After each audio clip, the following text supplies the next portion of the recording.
get a meter that shows you? Yeah, I do. Hit it real quick. Oh, no, it's picking up. 1122? Okay. I can tell it's picking up. Good. All right.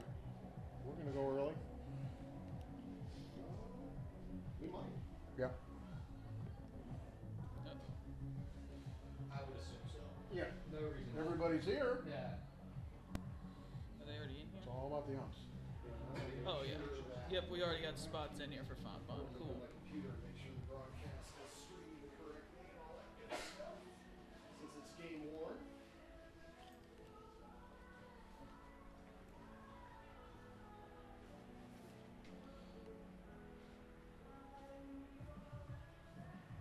All right, let me take the last bite of my bagel and we're ready to go. College softball Fontbonne versus Rose-Hulman, game one. I'll wait for them to get done in for range. Yep. And then I'll go out and make sure. Oh, yeah, that's a good call. And I'll make sure that we can hear it. Yep. You got an anthem today? Yes. Where's the flag? Over the scoreboard. Fans, welcome to today's softball game between the visiting Fontbonne Griffins. Griffin. Oh, the microphone shut off. Oh. The visiting Fontbonne Griffins and your Rose-Hulman Fighting Engineers. This time, let's meet the starting lineups for today's game. Leading off in left field, number 9, Lexi Becker. Batting second at shortstop, number 10, Patience Vandermeerden. You can go anytime. In center field and batting third, number 20, Grace Harlan. And the cleanup spot, and at first base, number 22, Hannah Meiner. Minor. Pitching and batting fifth, number 7, Abby Richmond. At third base and batting sixth, number Start in 19, black, Sam I'll roll Foppy. an ad, and then I'll, Batting seventh, number 4, in right field, Logan Darrow. Catching and start batting in eighth, black, number roll an 23, ad, Grace and then, Paez. whenever You you're gonna And start batting an ad? ninth, and at I'll second start in base, black, number 1, roll an ad, Madeline and then whenever Holtmeyer. you're ready, we'll come out to you. You got it. And now the starting lineup for your Rose-Hulman Fighting Engineers. Leading off at shortstop, number 4, Mackenzie Morgan. Pitching and batting second, number 1, Ariel Thomason. At second base and batting third, number 8, Ashley Pinkham. Catching and in the cleanup spot, number 11, Nicole Lang. You're going to talk too, right? Playing third base and batting fifth, number 27, Angela Bubale. Batting sixth and in left field, number 16, Reagan Nave. The designated hitter batting seventh, number 22, I Phoebe figure Worstel. come out after the anthem. It's just testing And right right now. field and batting eighth, number 3, do you Lexi want to go live Fortuna. before the anthem or after the anthem? And center field and batting ninth, number 2, Gabby Davidson. And playing first base, number 14, Kennedy Miktowitz.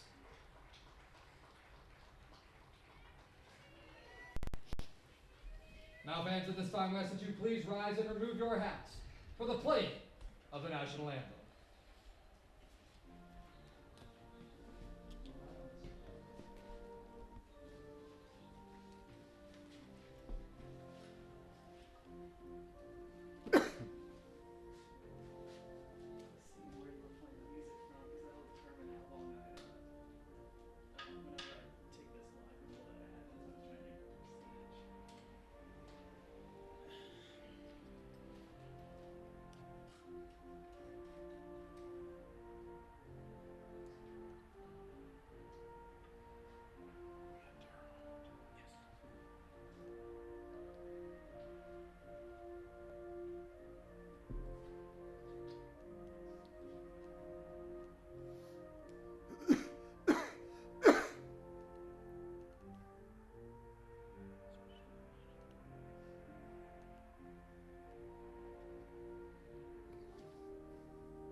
You got 20 seconds here. Okay, so, Rochelle, you're going to have the seat there. We're going to teach you the scoreboard today. This will be fun. So, I don't know how much baseball, softball you have watched in life. I've No, only that's watched not terrible. baseball and I understand like probably 25%. Okay, well, it's the same 25% as far as outruns as like baseball, softball. So, Okay. like obviously there's going to be pitching. Good afternoon and welcome to Terre Haute, Indiana. Today, the Fontbonne Griffins will take on the Fighting Engineers from Rose-Hulman. I'm Tim Miller. Alongside is Joey Messenbrink, and we are simulcasting on two systems today. So we welcome in the fans from Rose-Hulman on their site, and we thank the Alonso family for the sponsorship here on the Fontbonne site on collegecast.com. I'm Tim Miller, and glad you're here with us today. We're just moments away from the first pitch by Ariel Thomason. She'll face Lexi Becker, and she'll play left field. Patience Vandermeer will bat second and play short. Grace Harlan will be in center field in the third spot. The cleanup belongs to Hannah Miner at first base. Abby Richmond will pitch and bat fifth. Miss Foppy,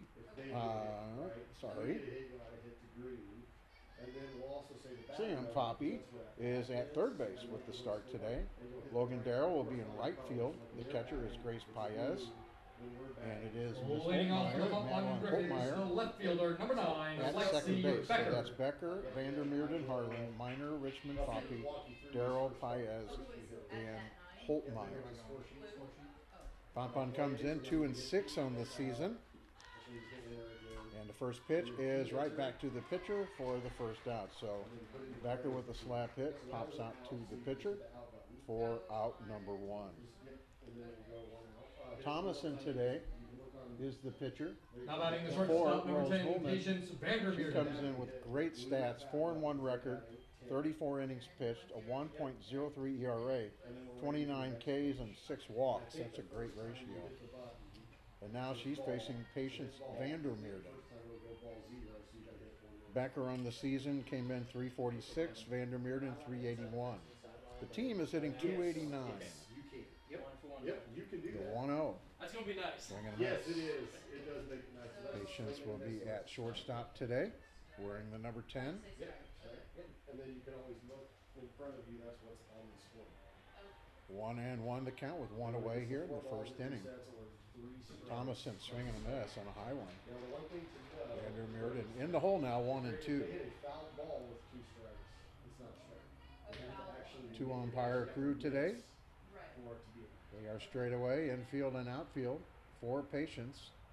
An off-speed pitch is high. And that'll even the count 2-2. Yep. So you'll see him with like Beautiful day here in Terre Haute. here in It'll warm up as the day goes on. We're going to play 2. And after like 2 or 3 batters, you'll get used to every Thomason umpire does swinging a one miss. thing. She gets her first K of the day. So you can hit one Vandermeer strike, down one on batter, strike out, swinging. which is 2 away now for Grace Harlan. The center fielder, number 20, Grace Harlan. Grace, not quite the batting average she would like in the first 8 games, only hitting 200. That will increase, I guarantee it. From the left side, Harlan digs in. It's a shot too short, booted there, and no play. That is an What do we call it? That's an E. That's an error. Yep. So that is an error on Rose-Hulman. So the first- green, yep. The green button. Fontbonne batter to reach is Harlan. She reaches on the air. And then put in their next We'll give bat. The first baseman, number 22, Hannah to Miner. Mackenzie Morgan. 22. Yep. Hannah Miner now with a runner on and 2 away. Looks at that one high. Everything's kind of high and outside right now by Miss Thomason, Ariel Thomason. So when they hit the ball, you have to get on base. We have Joe Littleton. She's ready with the 1-0. Because of the Brings bat, it in. hit the ball really well. This is hit well into the outfield. Center fielder back, and gone. That's in the woods, folks. Okay. Hannah Miner with the blast. That is a hit And for them. Fontbonne with the early lead. And how big is that air now, Joey? Yeah, that's a really big error with 2 outs in the inning, and Fontbonne able to capitalize, getting on the board first. Nice shot out into left center field. So far, Alonzo a home run this year. Gracie Morris a home run. Michaela Mason a home run. And now Hannah Miner. Changed the game score also. And the receiver out to talk to her Harlan. Nicole Lang The trying to pitcher, settle number her 7, down. Abby Richmond. Thomason was on a roll, Joey, and then all of a sudden that air, and then the home run by Miner, and that was a no-doubter. Yeah, that'll hit the ball button once. That way. That Yeah, ball, it's still rolling out there. That was my fault. This is Abby Richmond, the pitcher, already given a 2-run advantage. Was that a ball?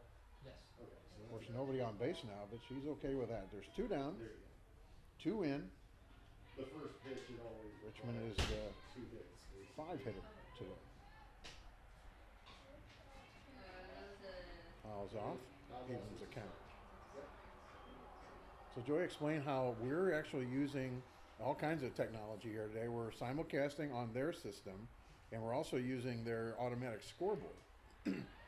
Yeah, Tim. So it's a good thing that I decided to make the trip back here and meet you, the hour trip back. But it's good to be here with you. And as you were saying, It's a base hit. this one's up the middle for a base hit. But yeah, we are simulcasting. So any Rose-Hulman fans that are tuning in, you can probably hear the broadcast on Boxcast through the Rose-Hulman website. This game also going out on collegecast.com. But the other piece of technology, it's a sports The third baseman, number scorebot, 19, Sam and we Foppe. link into that scorebot, and so as the scoreboard here at the stadium here at Rose-Hulman changes, it changes the scoreboard that you see on your screen in the upper left corner. Pretty cool. A lot less work for you. Sam Foppe at the plate now.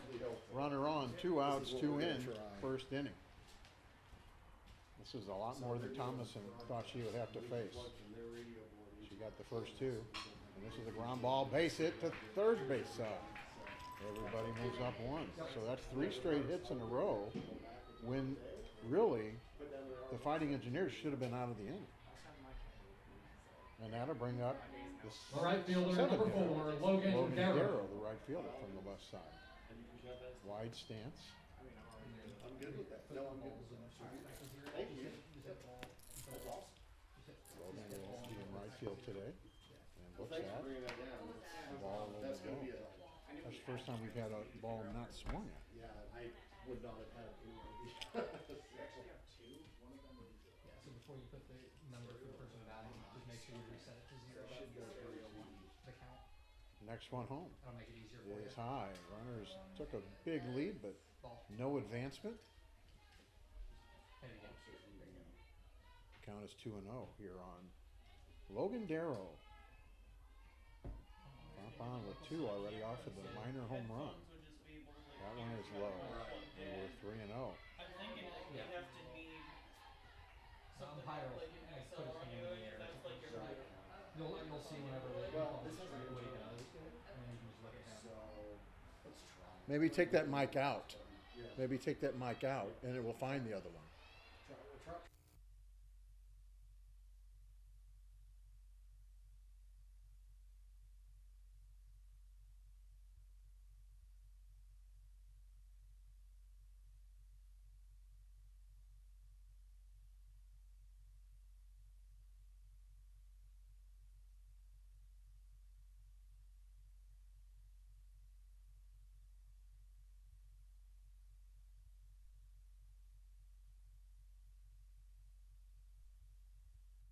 By Becker, the strikeout by Vandermeerden.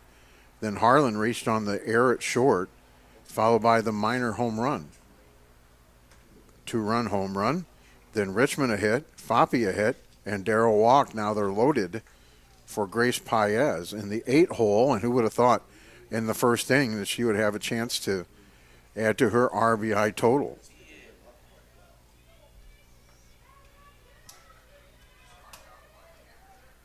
Paez 167 on the season, and that will increase as well. But she does have an RBI this year. There's an excellent opportunity here.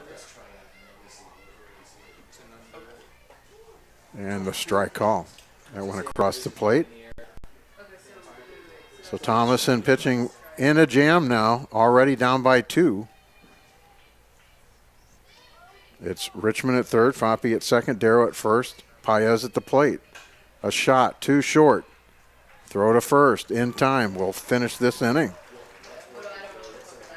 But not before Fontbonne gets 2. 2 runs on the home run by Minor. There were 1, 2, 3 hits. 3 runners left on base. There was a walk and an error, Morgan, Thomason, and Pinkham. 3 left on base. So we've played a half of an inning. Fontbonne with the advantage. Now we flip the scoreboard, and here is Rose-Hulman and their lineup. It'll be Morgan McKenzie at short. Ariel Thompson, the pitcher, will bat second. At second base, it's Ashley Pinkham. The catcher is Nicole Lang. Angela Boubelet will play third base and bat fifth. In the 6th spot, it's Reagan Nabe. She'll play in left field. The designated hitter is Phoebe Worstel. In the 8th spot, it's Lexi Fortuna, and she'll play right field. The center fielder is Gabby Davidson, and the flex player at first base is Kennedy Mikowitz. So it's McKenzie, Thomason, Pinkham, Lang, Bubale, Nabe, Worstel, Fortuna, Davidson, with Mikowitz not batting. And they'll face Abby Richmond. Abby with a 2-run lead already. 1-0 on the season, a 4.85 ERA. Only 4.1 innings pitched, and she has a strikeout and a walk in those 4 innings. Did you see Trevor Story signed with the Red Sox? He's playing second base. So defensively, it is Foppe at third, Vandermeerden at short. Holtmeyer will play at second base, I think, in both games today. Minor at first in this one, Paez receiving Abby Richmond. And left, it's Becker, Harlan in center, and Darrow in right. On the mound for the Griffins, the pitcher number 7, Abby Richmond. Are we And leading off in the bottom of the first for the Engineers, the shortstop, number 4, We're here. Mackenzie All right. Morgan. All right, trying to see what the temperature is right now. It's 58 here in Terre Haute. Looks like the high today is 64 during some of our play. Richmond will face Morgan McKenzie. McKenzie, a 378 hitter, played in all 10 games so far. Again, the Fighting Engineers are 8-2 in the early season. First home games right here. And the shot past third, but foul. Foppe over there at third. I think it's the first time she's played at third today. Fontbonne, 8 games played, 6 in Texas and 2 at Milliken. There's 2 today here in Terre Haute. I think Friday they have Illinois College. And then the following Wednesday, they're down in Louisville at Spalding. That'll be conference. The 1-2 is outside. Paez tried to hold it there for a bit. No call. 2 balls, 2 strikes here to McKenzie, Morgan McKenzie. Richmond with the face mask brings it home. Swing and a miss. She might have got a piece of it, but it was still caught for strike 3. So Richmond with a K. Number 1. That matches what she had coming into today. And now the pitcher, Ariel Thompson. And the thing here, Joey, is she can't make up 2 runs by herself. So she just needs to try to get on base and not worry about that first inning. You got to have short memory. Thomason on the year, a 4.12 hitter. 500 slugging. 1-0 the count, Richmond. Shot to third. Foppe stops it, and she'll hold it. That's a base hit. Nice job by Foppe, Bobby. Joey, that might have gone up the line if she hadn't have stopped it. Yeah, just a good job to get her body in front of that softball, as you mentioned, Tim. As it was right there along the line. She's able to keep it in front of that third base bag. Either it goes up the line, or you never know what happens if it actually hits that third base bag. You could be given an extra base to that batter. The runner takes a big lead, and at the plate it's Ashley Pinkham. She plays second base. Ashley on the season leads the team with a 4.85 average. In the 3-hole today. This is in the air. Harlan back, makes the catch, and no tag. That was a nice play. She just kind of had a beat on it and looked over her shoulder and just kept going and getting it. Yeah, good position. She didn't have to turn herself around. She followed it over that left shoulder the whole way and made the catch for the second out.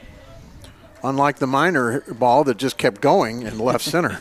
Yeah, all that the left fielder and center fielder for Rose-Hulman can do, all they could do is just turn around and watch as it sailed over the white line at the top of the fencing here. Now 2 away. Nicole Lang at the plate. Nicole, a 441 hitter. Runner at first, 2 away. Buble on deck. Fontbonne's hoping not to face her in this inning. Nicole Lang is the receiver. Ooh, nice pitch. Strike call. Delayed call. We can hear it before we see it from the umpire. The window is open here, so we can at least hear some of the outside noise. 1-1, Richmond. Outside, Paez. A very good receiver. She's sneaky fast with the throw, too.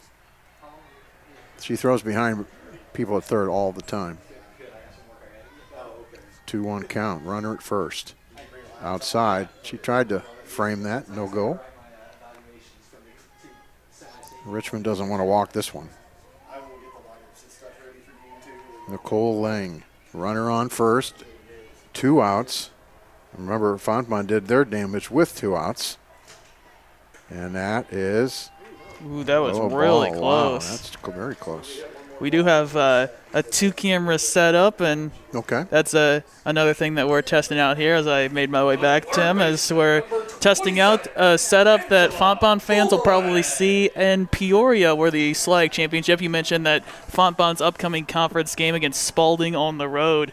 That's one thing that I noticed, Tim. This Fontbonne team, they are road warriors. They have yet to play their home opener after that first series with Buena Vista was canceled. Yeah, that wouldn't even have been at their home park. That would have been at a neutral park in Chesterfield. So, yeah, they're not home for quite a while, not until April. So if it's not a stretch, But we're coming to the end of the preseason. This is a shot, and it's through. They might send the runner. They do. Harlan the throw to the plate, not in time. And they'll be throwing back to second base, and a nice job by Harlan as the ball was overthrown, but she was there to back it up. So a base hit by Buble gets an RBI. Yeah, that's a great job by Grace Paez. At one hop, she keeps it in front of her as she came out. There was no play as the throw was late getting the runner at the plate. But as you mentioned, a great job by Harlan out there to back that up. She's already going out there as a potential cutoff. She just stays out there on the throwback behind to make sure that that runner from second can advance to third. Now Reagan Ney will try to tie this game or better, and it's a shot at foul past third base. And both teams now, Joey, with 2 out runs. That's a big part of this game. Almost out of the box is Reagan Ney with her left foot. The 0-1 is off speed and misses. 1 ball, 1 strike. So a strikeout, a single, a fly out, a walk, and an RBI hit by Buble. Runners at first and second now with 1 in, a 2-1 game. Richmond outside. We thank the Alonzo family, the Fontbonne family, for sponsoring this trip for me and helped me to pay Joey to come over from Indianapolis. Strike call. Not as long of a drive for me back from the city as it was the bus ride for you out here to Terre Haute.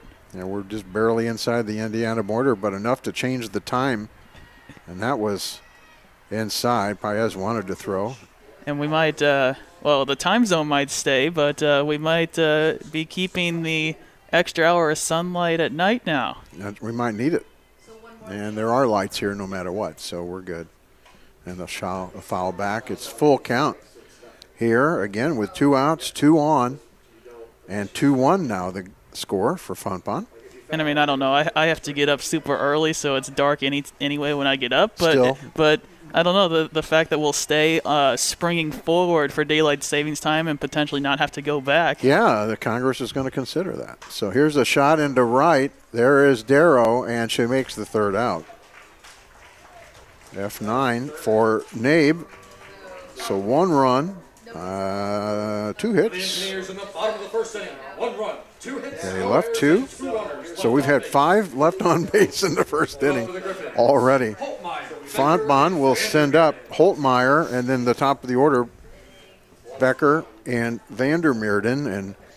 And Joy, so you mentioned you came over from Indianapolis. You you were in the St. Louis area for quite a while, but then you're going to finish up your schooling at University of Indianapolis. Yes, yep. I'm going to be finishing up there as we are finishing up our spring break right now, and so glad that I could make the trip out here and at the tail end of my spring break before everything gets back started on the second half of this spring semester to come and cover some softball with you here, Tim. And you'll be here in this complex again to cover some baseball for Rose-Hulman. You've done this in the past. Yeah, I did it last spring as well. My brother playing baseball. It's his Wasn't senior. that on Easter Sunday or something? I did come back on one of the weekends was Easter weekend last year, but his senior season, and so I'll be back and try to do as many of the games as I can for Rose-Hulman and their baseball team this spring, with everything else that I'm doing, obviously. But then, their home opener actually this is the Rose-Hulman softball team. This is their home opener. The baseball team's home opener. That will be next weekend. They're hosting a little round-robin invitational as they are also in the middle of their non-conference schedule. And you're hoping to make it back by Saturday? Is that the plan? Are you able to help on any of those? Yes, I'm hoping to be here on Saturday. So for any Rose-Hulman fans tuning into this broadcast, I don't believe I'll be able to be here for the Friday night game, but then the rest of the weekend I'll be able to be here. In full disclosure, you got a brother that plays on the baseball team, and I heard he's going to be playing some first base this year. Did you know that? Yeah, potential for first base. Normally he's a middle infielder, but I did hear that he could potentially play a little bit of first base. Yeah, we were given some information by Kevin, the SID here at Rose-Hulman, that they have a Cracker Jack shortstop now, and they can't use your brother there so much. So they want to use him. They still want him on the field. This is a shot foul back. This is Madeline Holtmeyer leading off in this inning.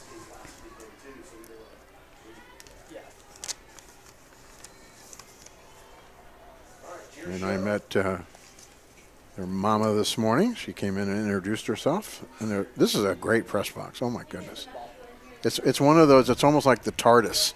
You know, it looks small from the outside. This thing doesn't look as fancy from the outside, but in the inside, this is a marvelous, just rejuvenated. It's a very nicely well done press box here at Rose-Hulman. Is in the air. Pitcher wants it. And we'll make the play. So Thomason, a second pop out today. That one a little taller. And speaking of pop outs to the pitcher, here's Becker, who did that in the first inning. She bats for the second time in as many innings with one away. Well, we're talking about Rose-Hulman baseball. For any of the Rose-Hulman fans tuning in, they have a game out in Ohio, and it's currently 0-0 in the bottom of the first with 2 outs. But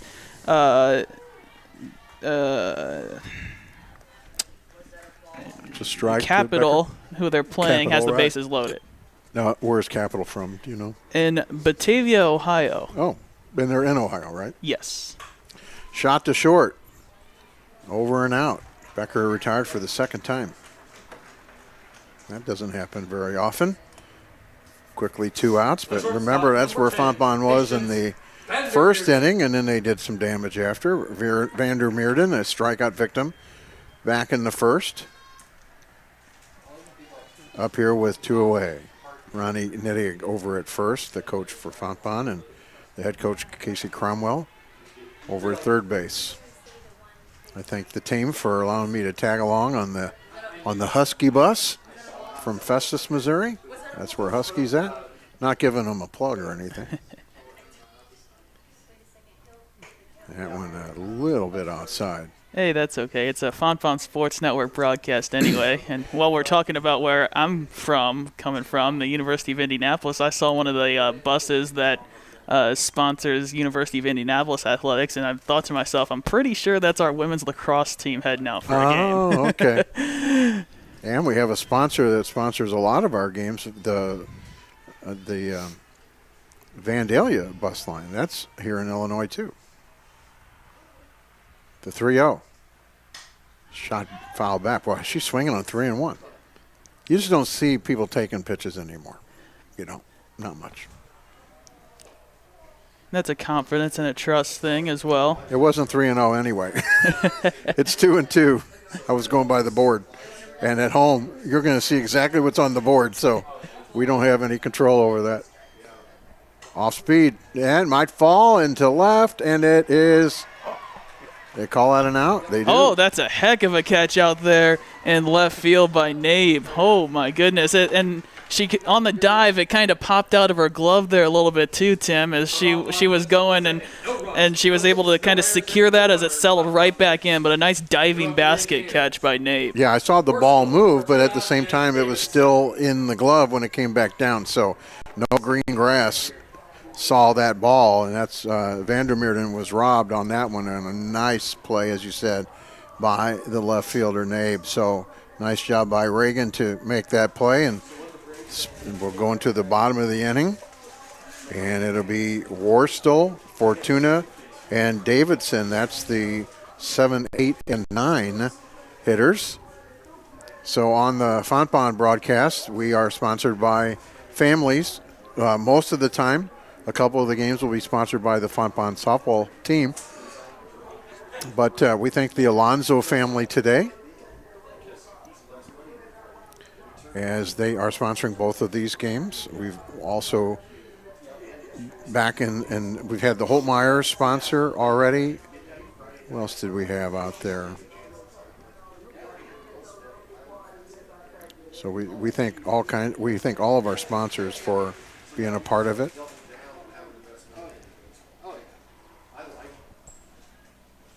Leading off the bottom of the second for the Engineers, the designated hitter, number 22, Phoebe Worstel. It'll be Worstel, the designated hitter. Leading off here in the second, still 2-1. Fontbonne with 2 in the first. Off the home run by Minor. That one's a little bit inside. This is Worstel, a 350 hitter. Yeah, they've got almost everybody in the lineup 300 or better. They're hitting 339 as a team. Richmond. That's right, call. Minor at first. Foppe gets the start at third.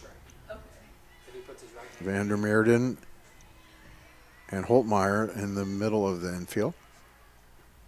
In the air, who wants it? Foppe makes it in fair territory. Does a good job by Foppe. An easier catch for the third baseman running in on that softball than it is for Paez to throw off that mask and try to locate that up the third base line. The right fielder, number 3, Lexi Fortuna. Fortuna now, the right fielder.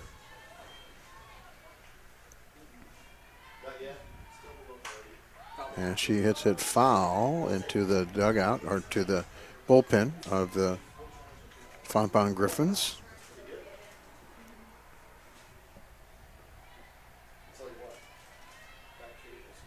I'm trying to see, I don't see Fortuna on the stat sheet, so this could be her first at bat. First at bat today? That'll tell you why. So she gets the start in right field, her first appearance of the year. 1-1 count, 1 out. Richmond. Shot to short. Vandermeerden. She's automatic, folks. 2 quick outs, 3 in a row retired by Richmond, and that'll bring up the number 9 batter, Gabby Davison. Davidson has played all 10 games, a .233 hitter, and she is in center field. You'll notice Vandermeerden stealing signs. Well, you're not stealing it if it's your own team, I guess, but she does want to see the sign before she gets back into position. That one's fouled off.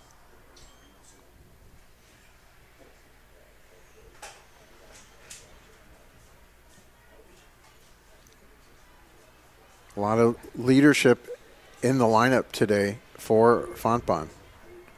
Some of these ladies on their last go-around. Oh, nice play.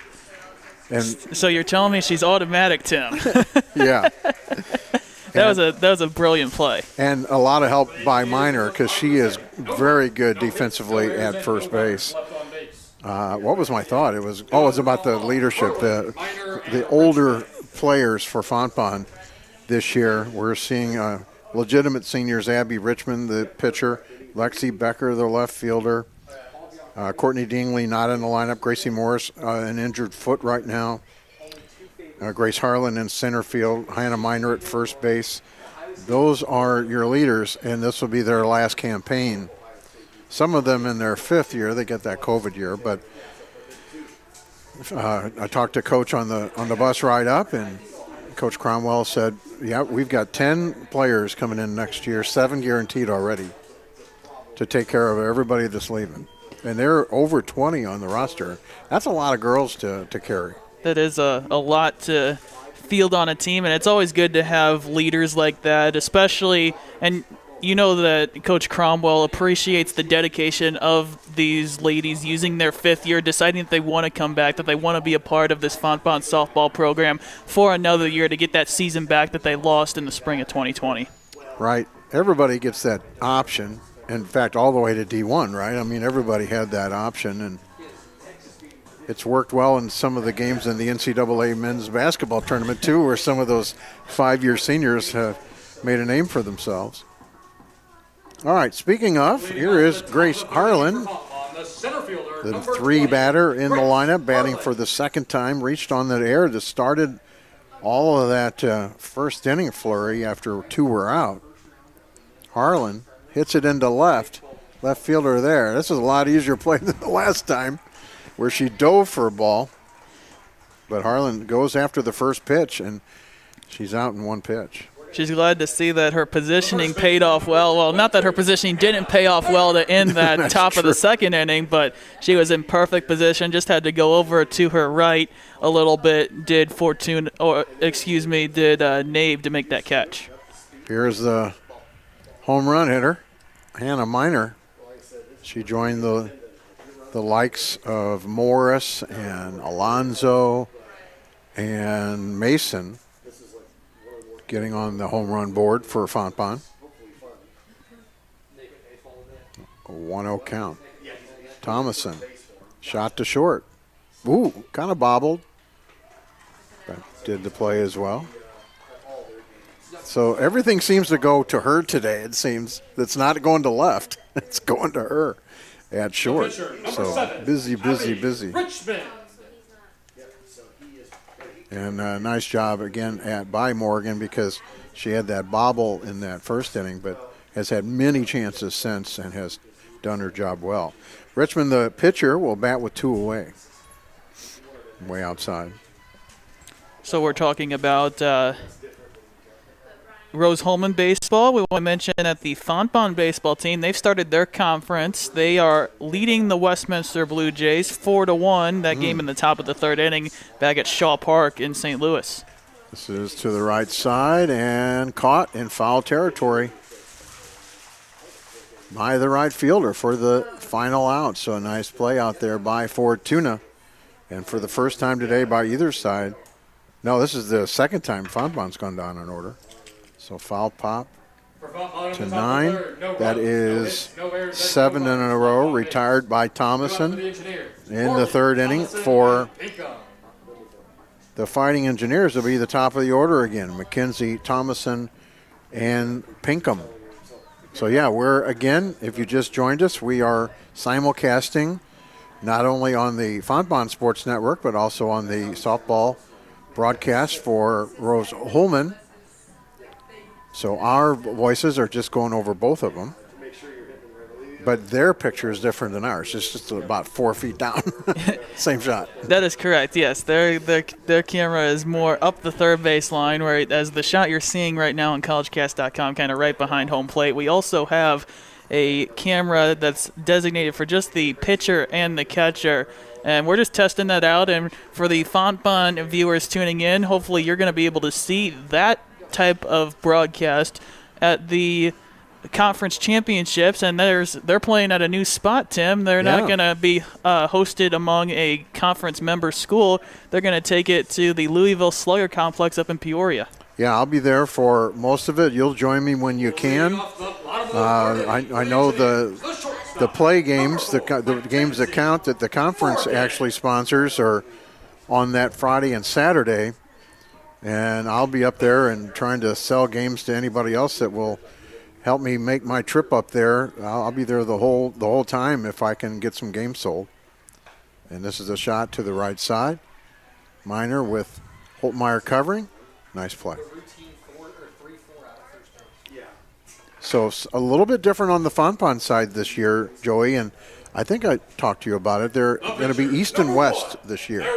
And the East teams are everybody kind of outside of Missouri.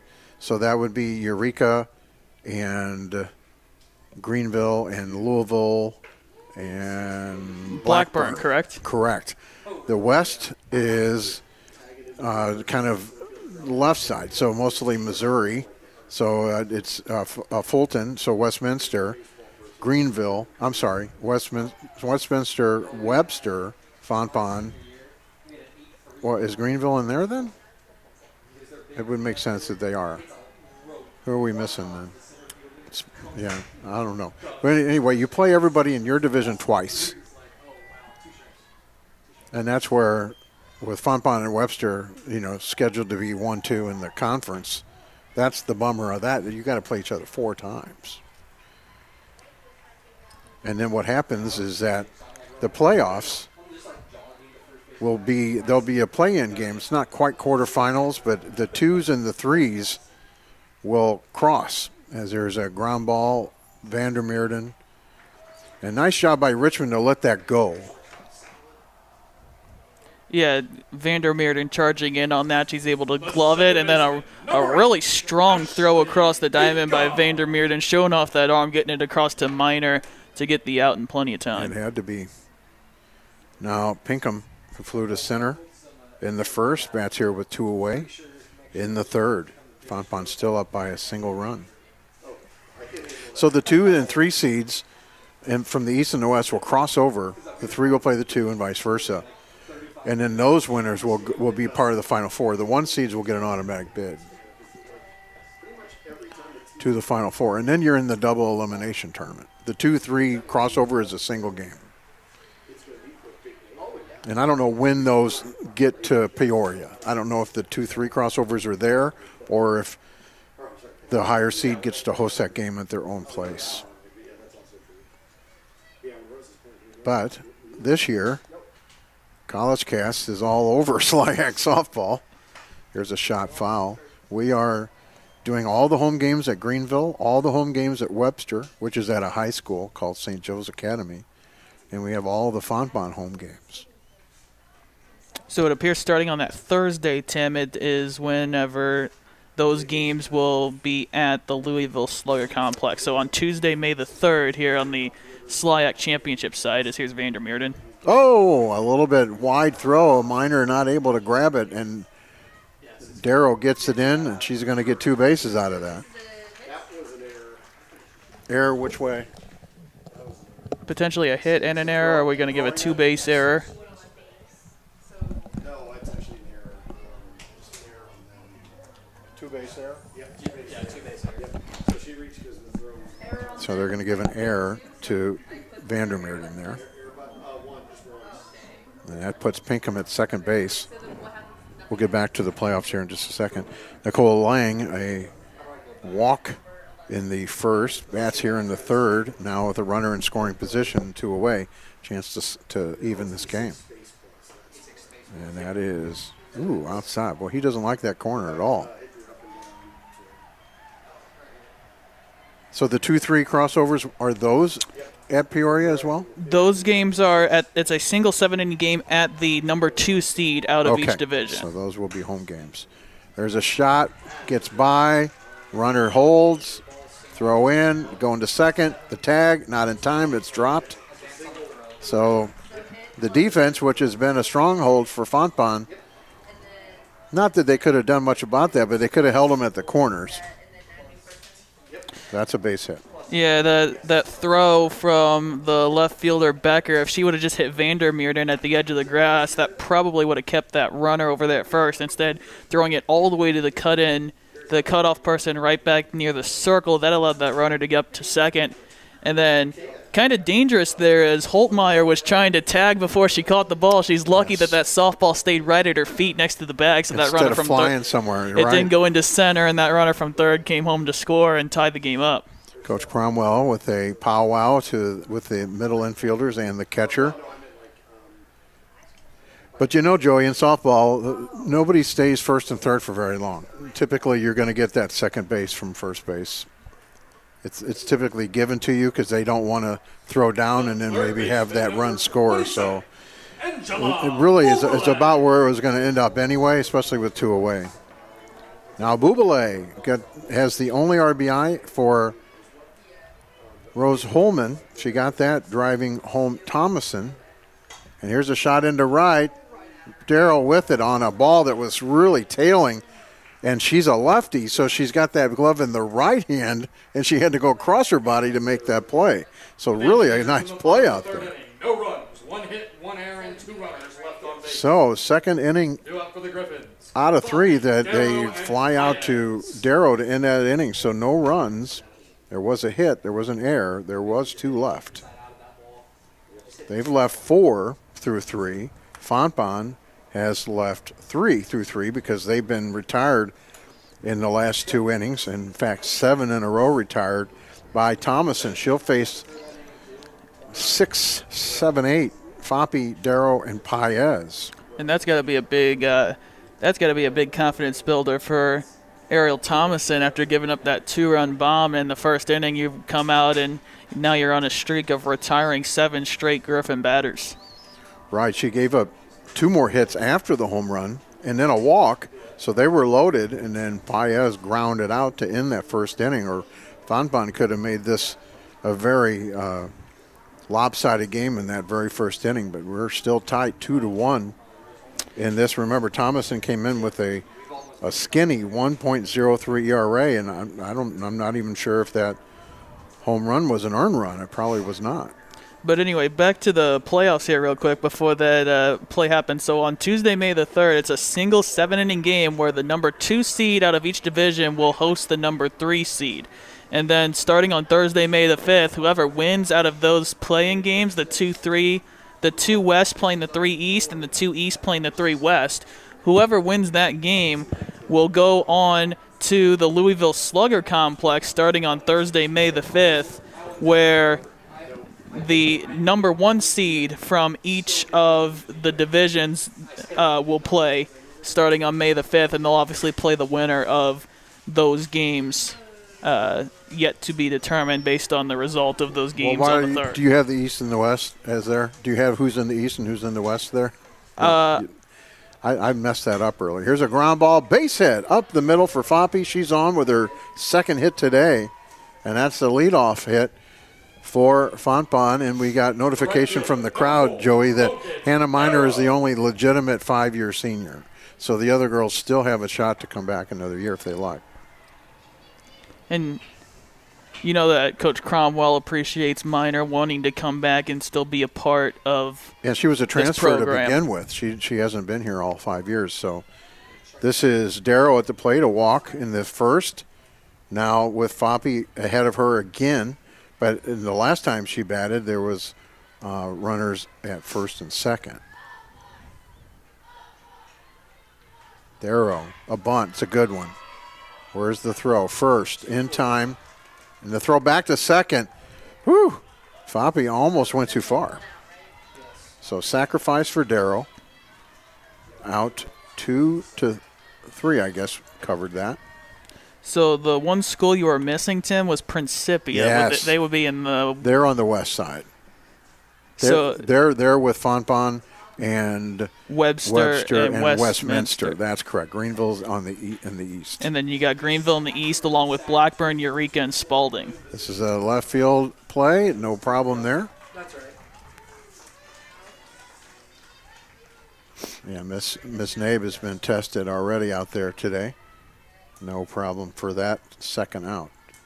Still a runner in scoring position for Holtmeyer, who popped to the pitcher in the second. So Fontbonne ended the 7 in a row, retired by Thomason. And that runner is at second base now. And that ball is a strike. I was wondering what he was going to call it.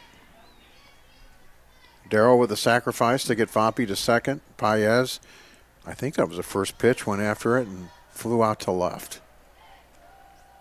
This is a shot into left. It is going to go foul. Shortstop gave a good run at it, though.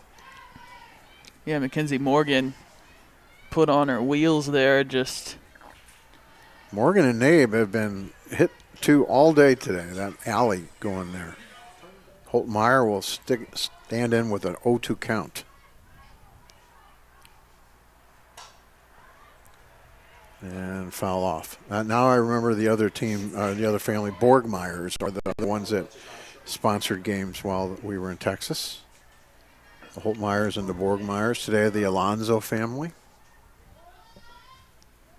2-strike count here on Holtmeyer.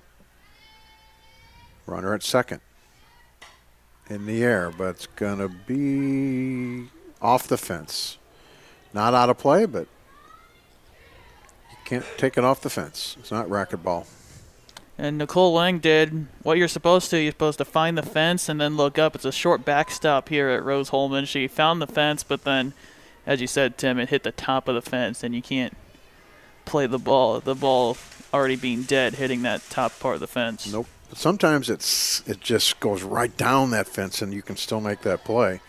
That one right in front of us, so we could see that it definitely hit. Now it's 1-2. Not much wind to speak of. We're looking at the flag and atop the scoreboard. Not much going on there. The 1-2 count to Holtmeyer. Swing and a miss. The second K of the day for Thomason.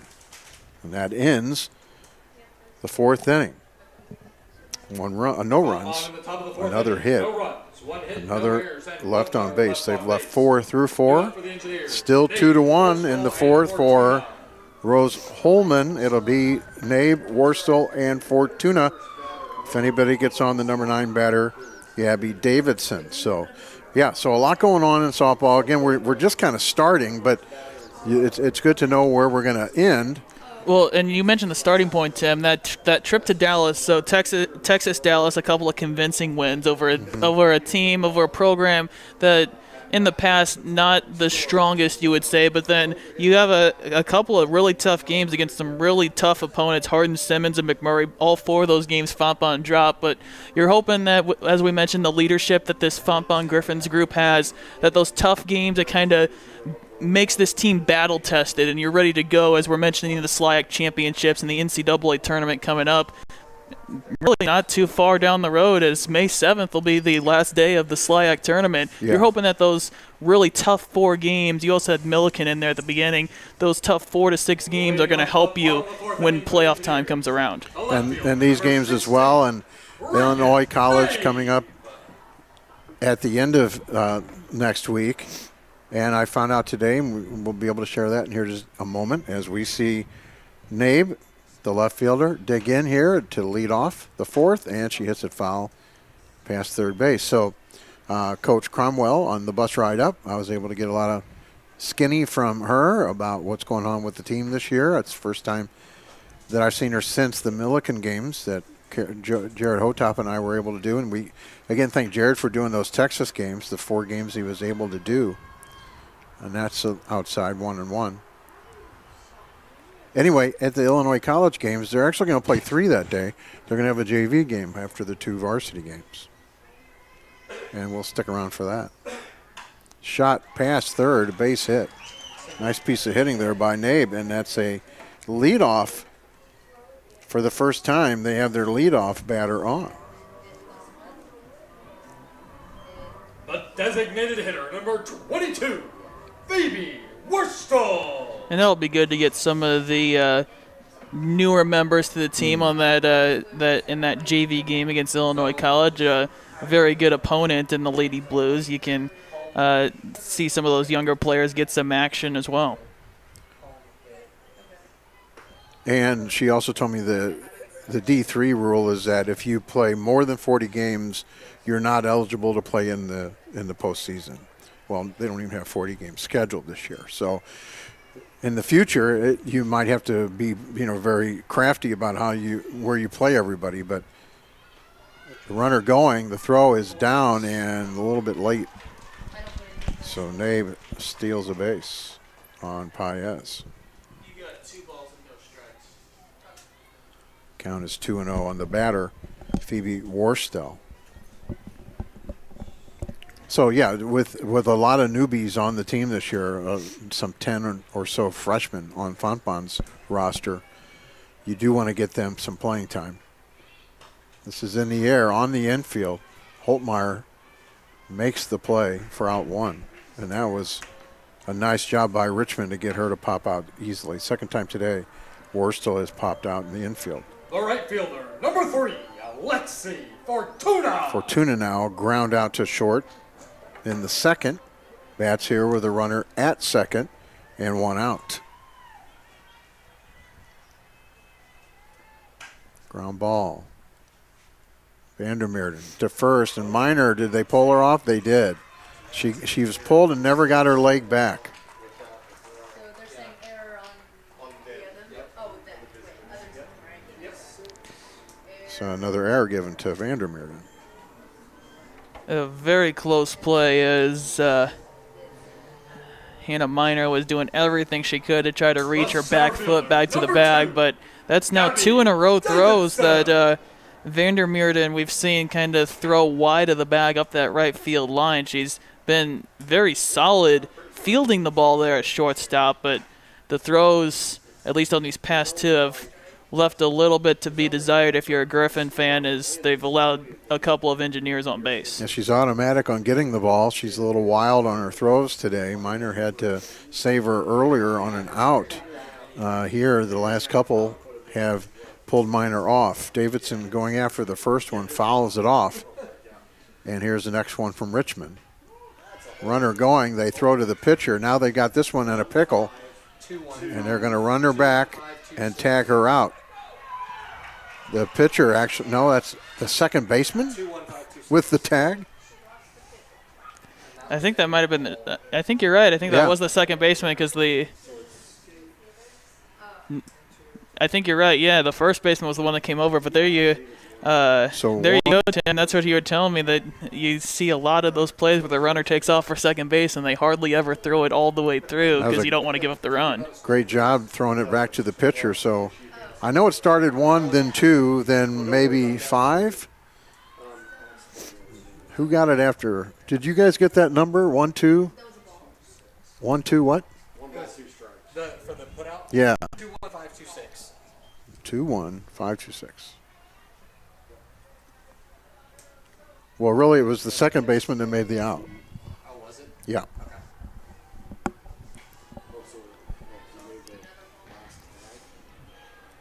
All right, so where are we at? 2-2 on the batter, Davidson.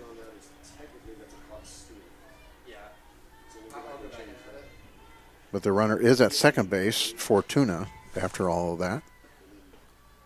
But yeah, Joey, that first and third, I mean, typically it's almost like, well, it's going to be second and third in just a moment. But nice play by Fontbonne. They can't get away with that all the time, but they sure caught Rose-Hulman napping there.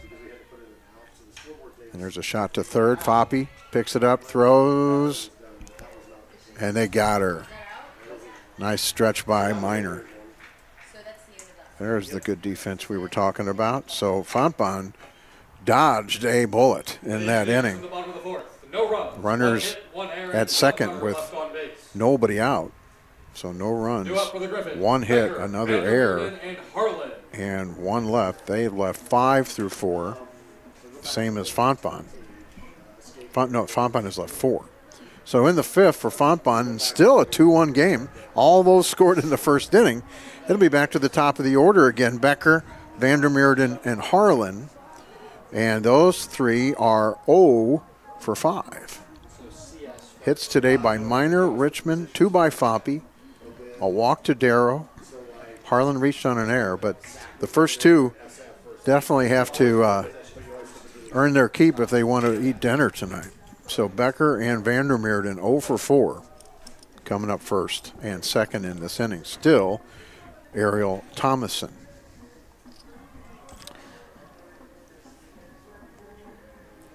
for the Fontbonne fans on the Fontbonne Sports Network. The baseball team extending their lead 5-1 over the Blue Jays of Westminster. That game is in the top of the 4th inning. And for any of the Rose-Hulman fans, it's the top of the 3rd inning. The Fighting Engineers have a 2-0 lead over Capital. In a game where the bases are a little bit longer. So thanks to Jared, who is watching at home. That last put out, 2-1-5-2-4, I'm pretty sure is right.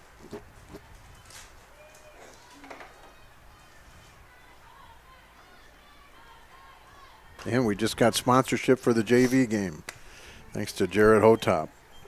So awesome sauce is what they say. Coach Cromwell now at first base. They did that in Texas a little bit, kind of put her at the first base at times. Lexi Becker digs in.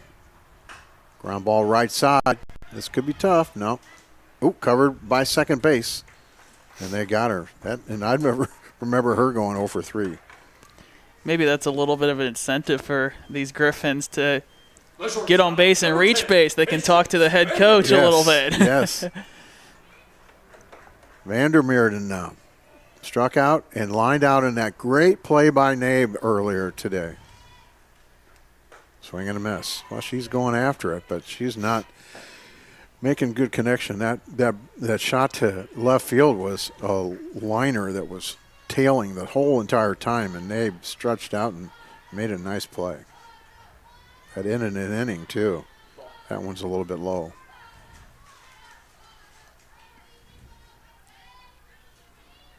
So my normal partner, typical partner, is Jared Hotop, the father of Elena Hotop, the young lady that plays first base a lot for Fontbonne.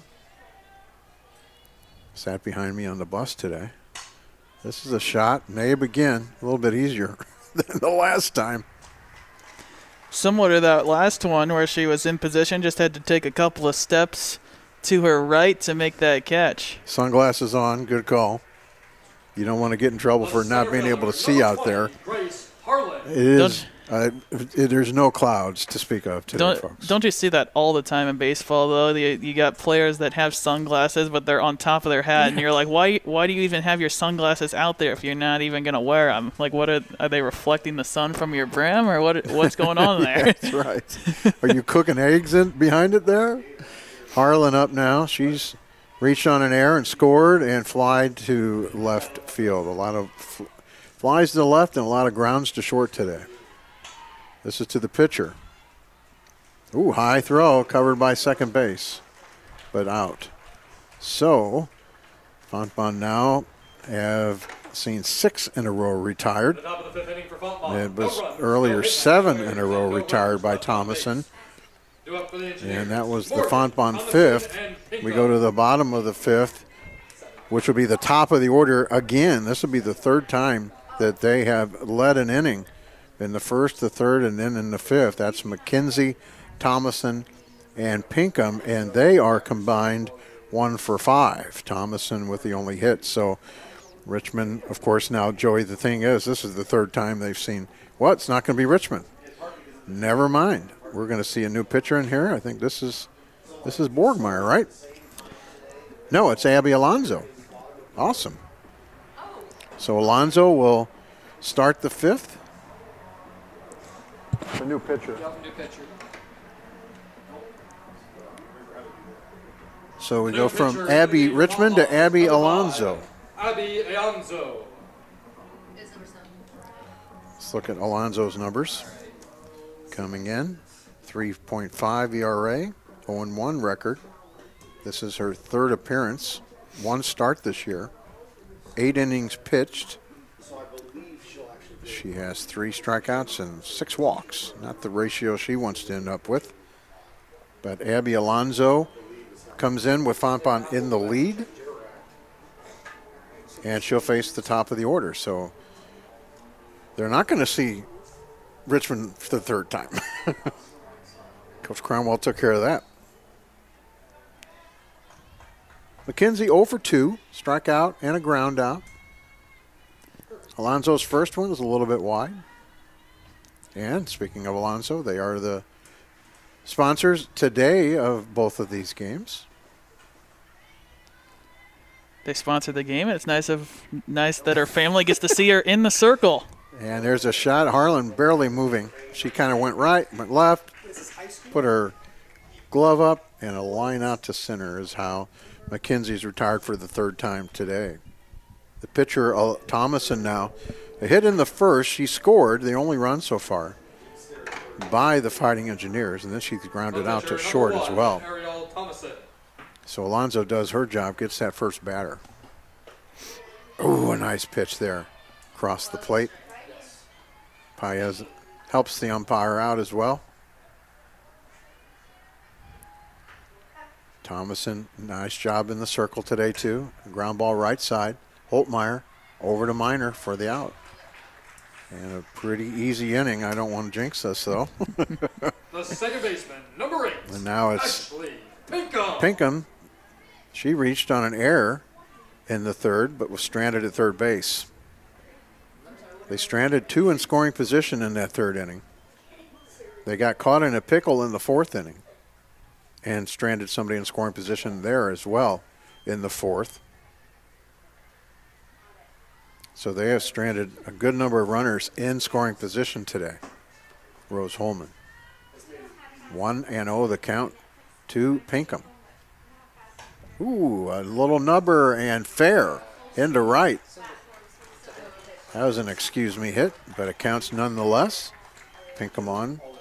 Second time today, this time with a hit, a 2-out hit. Now it's Nicole Lang. She's been on base twice, walked and was frozen at second. A single and was frozen at second. Bats here with a runner at first, 2 away, and a 2-1 game.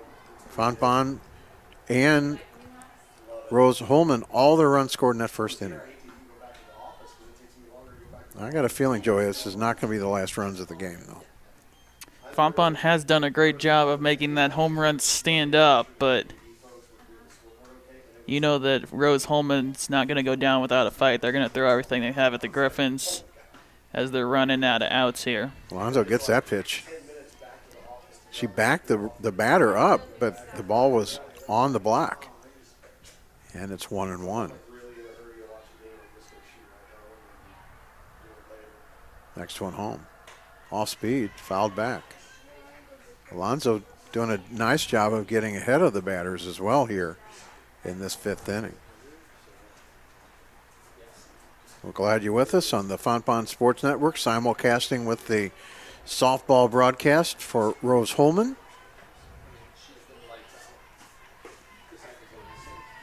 And if you're watching on the Rose-Hulman side and you'd like to see Joey and his magic fingers with the double camera, come on over to prepcast.com and check out the game. Or go to the Fontbonne site and you can get the link there too. Maybe just come over to give us the numbers. Just come over and see what it looks, how it looks different. Give us the numbers over here. Full count. To Lang. Runner will be going. Alonso to the plate. Swing and a miss. That's the third out, everybody. Oh, she walked her. Oh, I was outside. Sorry. Second time she's walked today.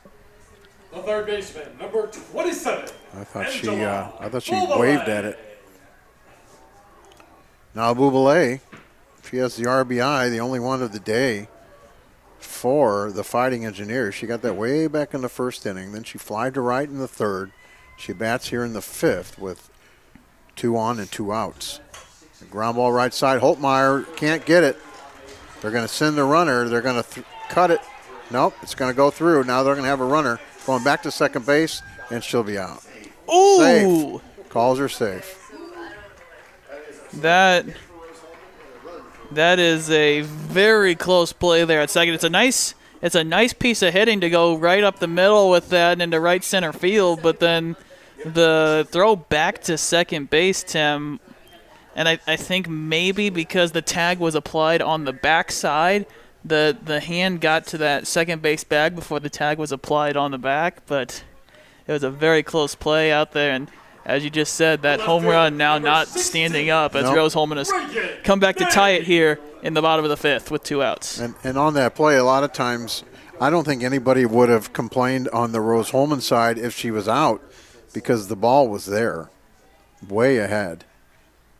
And the umpire, who had a position that was close, it's not like he was trying to make a call way over at first base. He said that she slid in there. So still alive, 2 on, 2 outs. Swing and miss there. Nice pitch by Alonso.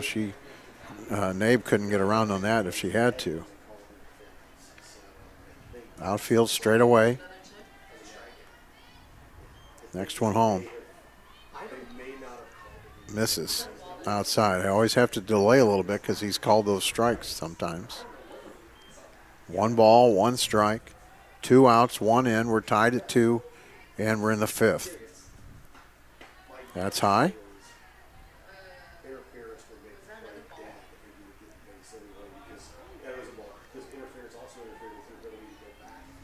Alonso in her first inning of work has been tagged with a run, a tying run, a nice pitch there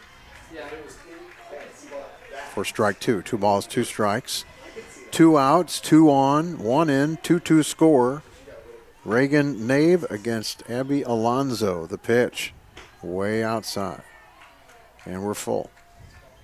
Runners will go. Nabe today flew to right, and then she was a base hit, stole the base, and then got out in that pickle. And that's a walk. We are loaded for Wurstel. 2 walks in the inning, 2 hits in the inning, 1 run in the inning, and Phoebe Wurstel up 0 for 2. She popped into the infield twice, to third and to second. New pitcher, though, first time facing Alonso. Abby to the plate, swing and a miss. So we go from one Abby to another, Richmond to Alonso here in the 5th inning, and we're tied up.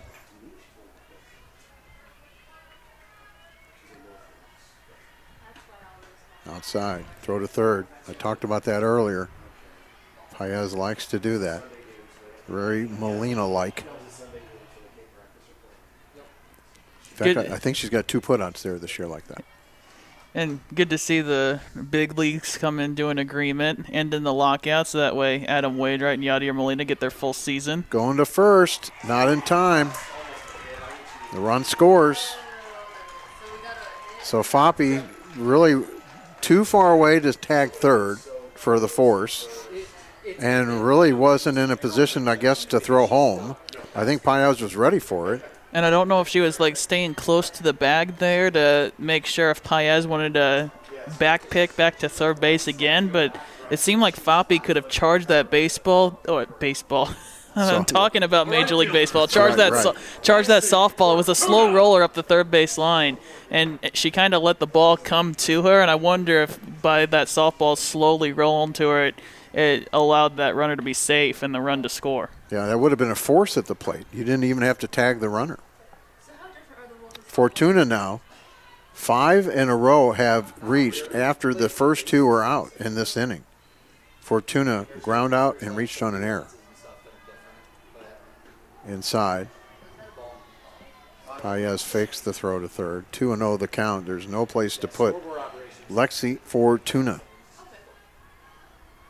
Alonso, much like the first inning for Fontbonne, where 2 were out very quickly, and then the wheels came off a little bit. 2 in this inning, 3 in the game now for Rose-Hulman with the lead here in the 5th. 3-0 count. Alonso to Fortuna. Ball 4, free run.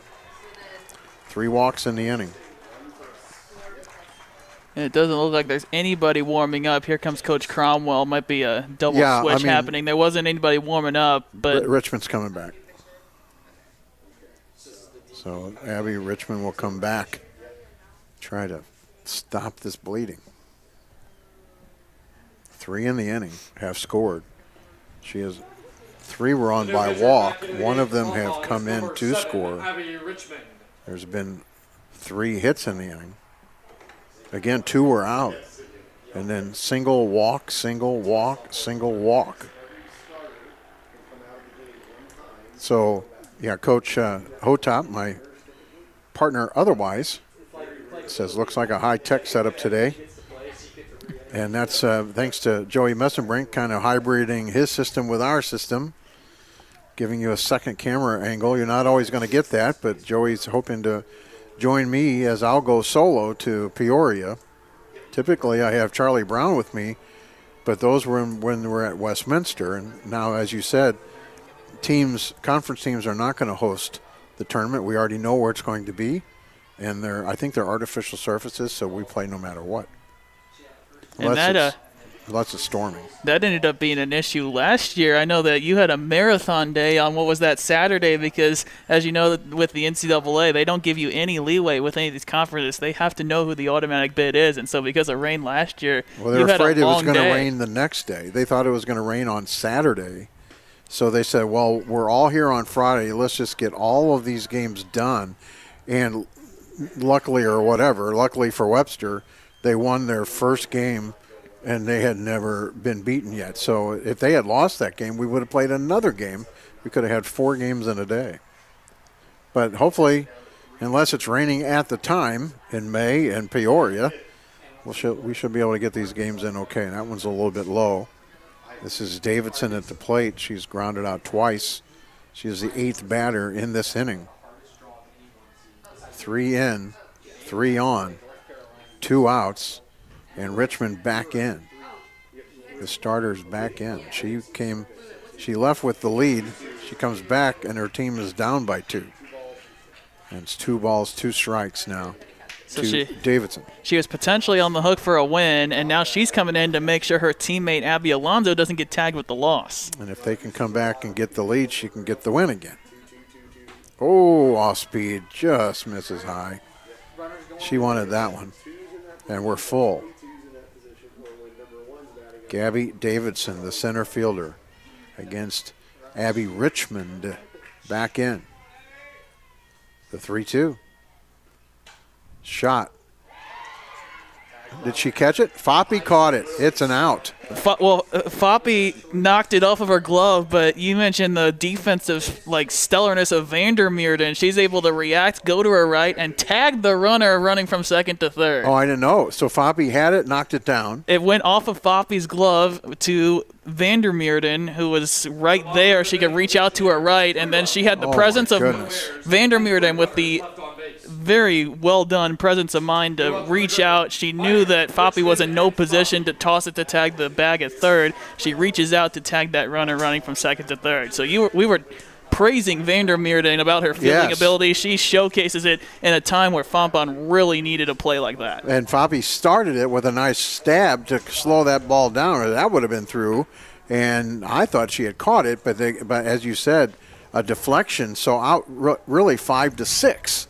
Right, is the put out then for Vandermeerden having to tag the runner to get Phoebe Worstel and no more runs scoring. But 3 did come in that inning on 1, 2, 3 hits, 3 walks as well, and 2 left.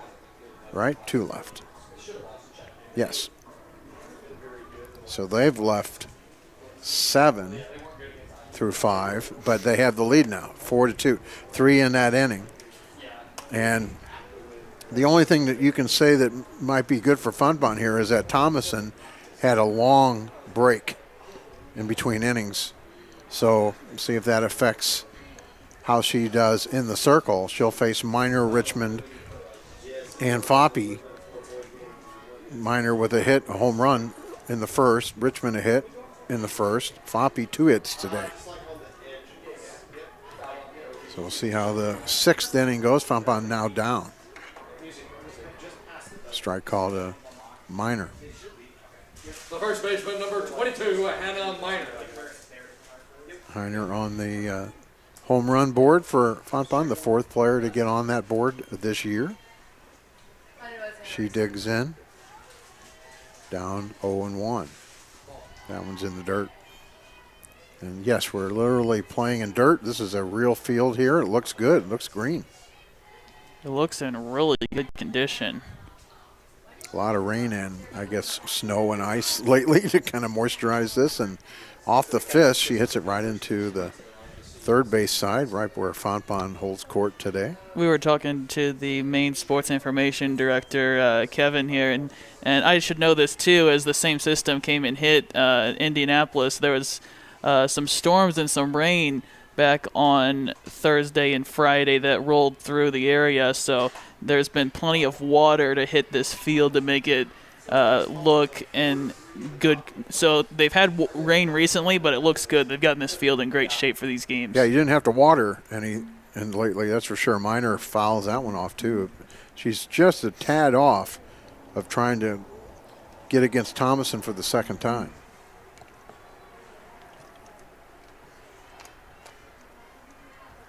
The 1-2. Waits on that one and caught at short. Well, we've seen two shortstops today that are pretty decent. Mackenzie Morgan went as high as she could go, folks, and she stole the hit from Hannah Miner. And really all you can do is take off your helmet and tip it to Mackenzie Morgan. A heck of a play out there up the middle at short. This brings Richmond, who's back in the pitching. So she re-entered anyway. Coach Nittig over at first now. Yeah, Coach Cromwell immediately goes back to the third base coaching box, try to switch it up the same way it was in that first inning whenever Fontbonne scored their only 2 runs of the game. Richmond quickly in the hole, 0-2. Richmond today a base hit after the Minor home run. Then she foul popped to right. Bat for the third time here in the 6th inning. Down 0-2 and 1-2. So Abby, technically a senior. We'll see if she comes back for any more after this year. 1-2 the count. That one gets away. The receiver finally catches up with it. That's Nicole Lang. And we're 2-2. After this out, we'll go over what you're looking at technologically if you're watching the Prepcast broadcast. That one's outside. So 0-2 to 3-2. Deep and right for Richmond. Infield straight away. The 3-2. Ground ball short. Oh, there's the stop. There's the throw in time. Boy, everything going to short today, it seems. Short and left. At least in baseball, they say you can tie a record here. If the ball goes back to Mackenzie Morgan, you make all three. You're the only person to make all 3 outs in an inning. Right. So Foppy 2 for 2 today. And part of that nifty play that Vandermeerden finished to end that last inning. Swing and a miss there. So technologically today, Joey comes over from Indianapolis after having breakfast with his mom and pop, who live in Illinois. Here's the 0-1, swing and a miss, strike 2. So he brings his system. We have our system. We're also into the Rose-Hulman system. So our voices going over their picture, and Joey's giving you 2 camera shots today. You got your picture catcher cam, and then you got the wide shot. Not going to get that all the time, folks. So on Friday, when I go to Illinois College, you're going to be stuck with 1 camera. In the air, center fielder, back, and makes the play. Oh, my goodness. We have seen some defense today by the Fighting Engineers. Oh, my goodness. What a great play in center by Gabby Davidson. It was over her head. For the Engineers, Morgan, Thomason, and Pinkham. So that's 3, 6, 9 in a row retired by Thomason. Fontbonne's 6th inning is over. And we go to the 6th inning. Guess what? They're going to lead off with the top of the order again, the 4th time that they're going to do that because they batted through in that last inning in the 5th. So now McKenzie will lead off in the 1st, 3rd, 5th, and 6th inning against Abby Richmond back in there. Want to thank the 74 households tuned in right now to the Prepcast broadcast of this game. Yeah, I'm sure Kevin will give me the numbers that watch for Rose-Hulman. You can probably pull that up and see how many people are watching live, right? Can you not do that, or does that? Let me see. I think it shows up on there. Not sure. I'll go to work and take a look. So Richmond was relieved by Alonzo, came back in to get that one and only batter that she faced in the 5th. And now, for the 3rd time, McKenzie will get to see Abby Richmond here to start the 6th inning. Now it's 4-2, Rose-Hulman with 3 in their 5th. A shot to Vandermeerden, easy play. So she is struck out, grounded out, lined out to center, lined out to short. Thomason, the pitcher now, a base hit in the 1st, but 2 ground out since. That's for the 4th time. 3rd time she'll see Abby Richmond. 1 out. And this one's in the air and playable maybe by Becker. No, she lost it in the sun, and it landed fair. The throw to second, not in time. That's just bad luck. And she does not have glasses, I don't think. She had it, and then she couldn't see it anymore. No. She had a beat on it, I thought. She's rocking the visor. Yeah, for the longest time, it looked like she had it. She was right there by the line, and then at the very last minute, she lost it in the sun. And, of course, a Fontbonne fan, you're just glad that softball didn't come down and hit Becker in any way that would have caused it to hurt her. No, Miner, who was a bull in a china shop, goes after that one. It's going to go too far and out of play. I've seen her sacrifice herself running into walls all the time over there. So this is Pinkham, who has been on base twice, once by error, once by hit, actually scored a run in the 5th inning, one of 3 that they scored. This is in the air. Harlan makes the play, and the runner will not advance. Harlan is so good in center. She just gets a good jump on the ball. So 2 away. Number 11, Nicole Lang. Lang on base 3 times today. 2 by walk, 1 by hit. She scored once. She was stranded at second twice. She bats here with 2 away. And Thomason at second. Now, if you're a Fontbonne fan, you're saying, come on, don't let the sun double stand up here. Time is called. Got some balls coming in.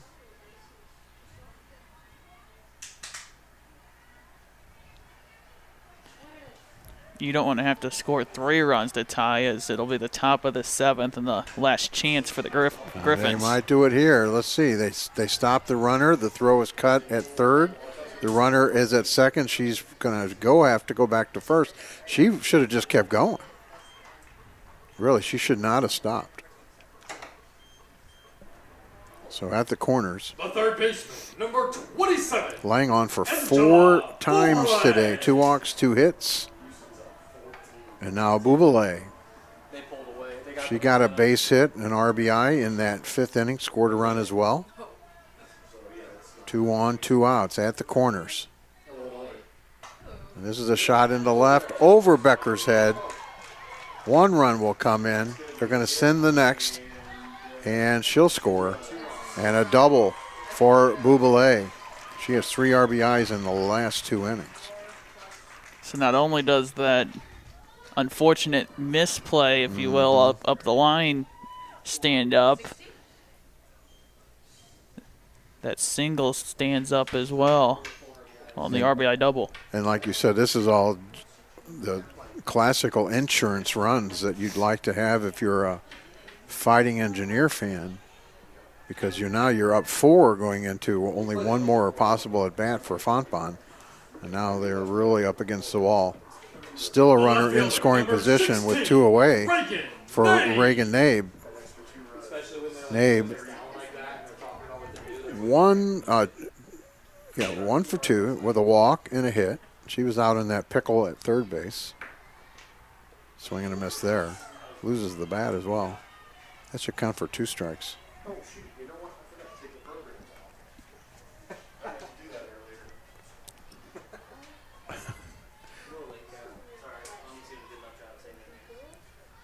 Richmond, in her second stint in this game, started, was relieved in the 5th, had to come back in the 5th and get that last batter. And has seen an out, a hit, an out, a hit, and a hit in this one. 1 ball, 2 strikes, 2 away, 2 in. 6-2 the score. Reagan Nabe at the plate in the dirt. Richmond seems to be working exclusively away from Reagan Nabe. Mm-hmm.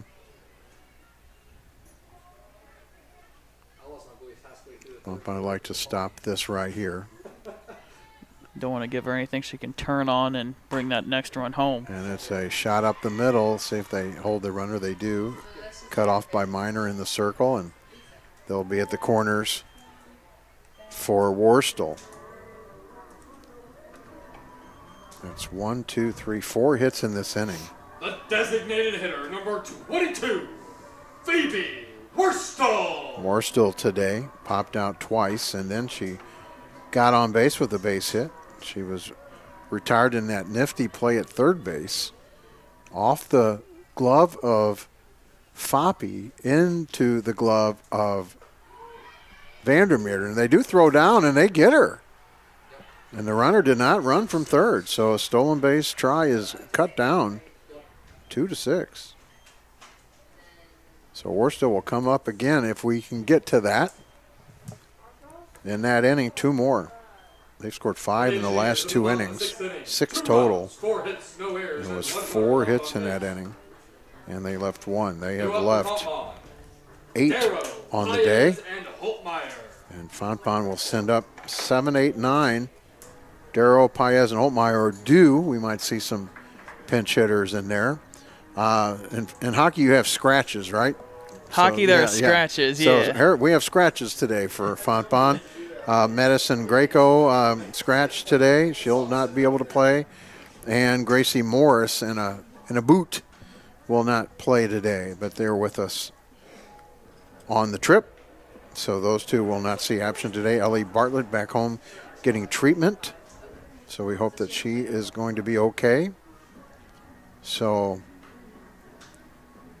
some scratches, I guess you might say. Well, Thomason trying to go 5-1 on the season. Her team has put her in a position to do that with pretty much ease, a 4-run advantage going into this 7th inning. And then even more damage on paper is that there's 7, 8, and 9 batters coming up. So Darrow reached on a walk, sacrifice as well. So she's 0 for 0 today. Paez on deck. And Holtmeyer in the hole. You might see a hitter for Holtmeyer. Although, Lily Jones is not with us today either. And a strike, right? Yeah, strike on the outside corner.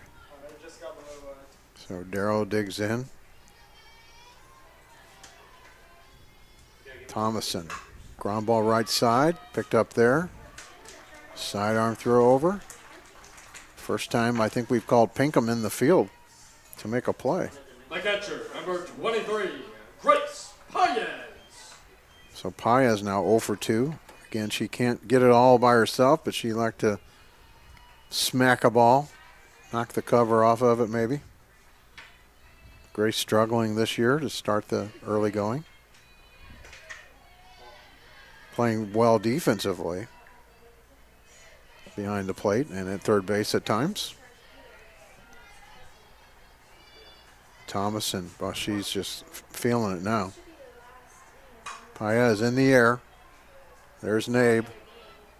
And she loses the ball with the glasses on. So that tells you how bad left field is right now, folks. Yeah, the sunlight must be right over the top of the Rose-Hulman Fighting Engineers dugout for those left fielders. They're looking straight into it. Yep, and the ball looks like the sun already. So we're going to have a runner for Paez.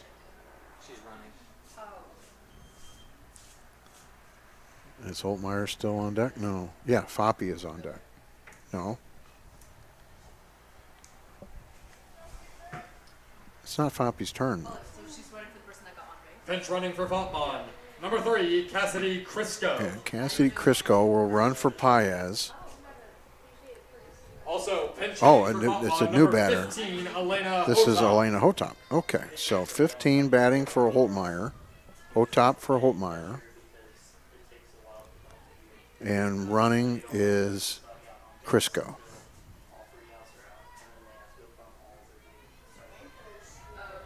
So, and this is good for Fontbonne to get a couple new players in here, a couple freshmen.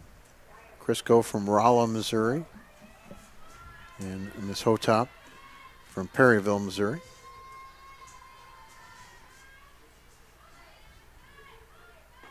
And that's a little bit outside, and kind of Hotop is the father is the other guy, the other announcer that would be here if he was going to make it. And you wouldn't have been here today, so I'm kind of glad he didn't make it. But he got to call his daughter's first hit in Texas. Shot foul back. And I'm sure that he enjoyed every second of being He able to did. do that. And he actually screenshot it and put it on Facebook. That's awesome. Yes. That's awesome because last spring I got to make my way back. We were talking about how I called the baseball games for Rose-Hulman a little bit last year. Nice pitch. Back in the spring last year, I got to call my brother's first collegiate home run. That was cool. I was listening. Sarah Reyes over at first base now. Cromwell at third. Runner at first. That's Crisco. Hotop at the plate, and she hits it that way to right field, but out of play. She's 1-2 now. Becker on deck. And she, at right now, 0 for 3. And I can't remember the time she's ever been 0 for 4. So it'd be nice to get her another at bat here. Fouls again off the right side, not a play. Hotop digging in. Elena, of course, sister Isabel, on the team for a number of years. Actually came back and helped a little bit after that. And her father, my partner in those 4 years, and now back again for however long Elena can stick it out with this team. Hopefully it's at least 4.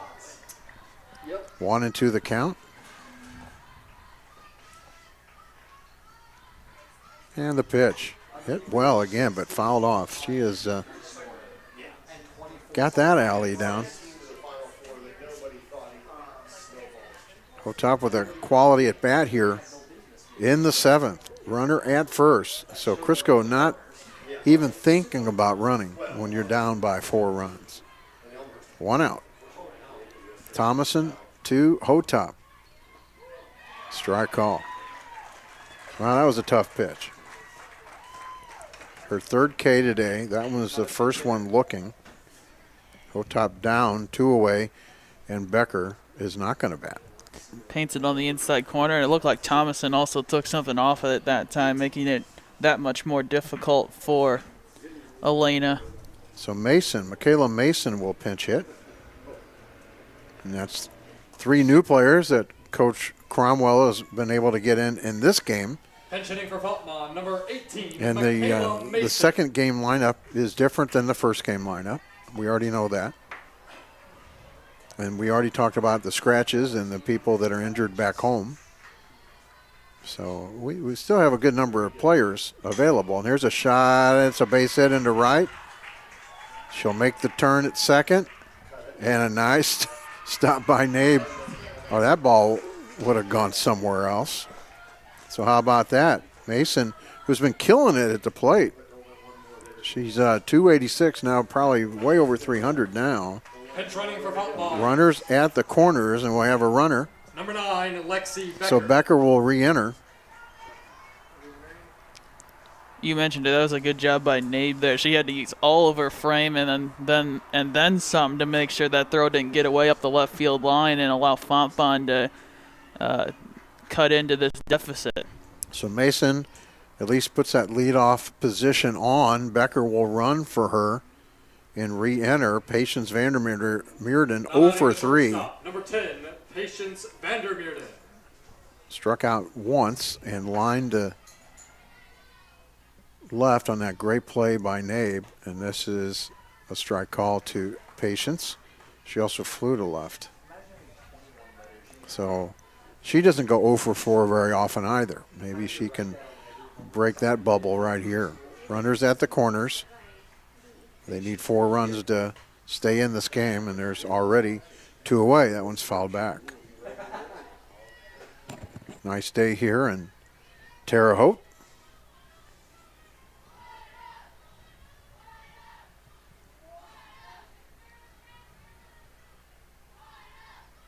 Got some texts we're going to answer here in a second. One's from your family, Joey. They're listening too. Every team has them. When we were at the University of Hawaii for a staff trip, we went to a Hawaii 62 degrees right now. It's warmer here than in St. Louis. and we would just Shot into the corner, into the alley. That's good for 1, maybe 2. They're going to hold the runner, and it'll be a double for Patience Vandermeerden. She does not go 0 for 4. Crisco scores the pinch runner for Paez, who got a hit. Becker is at third base, who came in with Michaela Mason hitting in her spot. Now she's at third. Vandermeerden at second, and Harlan a chance to not go 0 for.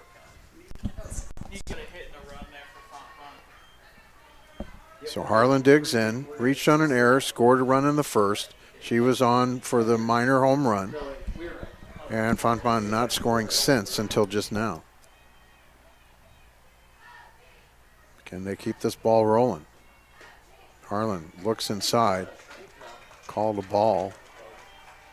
I think we're 1 and 1 maybe? Ball 2, by the way. 2-0, sorry. Thomason. Harlan, base hit. Slow roller, they're going to send her. Nope, they're going to hold her. And a good throw in.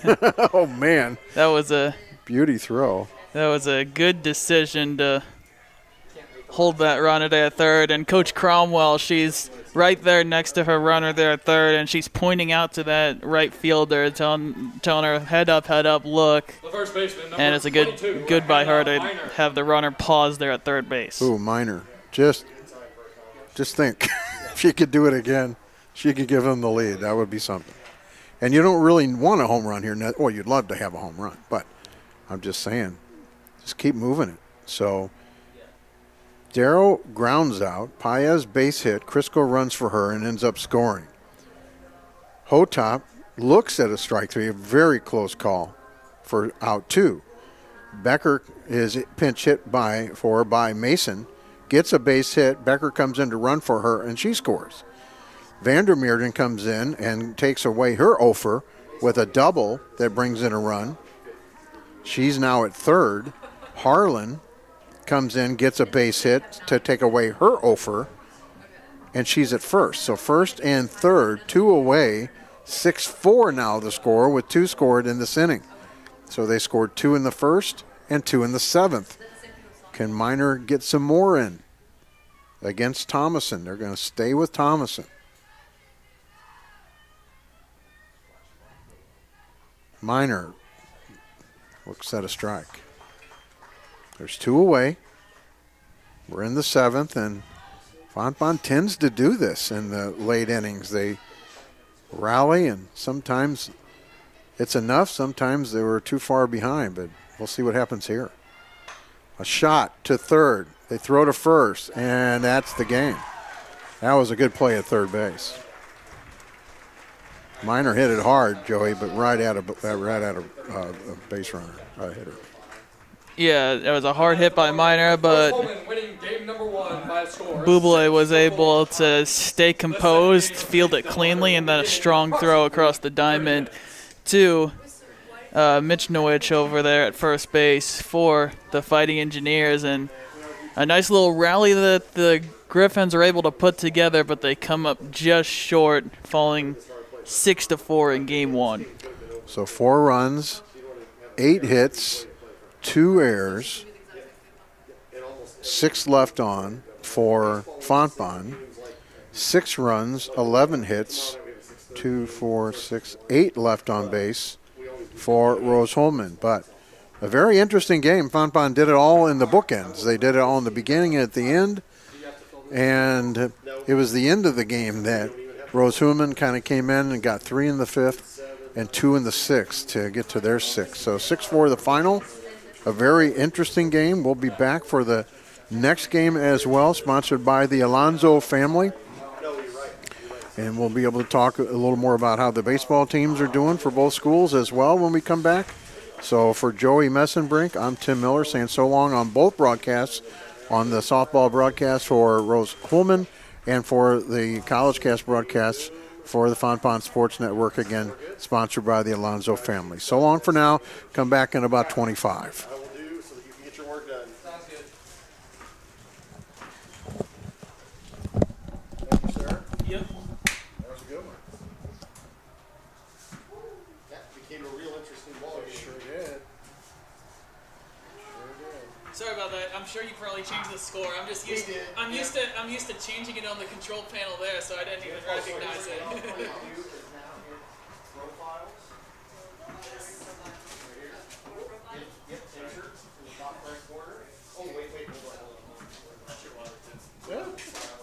So both your parents used to work with Hannah Minor. Oh, I didn't even know that. Well, she's from Illinois. Yeah. Where's she from? Where's she from?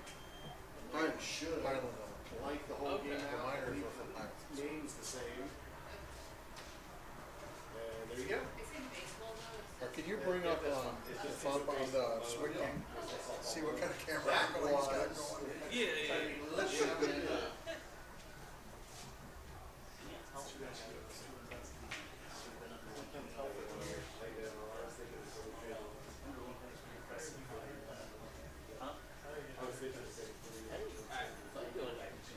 Taking pictures of the first game. If the sun was so bad. Well, no, if she didn't touch it. No, I know. Watched the same thing last inning, same thing. Yeah. I might go grab my stuff and hang out. Two projects due. Good day for softball. Yep. Good next to 2 things due for tech ball. We have that thing due for. Still get it, and then come back here and we'll watch the game. I actually went in the room all the way down. I'd rather bring sit up them out like 3 innings before I got out. Yeah, I saw you handing them out. I saw I have my phone on me, so. I saw the It's nice outside that. Go grab me a drink. I did too. That's it? Dude, I was so upset. Look at this. Is this still going? I had an amazing shot. One's done. Just perfect. And then it autofocuses on one of the coaches on the side. I was so upset. That's fine. Give me 1 second. I'll download those pics. I took it off immediately after the realized it was on like live view autofocus. And I was like, Because I brought Right here. that GoPro that you base worked on. runners going for it. It came with a waterproof case. Do what? Doesn't work with the Spider. Oh, It's too big. I didn't realize I bought it with a waterproof case, so now I have to order just a case because it won't work on the Spider mount with the waterproof. It's too thick, and there's no way to turn it on and off and get the plugs in and all that because there's no holes on a waterproof case. right. Yeah. So anyway, I was here yesterday. I bought the GoPro. It's like, why won't this go in the front of my go in the wrong case? So I brought the wrong case. I bought it with a waterproof. Well, now I've got a waterproof case. So anyway, I couldn't leave him with that, and then You'll get there. fucking leaves his tripod. Watching. So what can you do with that camera shot? Does it look too I haven't close? done that. I kind of. Well, like one it. day down. I Yep. like mine really like this. Yep.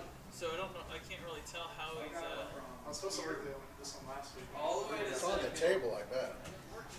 Hey! And then it slowed down. You can't really see any of the. I'm sure it's at the table. Like you can't really see any of the. And that game's done now. Yeah. This game's over, you're This watching game- a replay? Yeah, it's over. But you can't see like any bases or anything. Kevin, you want cards? How he's- Yeah, give me 1 sec. I need to finish getting this gate file. Oh, no, Maybe he could I'm not gonna. back it up. And then, yes, I will take the card. Well, that's not bad. That bar doesn't bother me. It's not that one. Always that's good. But if he can back up, he can get the base. So I'll mention that. Well, He he, can ba- back the he table barely up. has first base. Like you can see, Right. he barely has. But if he backs the table up, he He should could be able to. probably get it. Yeah. Yeah. I'm not working.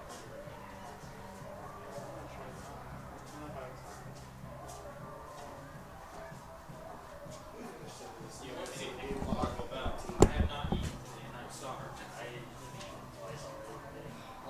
In the last like 3 hours. Somebody I also ordered twice already. Okay, mister.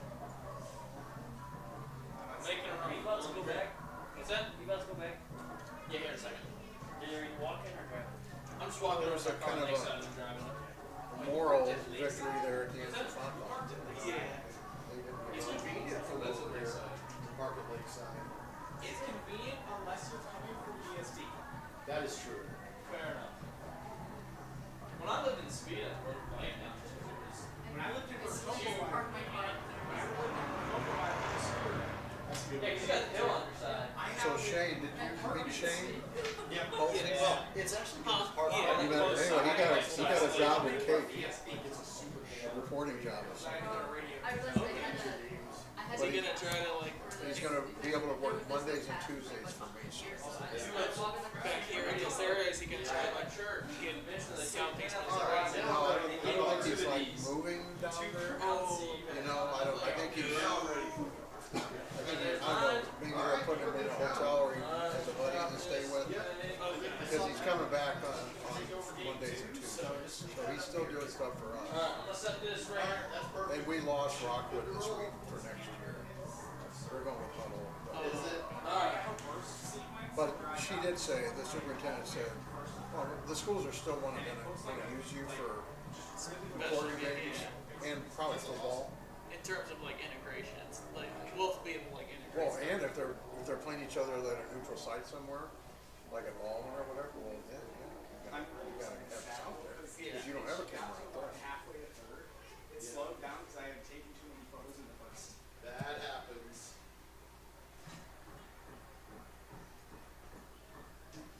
He goes, hey, I'm zoomed out all the way. Have some poles to contend with.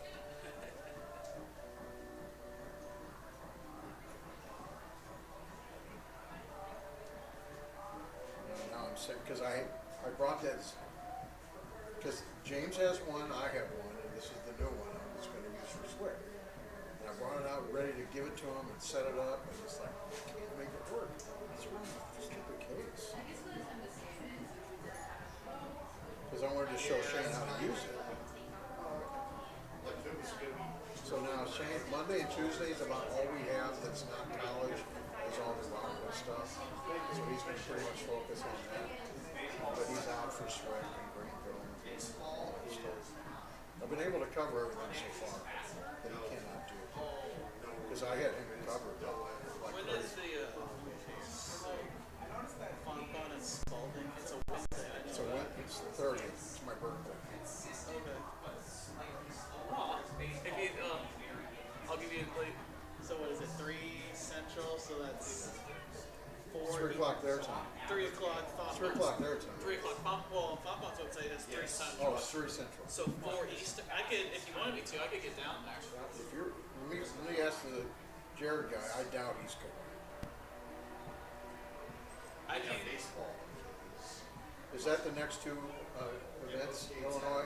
No, they're going to Iowa. Right. They're going to Iowa. That's right. We're not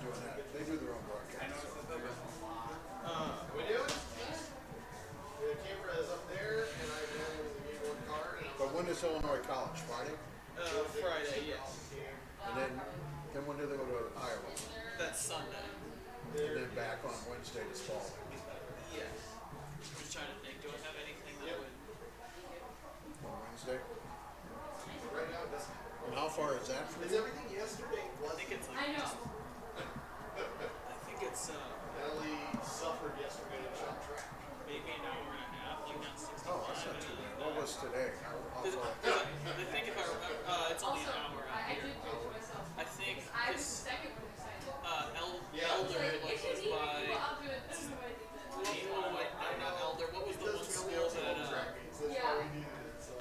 St. Mary's played in Kentucky? Trinity. Because I think I told you it was like like it's 90 minutes. Do you want me to? And we almost had right. them until. I know. Let Well, me check. and now we might not have St. Mary's at all. Oh, okay. They want to. Are they like installing? They stuff? not Huddle, but the other one, Okay. the National Federation camera. Yeah, it does. You weren't. What's Bob Ryan's take on Yeah, he did call me because they've been doing the National Federation camera is a pay-per-view system. Yeah. No announcing. Right. What's his take on that being able to announce? Well, he called me to make sure that I knew that he wasn't doing those games. Because, Tim, I'm not doing those games. I go, I know, Bob, they don't have announcing on I it. saw you over by the. He just wanted to make sure that he wasn't, like it wasn't a mutiny, you know? Right. And he does UMSO stuff.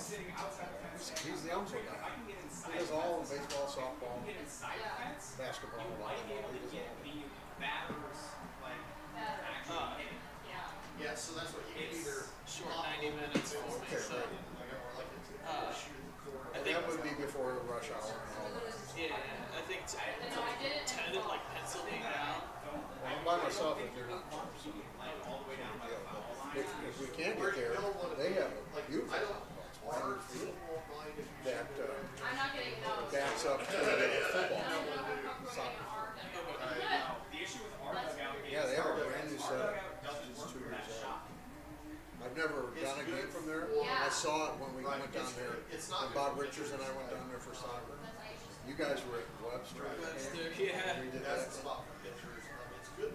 That was both overtimes Yeah. and scoreless going in, and both second overtime. That was the spring year. That 1 minute. Fontbonne, Webster over Fontbonne, and Not a then good idea. And then Westminster beat Little. yeah. Generally. Because otherwise we would have had to sweat out. Because if Webster didn't win, then it would have been Yeah. Fontbonne at Spalding. And then we would be calling you guys like, hey, turn around. Well, now Spalding, they do their own thing on our umbrella. Right. Well, at that point we're just SLIAC thing. So Oh, I know, right? We'd have to be there. Yeah, I have 29, 39 more photos. Well, the reason why that's important is because this camera does this. I don't know. Would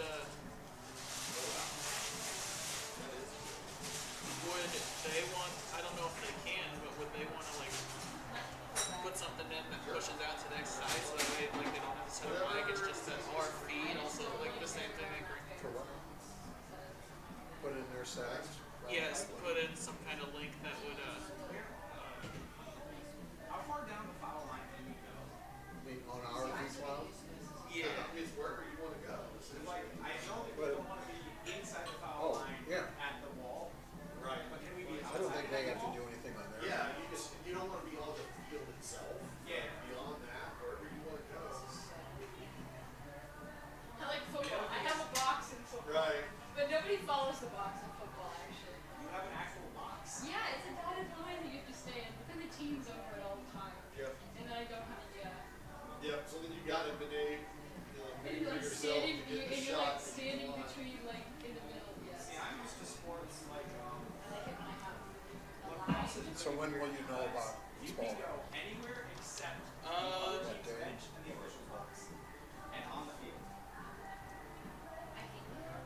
So Soccer's like, I sit in the one box, right? I like soccer. it Soccer's is nice. generally like on a I football think field. I probably know like Go all the way around. maybe the start of that week, so like next Monday. Oh, okay. You Maybe don't we'll want go to and said, it doesn't affect me only in a positive way. It's like, if you can't make it, then I'm by myself. That's no big deal. Right. Same as today. Any sport where there's If I can bring my. Yeah. Because I think they have a press box. Yeah, soccer I normally just sit in a little in a sub box that's right in front of the press box. sub box? Essentially a press box. Oh, They actually have a color Okay. camera. If you figure out where you're gonna be, I'll Yeah, they just do that. Because I'm tied with the SID there. It's good too. Because he's done games for us. Right, and then I remember like last spring whenever I had to like leave, I had to get set up at Shaw Park, leave Dominic, and where did I have to go? I had to go to Fox for girls soccer Right. senior night, and then Dominic had to come and meet me to bring me that setup bag, Yes. because that's I what did it for them in softball last year Yeah. at Well, Westminster if you're on with this side, you get your rounding from second. Eureka, let's say. You can also And get they, one no, it was hit them in hitter Webster. and the pitcher. And I said, well, you want to pay me $100 to do The your close game? outfield is almost too close. And I got Webster to pay too. Yeah. I tested. Outfield He goes, I is thought this was an exclusive. Which you can. Well, I would have charged you more than 100 if it was exclusive. right. Well, So don't complain. You can't get this side. But if you What's sit cool that your like parents this, were listening on the way home. you can sit Yeah. or you can sit. game too. You can sit where they're Hopefully they were one of our 74. The math.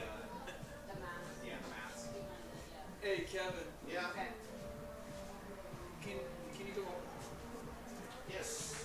We might be able to I don't know, integrate do you- your broadcast with ours. Do you like, so we can like send it since we can't like put a mic in? I don't know if like you guys, if we can put a if you have a specific like URL like do you know I mean, like, no, I mean, I think we're fine doing what we're doing. It's been good. No, it sounds great. Like, it's Okay. I figured I just if you wanted to try Because that. we can simulcast inside of our system. Gotcha. Where we can I don't put it know on that I have Facebook. enough knowledge to, no, we've got that too. And it's working, it's working. Yeah. No, I'm good with that. And if you can send me those numbers, I'm gonna steal those numbers too. Yeah, I will do that for sure. I can tell you after the game if you remind me before you leave. Okay. I can just look on the web real quick. Oh, you're just gonna keep the same broadcast all the Yeah, time? it's one broadcast the whole game. And there's no archive? No, it does archive. Yep. But you got, it's the whole day. Correct. Right. I need to run and get our lineup card, so I will. Can you get ours too? Yeah, I can do that. Okay. Good? Yeah. I think I have concessions here. I'm not sure. I'm gonna actually run to my car and grab a soda out of there. Oh, you go do that. I got a soda here.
Houston smashed Illinois. Yeah, it ended up being like 14, something like that. How about St. Clears? Yeah. Playing good basketball.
wife, she was taking a long time. A very long time. Do you have any extra programs lying around? Do you know where you took those down to? I took them down to the fans. I thought I gave you one. Did I give you one? You can give them the one that we Well, we need it for our. Yeah, I don't want to take your It's guys. got your players on it. well, as long as the printer works. Yeah, I'm gonna have a lineup for you here in a second. Yeah.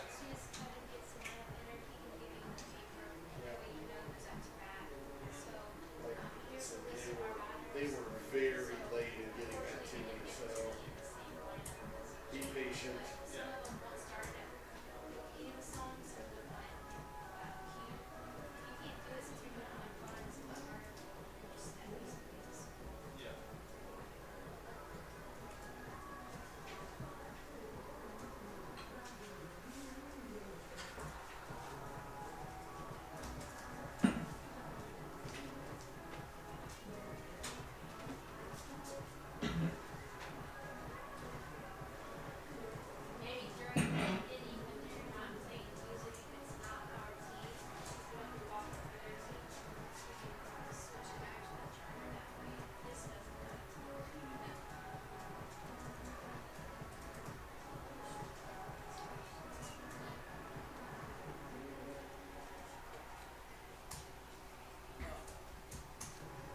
Alright.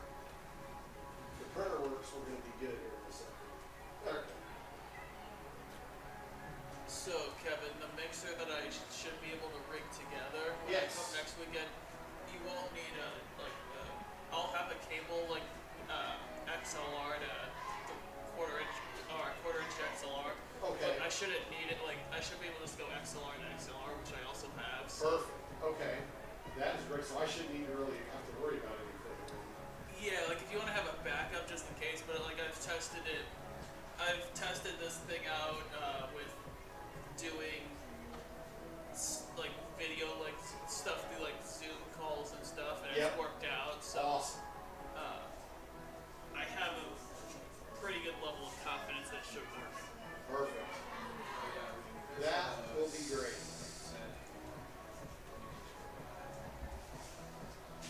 Here's our lineup.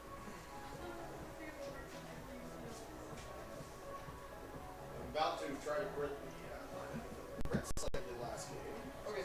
Life would be great.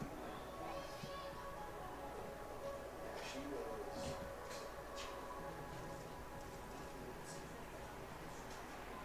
Yes. How about this? Iowa women get beat 31-32 to Creighton. Did they really? Yeah. Wow. Yeah. It's working. It's not supposed to work both games. That is not right. No. So you pick our game, not his game. That is really right. Our stance should happen here, wouldn't it? Is that this next game or is that? That is this game. There you go. Thank you very much. Yep.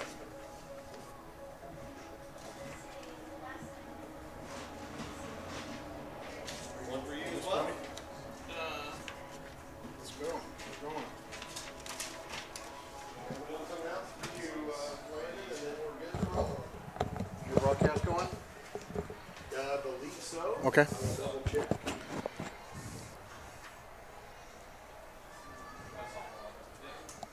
All right. Welcome to Game 2 here in Terre Haute, Indiana. Fontbonne Griffins against the Fighting Engineers of Rose-Hulman, and the first pitch here at 3:06. Leading off at the top of the first It inning, is the center fielder, number 20, Grace Harlan. Worstel against Harlan. Harlan to lead off here in Game 2. Umpires have switched. Harlan followed by Becker and Hotop.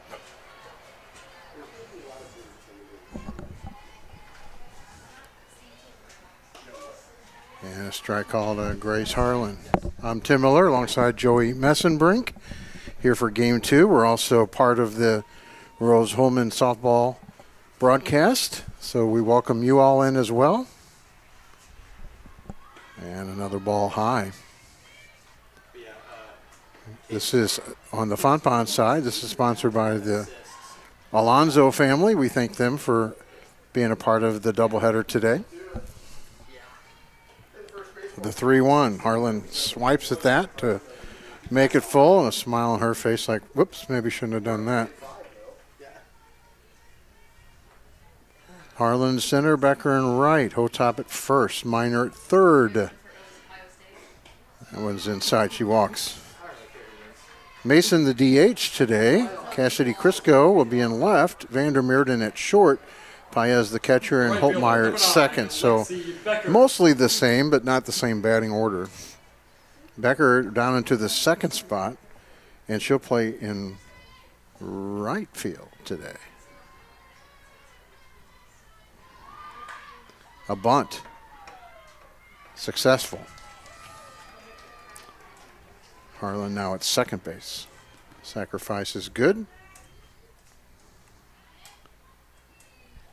Yeah. And go ahead. Buble was ready for that. She came charging in, and really her only play was there at first. Does it well, meaning a successful sacrifice for Lexi Becker. Chance for Hotop now. Got a bat in the last game. Gets the start in this one and looks at a strike. Elena Hotop. The pitcher again is Phoebe Worstall. 3-0 record.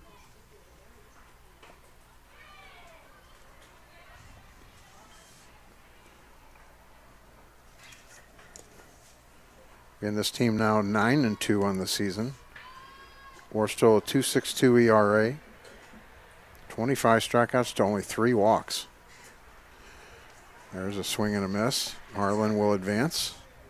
It was not a tip, but she swings at strike 2. And Harlan has to go back. It was tipped.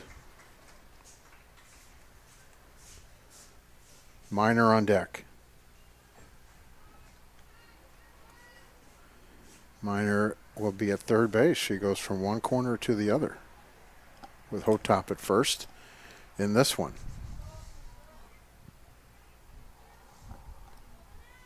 Elena out, back in after talking to Coach Cromwell over at third base. And the next one home is fouled off. She did about 4 of those in her at-bat in the game 1.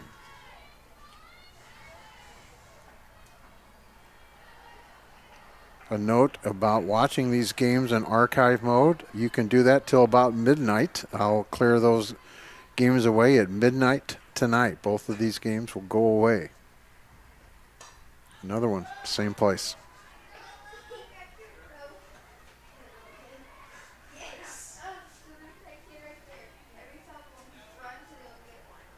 One ball, 2 strikes. Harlan at second after the walk. Advanced on the Becker sacrifice bunt. Hotop, a 1-2 count. Worstall to the plate is high. The receiver is Nicole Lang again here in game 2.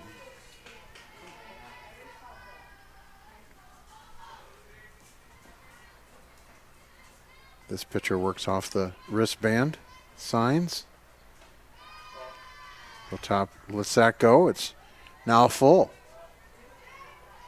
3 balls, 2 strikes to Elena Hotop, first baseman in game 2.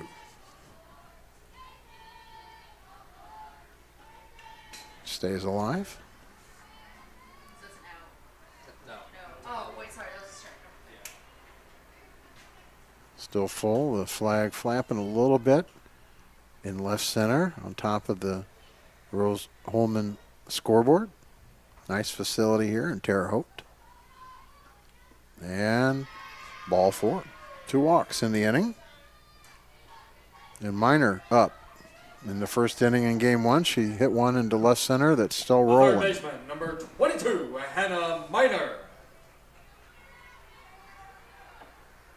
Mason on deck is the DH today. See some Fontbonne fans out there in left field. I wonder if they went to go see if they could find that ball in the wooded areas at the base of that hill that you see in the background of your screen. That's Joey Messenbrink. I'm Tim Miller, the voice of Fontbonne softball. This is my 12th season covering these ladies. Not these ladies, but the program. There's a shot to short. Picked up. They go to third. They got it. Force at third. Nice play. Yeah, it's a heads-up play by the shortstop, Mackenzie Morgan. We saw her make some nice plays in game one and deciding to make sure she at least gets that one out, getting the lead runner. Could have taken a chance on turning the ending double play, but keeps the runners at first and second now with 2 outs. Mason in there. She came in and pitched hit for Becker, got a hit in game one. Is the DH in this one?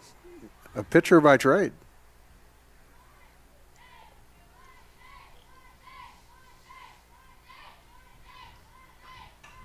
Fouls that one off.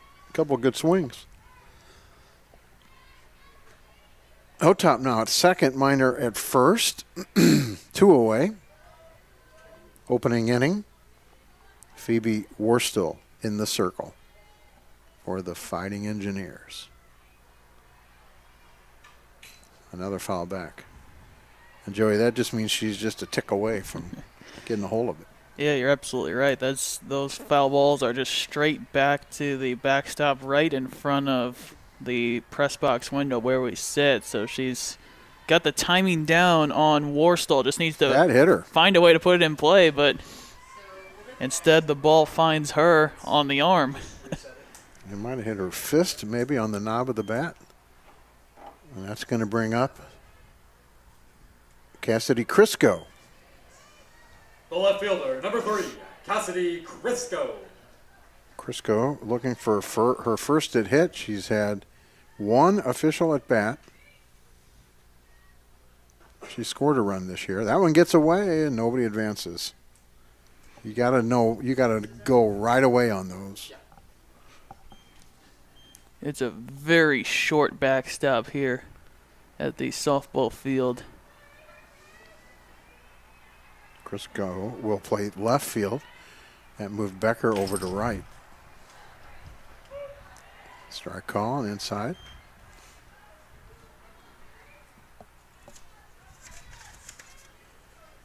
Cassidy from Rolla, Missouri. One of the many freshmen on the squad. Swings and misses there. Strike 2. Bases jammed, 2 away. The freshman Crisco at the plate. She came in as a runner in game 1. That one gets away from the catcher as well. So that's a ball? Yeah. Also, if you don't want to have to reset everything, you can just use 1 ball, 2 strikes, 2 outs. Bases jammed on 2 walks and a hit batter.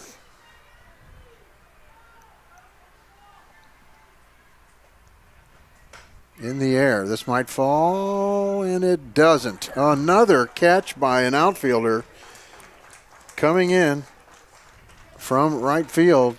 That is For Fontbonne in the top of the first inning. Haley Hoffman. No hits, no errors, and 3 Did not play in game 1, but makes a nice play there. We've seen Dandy play in left center and now in right field. Fontbonne retired with no runs, no hits, 2 walks, a hits batter, 3 left. The rest of the lineup for Fontbonne, Vandermeerden, Paez, and Holtmeyer will be the last 3, and they'll get to bat in the next inning. The lineup for your home team, the Rose-Hulman Engineers. Leading off the shortstop, number 4, Mackenzie Morgan. Can you do the lineup for Rose-Hulman? I sure can, Tim. So the lineup for the Fighting Engineers reads like this. The shortstop, Mackenzie Morgan, leads off, followed by the second baseman, Ariel Thomason. The designated hitter is Ashley Pinkham batting third. The catcher is Nicole Lang batting fourth. Angela Buble is the third baseman batting fifth. Reagan Nabe, the left fielder, bats sixth. Haley Hoffman, the right fielder, and she bats 7th. And the first baseman, Kennedy Michnowicz, is batting 8th. Rounding out the Rose-Hulman lineup, the center fielder, Gabby Davidson, she bats 9th. And the pitcher, Hannah Borgmeyer for Fontbonne here in Game 2. Hannah, her second appearance, she has thrown 3 innings of scoreless ball, hitless ball. Morgan.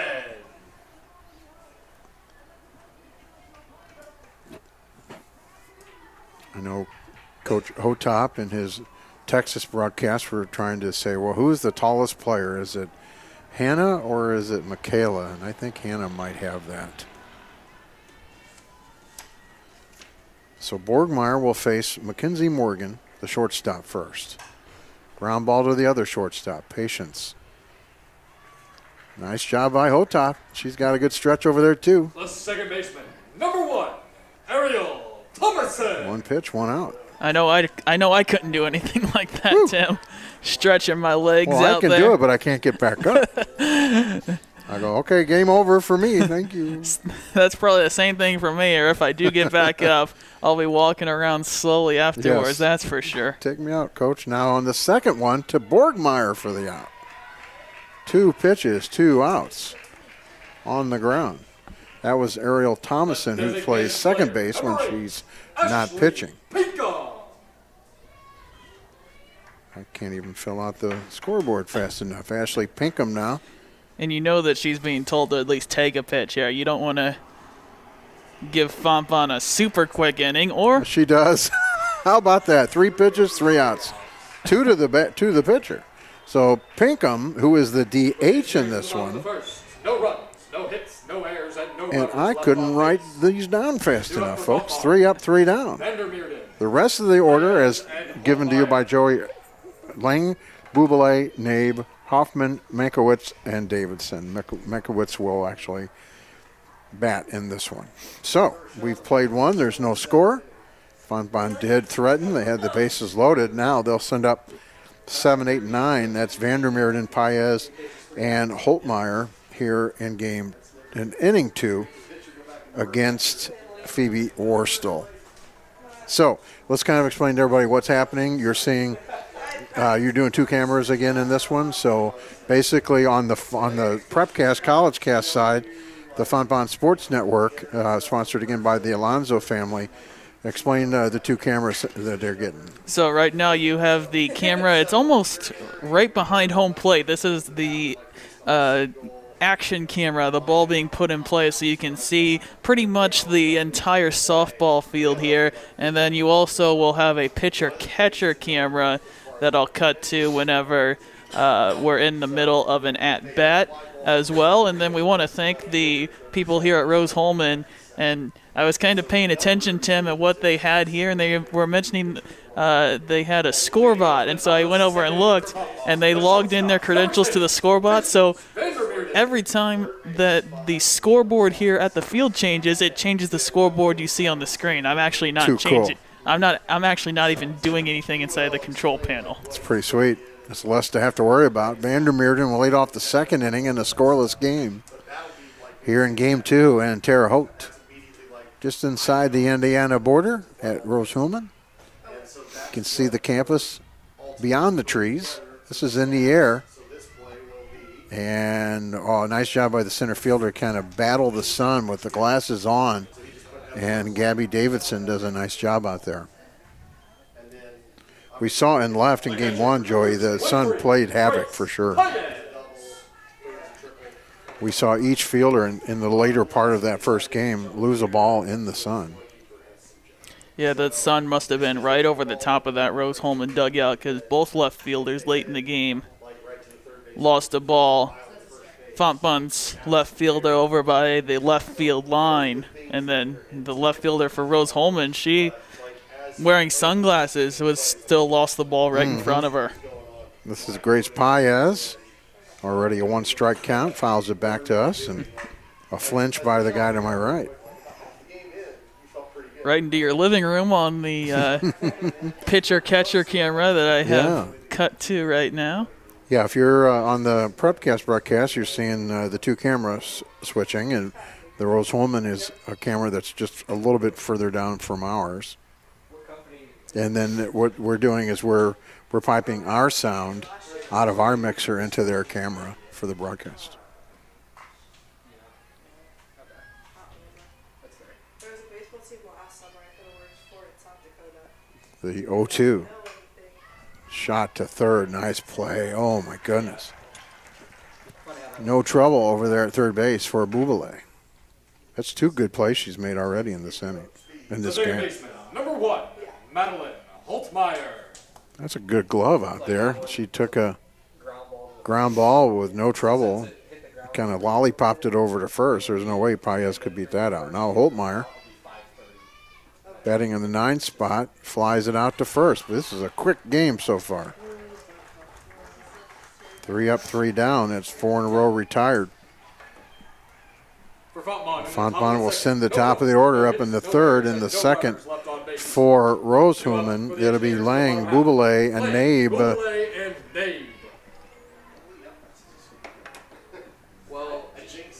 And Joey, we talked about it in game 1, but we can let the Rose-Hulman folks know that you'll be up in maybe more than a few, but at least a few baseball games you'll be able to kind of be a part of. Yeah, so I plan on being back. I can't be back for their home opener Friday night, but I plan on being there the rest of the weekend next weekend as the Rose-Hulman baseball team will open the home slates of their schedule.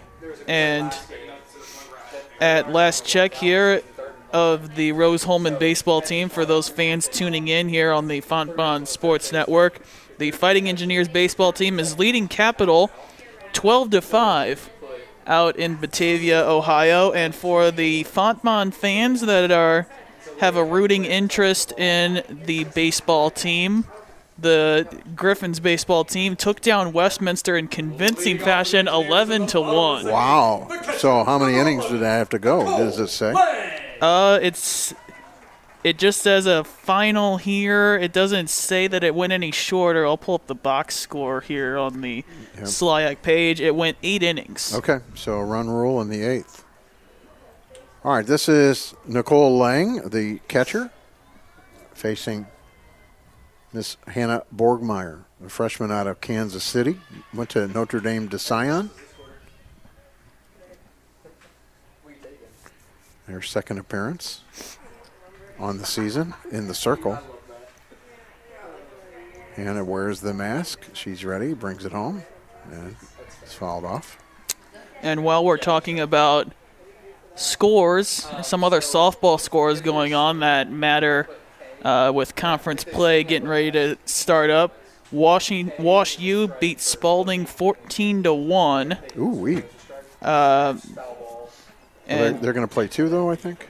Just one game there. Oh, Eureka, okay. And you still got Eureka Cornell and DePaul. Spalding is playing DePaul later on. Those games taking place at Transylvania University in Lexington. So a little invitational going on there. We saw a lot of those same teams last year in St. Louis at Ellisville. You and I did some of those games. James O'Sullivan with us as well.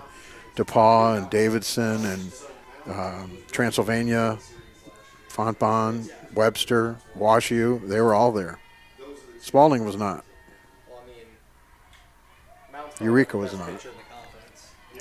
So it's weird. A couple of SLIAC schools going to that place today.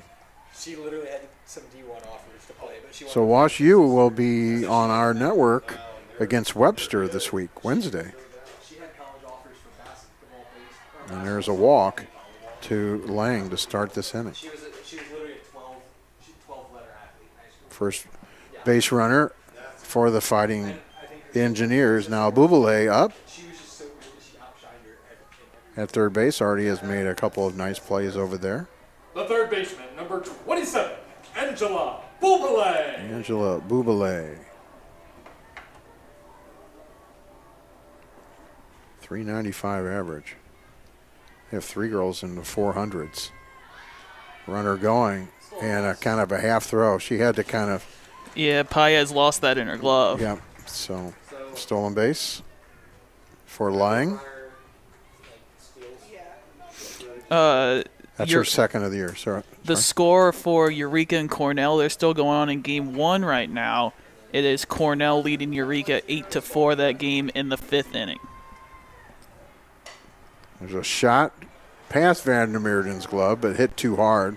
Harlan gets it in. Nice cut by Hotop in the circle. As Borgmeyer was coming to back up Paez. So a nice clean hit there by Buble. And now they're at the corners with nobody out for Nabe. Reagan Nabe. The left fielder, number 16, Reagan Nabe. Nabe out of Cincinnati. 12, 5, and 7 now. So we're putting it on now. Yep. 2 in the 3rd, 6 in the 4th, and 3 in the 7th. Yep. Nicole Lang from Fishers, Indiana. Suburb on the northeast side of Indianapolis. And Buble from Slidell, Louisiana. I've called games there before. 2 on. Fake to throw to third. There's nobody there to cover. Wouldn't have been a good idea as Minor came charging hard on the bunt attempt shown by Nabe. Crisco way out in left field couldn't man the third base position at that point. So nice job by Paez just to hold it. 1-1 the count. Ground ball right side. That'll score the run. They go to first for the out. Holtmeyer to Hotop. So an RBI for Nabe. Buble at second base. And in this game, Rose-Hulman strikes first. Haley Kaufman now. She's from Clay City, Indiana, a freshman. Way high. Holtmeyer trying to keep Buble honest at second base. Borgmeyer tagged. And now this is a base hit up the middle. Harlan gets to it. They do send the runner. It's cut in the circle by Hotop. And another base hit RBI by Hoffman this time. Some people say that people intentionally hit ground balls and give themselves up. Well, they do, but technically for score, NCAA scoring. Oh, really? Okay. Because I knew they do that. Mikowicz now gets to bat. She did not bat in game 1. She was the flex player.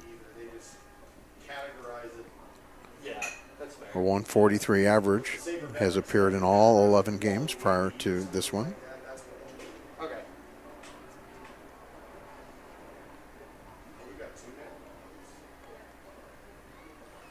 Kennedy from Greeley, Colorado. The first baseman, number 14, Kennedy Miktovitz. We got players from Michigan, Kansas, Indiana, Colorado, Ohio, Texas, Illinois, Louisiana. That one's high.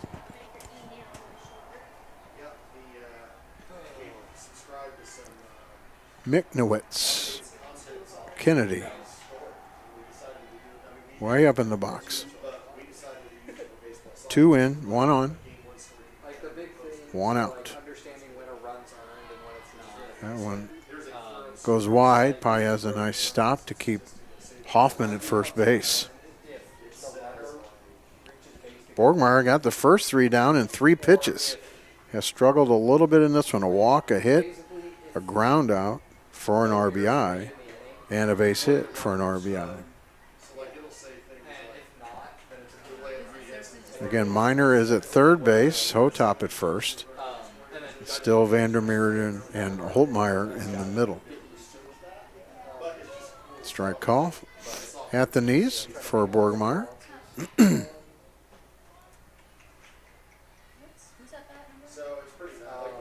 I hope you're enjoying the simulcast on both the Fontbonne Sports Network. Ground ball, Vandermeerden, a backhand stab to second base, safe. That was her only play. So a fielder's choice. for Miknowitz. And The center fielder, number 2, Gabby Davidson. gives up the base at second, but a good job by Vandermeerden in the hole, because if that gets into the outfield, that runner might have tried to turn second base and get into third. Speed pitch high to Davidson, the center fielder. Gabby, a .212 hitter, has appeared in all of their games this year. I'll do it in between innings. Looking to bunt, she does. Paez goes to third, and it bounces away. Going for a force out there. Fielder's choice sack. That is, oh yeah. So if you were willing to give up, That's a hit plus what one. did you throw to the wrong base? They threw it to third base, and so the fielder's choice sack. So that is a sacrifice fly. No, it's not a hit. So the only question I have on that, like, so it was obvious they were. Bases are loaded now. Already 2 in. Coach Cromwell The problem was about with a discussion, in front of home plate, which is why they went. mostly to Borgmeyer. Do I put anything, or do I just reset everything? That's good. No, you are No, correct. Fielder's choice so sack is. do set. Not a good start in this one. Rose-Hulman came in 8-2, now 9-2. Fontbonne drops to 2-7 after the first game loss. That one's like a 400. 2 against Illinois College on Friday, Sunday. 2 in Pella, Iowa against Central, a perennial top 10, top 20 team in D3. And then Wednesday, a traveling doubleheader to Spalding in Louisville, Kentucky. So these girls are getting road weary. I think we forgot to do it. You can hit set, green hit. Ducks on the pond. First one to Morgan. Grounded out. Remember, in that first inning, 3 up, 3 down on 3 pitches. Morgan. Is it one ball? Morgan got her 1 pitch out to shortstop on the ground. Now Borgmeyer's having trouble finding the plate. We had, in game 1, was it 1 gift walk run, I think? Just 1? I believe so. Yeah, I don't think it was 2. That's a shot past the umpire. It's a base hit. Everybody's going to go station to station. The ball comes all the way to the plate. Another RBI. Base hit. Brings in Hoffman. Miknowitz to Number 1, third. Davidson to second. Thomason. That's 3 runs now. And to the plate, Thomason bats for the second time in as many innings. She is the 8th batter in this inning, and there's only 1 out. Nice pitch by Borgmeyer there.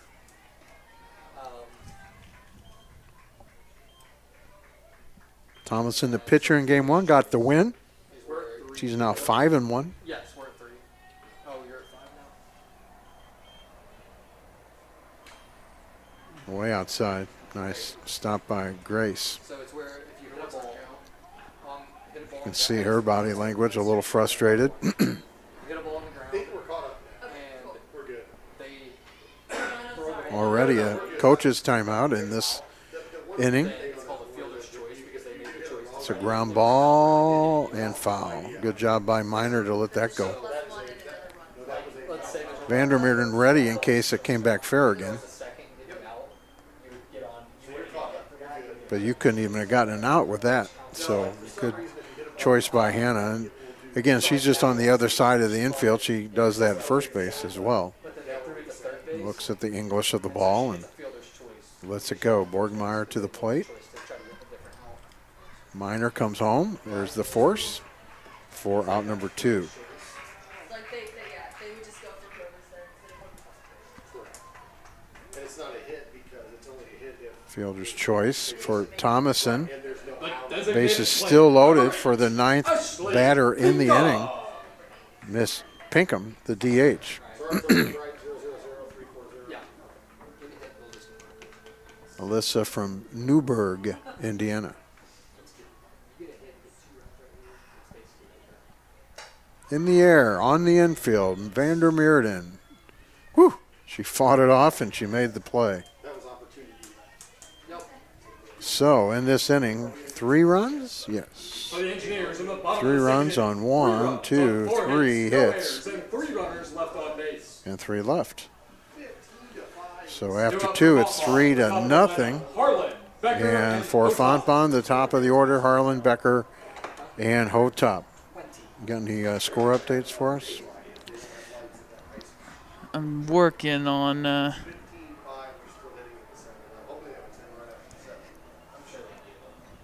trying to see if I can get that Spalding DePaul score as part of the invitational that they're at. You said Webster beat Spalding today, right? Wash U beat Wash Spalding. U beat Spalding today. 14-1 or something? Yeah. Woo. So we see Spalding a week from Wednesday. And that's how I'm going to spend my 65th birthday, Joey. With you, maybe, in Louisville, Kentucky.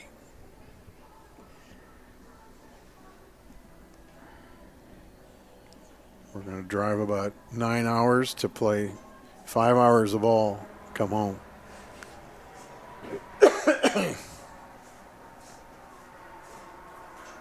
So back to the top of the order here in the 3rd.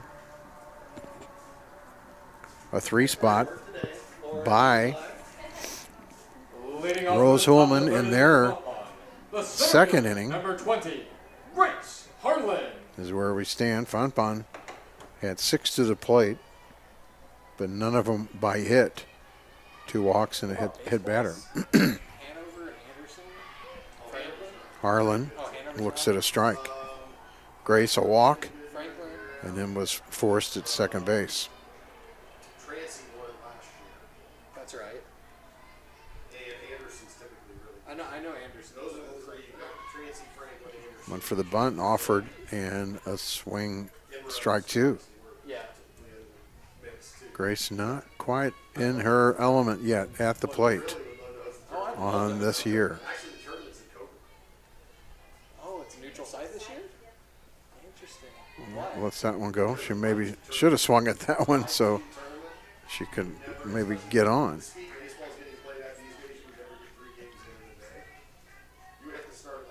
Harlan, 1 ball, 2 strikes. 10-2-6. Outside, 2-2. Grace, officially a senior. You might want to switch to the 3rd inning. We'll have to see how many of these seniors come back next year. We know that Hannah Miner is a legit 5-year senior. Everybody else is a 4-year senior. I talked to Abby Richmond's parents in between games, and they were trying to run down who they think might be around still or won't be around still, and Harlan fouls that off. So a lot of speculation, but it didn't sound like anybody else of those seniors might be coming back.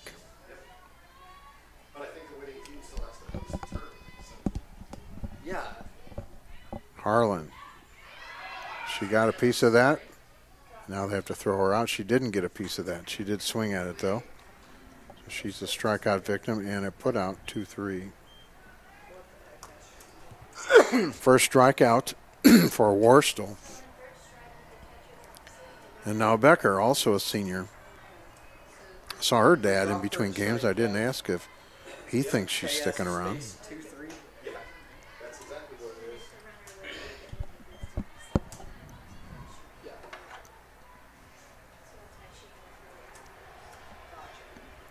Lexi moved from left to right.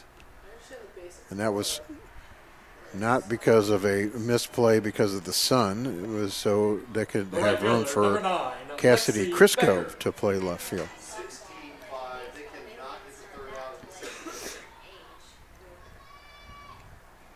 2-0. 3-0. Hotop on deck. Walked her first time. They had 4 different Griffins reach base in that first inning, but they left them loaded with no hits. That's a strike call to Lexi Becker.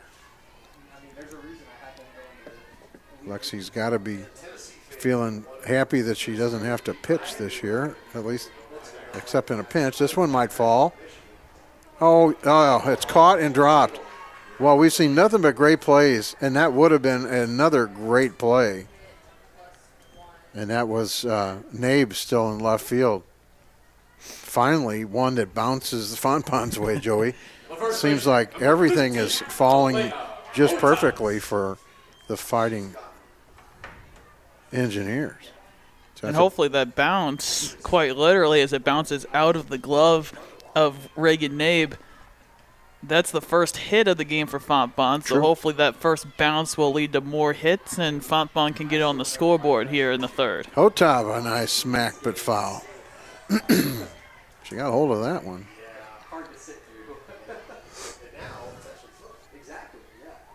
One out, one on. 3-0, Rose-Hulman. Hotop, then Minor.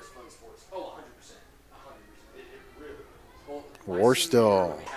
Another one, same place. Well, everything we remember Joey in her previous 2 at-bats, one this game, one the other, was foul balls off to the right. Now she's fouling it off to the left. You just need to straighten it out now, kiddo. 0-2 the count, 1 out, 1 on. In the dirt. Throw back. Safe. I think if Becker had been moving, she would have had a chance. Not a good jump, though. 1-2 the count.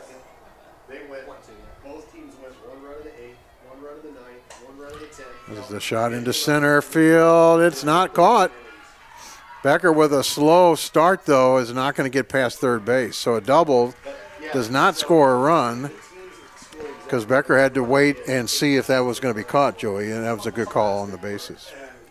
Yeah, it's a heck of an effort out there in center field by Gabby Davidson diving to her left. And as you said, a very smart play by Becker there between first and second, making sure that that ball got down, that Davidson didn't make some sort of miraculous play. Which we've seen all day from everybody. So the outfield for Rose-Hulman has been quite strong, making very stellar defensive plays, but not that time. Minor a chance with 2 on to get into this 3-run lead. She does have a home run today.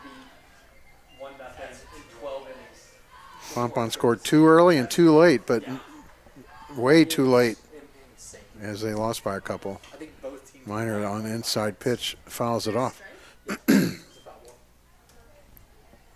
Becker at third, Hotop at second, both with hits after the strikeout by Harlan. It's always a strike if you swing. Minor digs in. Hits it well into left, and it's gone! Another home run by Minor. Nabe looked like she had a beat on it, but she just saw that ball keep going further and further. And a second home run on the day. This is a 3-run version, and Fontbonne ties the game just like that. How about that? Yeah, it wasn't quite as long as the first one, but it was still very impressive as that ball just kept going. It was effective. And just as we were saying, Tim, as we finally saw the ball start to bounce Fontbonne's way on that diving attempt that Reagan Nabe tried to make in left field, bounces out of her glove. The ball started bouncing Fontbonne's way as another single, or another double rather, out to center field, and now follow that up with the 3-run home run, and it's a brand new ball game here in the top of the third. Yep, we're starting over here with 1 out, and Michaela Mason at the plate got hit in the hands her last time up. Swing and a miss there. She was going for one as well. She has one this year. That's why she's in here as a DH. When the bat's hot, you get them in the lineup somehow. The 0-1. Strike 2. Yeah, I have. Baylor and Kentucky already being out though. Mason way up in the box and way up on the plate. And looks at strike 3. She went inside and got her. Second K in the inning. For Worstel. The left fielder, number 3, Cassidy Crisco. And Crisco will bat for her second time in this one. Line to right to end the first with the bases loaded. Nobody on now, thanks to Minor, clearing the bases with the home run. There's a bunt. She might beat it out. The throw is off base. Good idea, huh? Infield. Hey, that's just as effective as some of those singles and doubles we saw to the outfield. When you have speed, utilize the tools that you have as a softball player, and does that there for another Fontbonne hit. And now we are exactly even on the scoreboard. Both teams 3 runs, both teams 4 hits, no errors. How about that? Patience Vandermeerden will hit it to short. Her counterpart, good throw, and that ends this inning. So 7 bat, 3 score on the home run by Minor after the hits by Becker and Hotop. So 3 runs on 3 hits, 1 left. They've left 4 through 3 in the bottom of the third for the home team. It'll be the same start as we had in the last inning since they batted around in the second. Lang, Buble, and Nabe here on the Fontbonne Sports Network, sponsored by the Alonso family today. And we're also on the Rose-Hulman softball broadcast as well. And while we're talking about Rose-Hulman being on the Rose-Hulman broadcast, we can say that it is now official. The Rose-Hulman baseball team has run-ruled Capital in 7 innings. They win 16-5 on the road, a final score. So the Rose-Hulman baseball team back above 500 at 4-3 after that 16-5 victory in 7 innings. Well, Hannah Borgmeyer's got to be breathing a little easier now as she's seen her team get the same number on the scoreboard. Fontbonne 3 in the third after 3 in the second for Rose-Hulman. Now the thing is, can she throw a 0? Remember, in that first inning, it was 3 pitches, 3 outs. She needs to do that again here against the 4, 5, and 6 batters who in the last at-bat walked, singled, and had an RBI out. So it'll be Lang. She was the walk and scored. Back in the second. She'll bat here for the second time.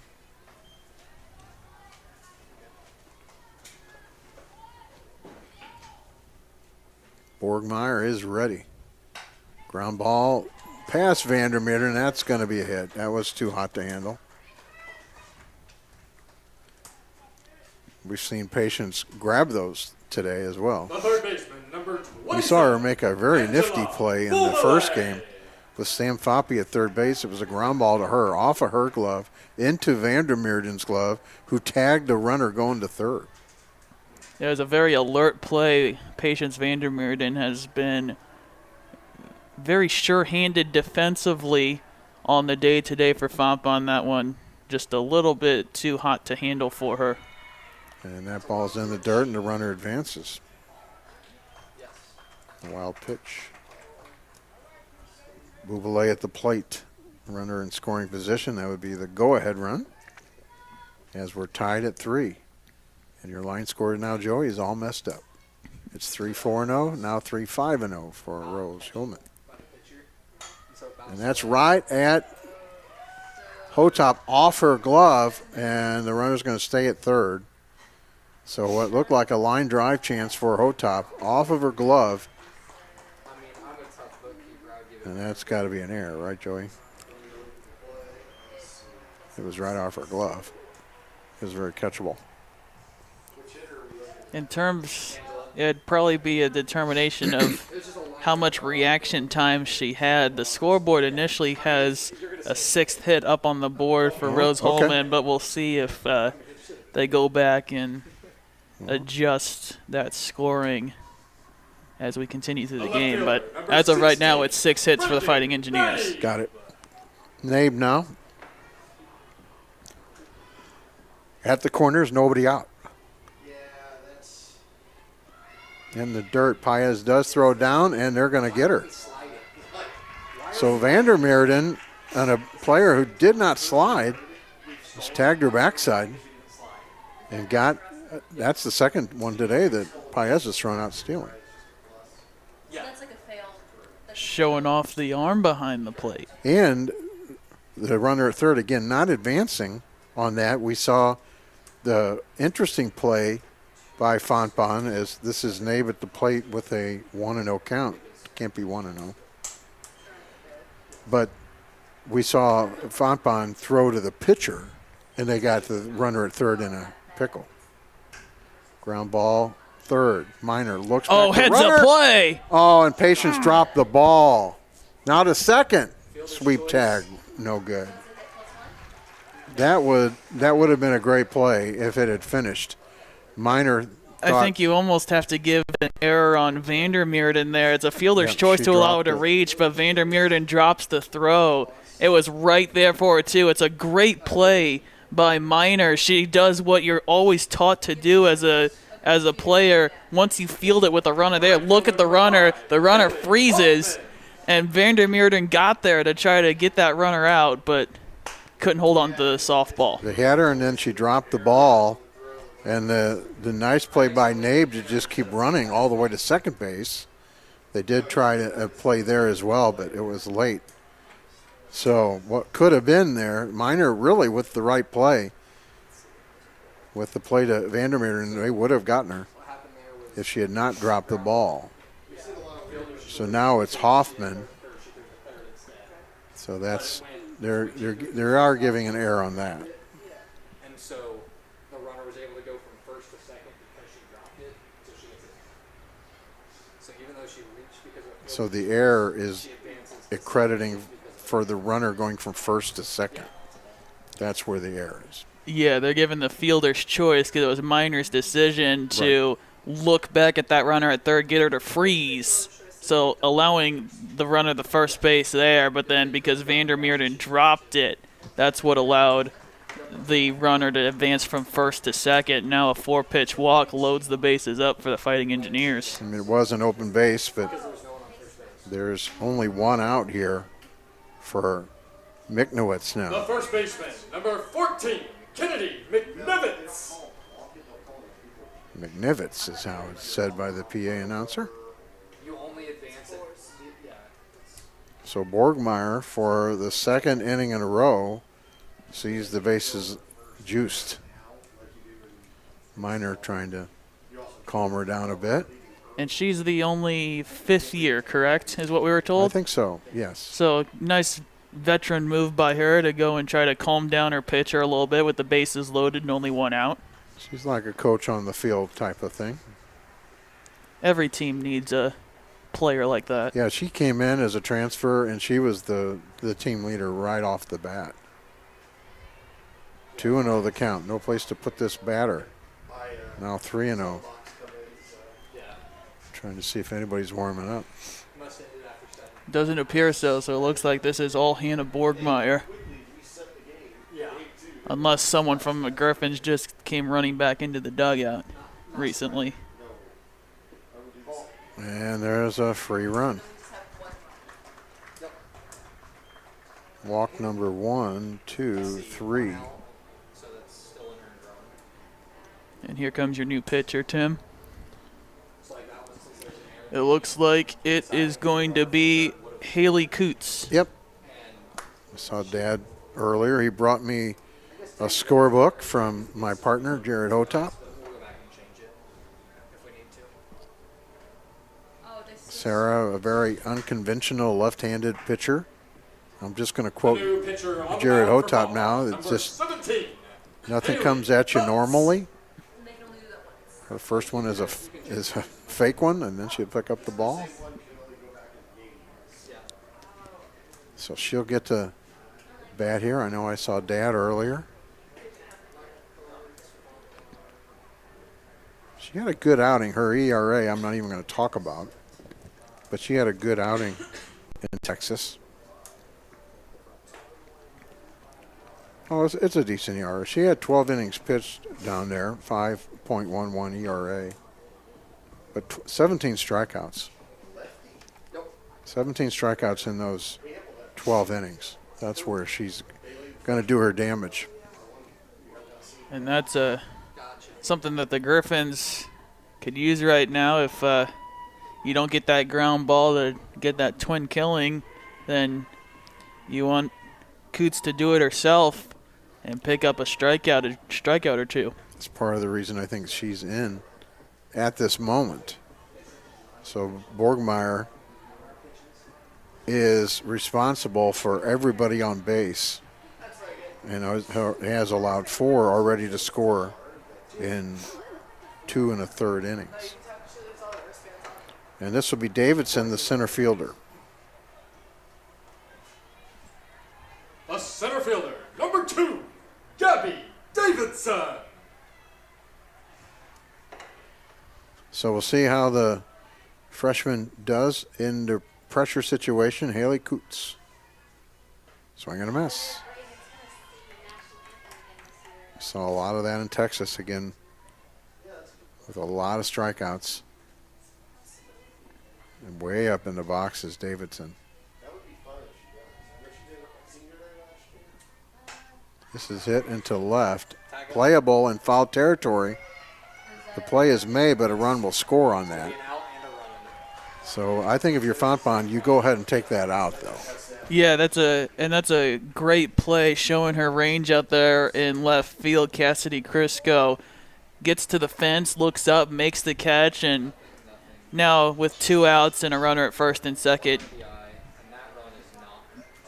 all it takes now is a simple ground ball. You don't need a whole lot else to happen to get you out of this inning. A strikeout, a ground ball, you can go straight to first or whatever open base, or just a simple fly out, and you're out of this jam with only 2 runs allowed, and you can try to get those 2 back in your half of the 4th. Only 1 runner advanced out of the 3, so Morgan at the plate has an RBI in the 2nd inning, base hit.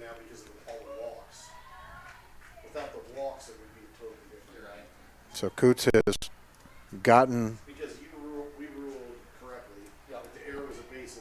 her first batter to fly out.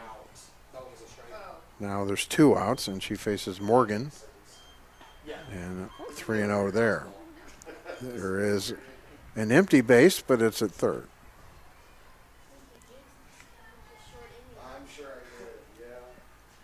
Haley Coots out of Cape Girardeau, went to Notre Dame High School. Swing and a miss. Back to first. Oh, and it was dropped by Hotop, or they might have gotten that runner. Now the throw to second, and they got her. Interesting. Is there an error in there? Technically, it's just 9. So just 9-6 on that. Do you credit first at all on that? On the out, on the put out? I guess technically it is 2-3-9-6. It is. 2-3-9-6. I would agree with that too. Well, Morgan will get to come back. And Coots did her job, Joey. She came in and pitched a contact, and they got the fly foul, although a run scored there. But then they got, on a throw to first, they got the runner on the wide throw to get that runner at second base. But they get the lead back with 2 runs. Only 1 hit in that inning. And after it was said and done, only 1 left. And they'll have the top of the order in the 4th. And Fontbonne has 8-9 in this one. Still Worstel in the circle for the Fighting Engineers.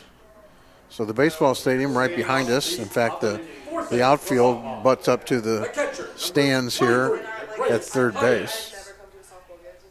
So if there's a baseball game on, there's a long hit. You got to look out if you're in the stands. It could hit you. You get a left-handed batter that turns on one. Yeah. Paez will bat for her second time against Phoebe Worstel. If you're Fontbonne, you got to feel good that you only gave up 2 all those runs charged to Borgmeyer. Coots came in, did a really good job in relief to get a batter, and then they got another batter in the field. So really only faced one official batter. Paez grounded to third her first time. And looks at a strike outside. 2-1. Well, Minor, for the moment, has come out of her slump. Now we're waiting for some others. Let's that one go.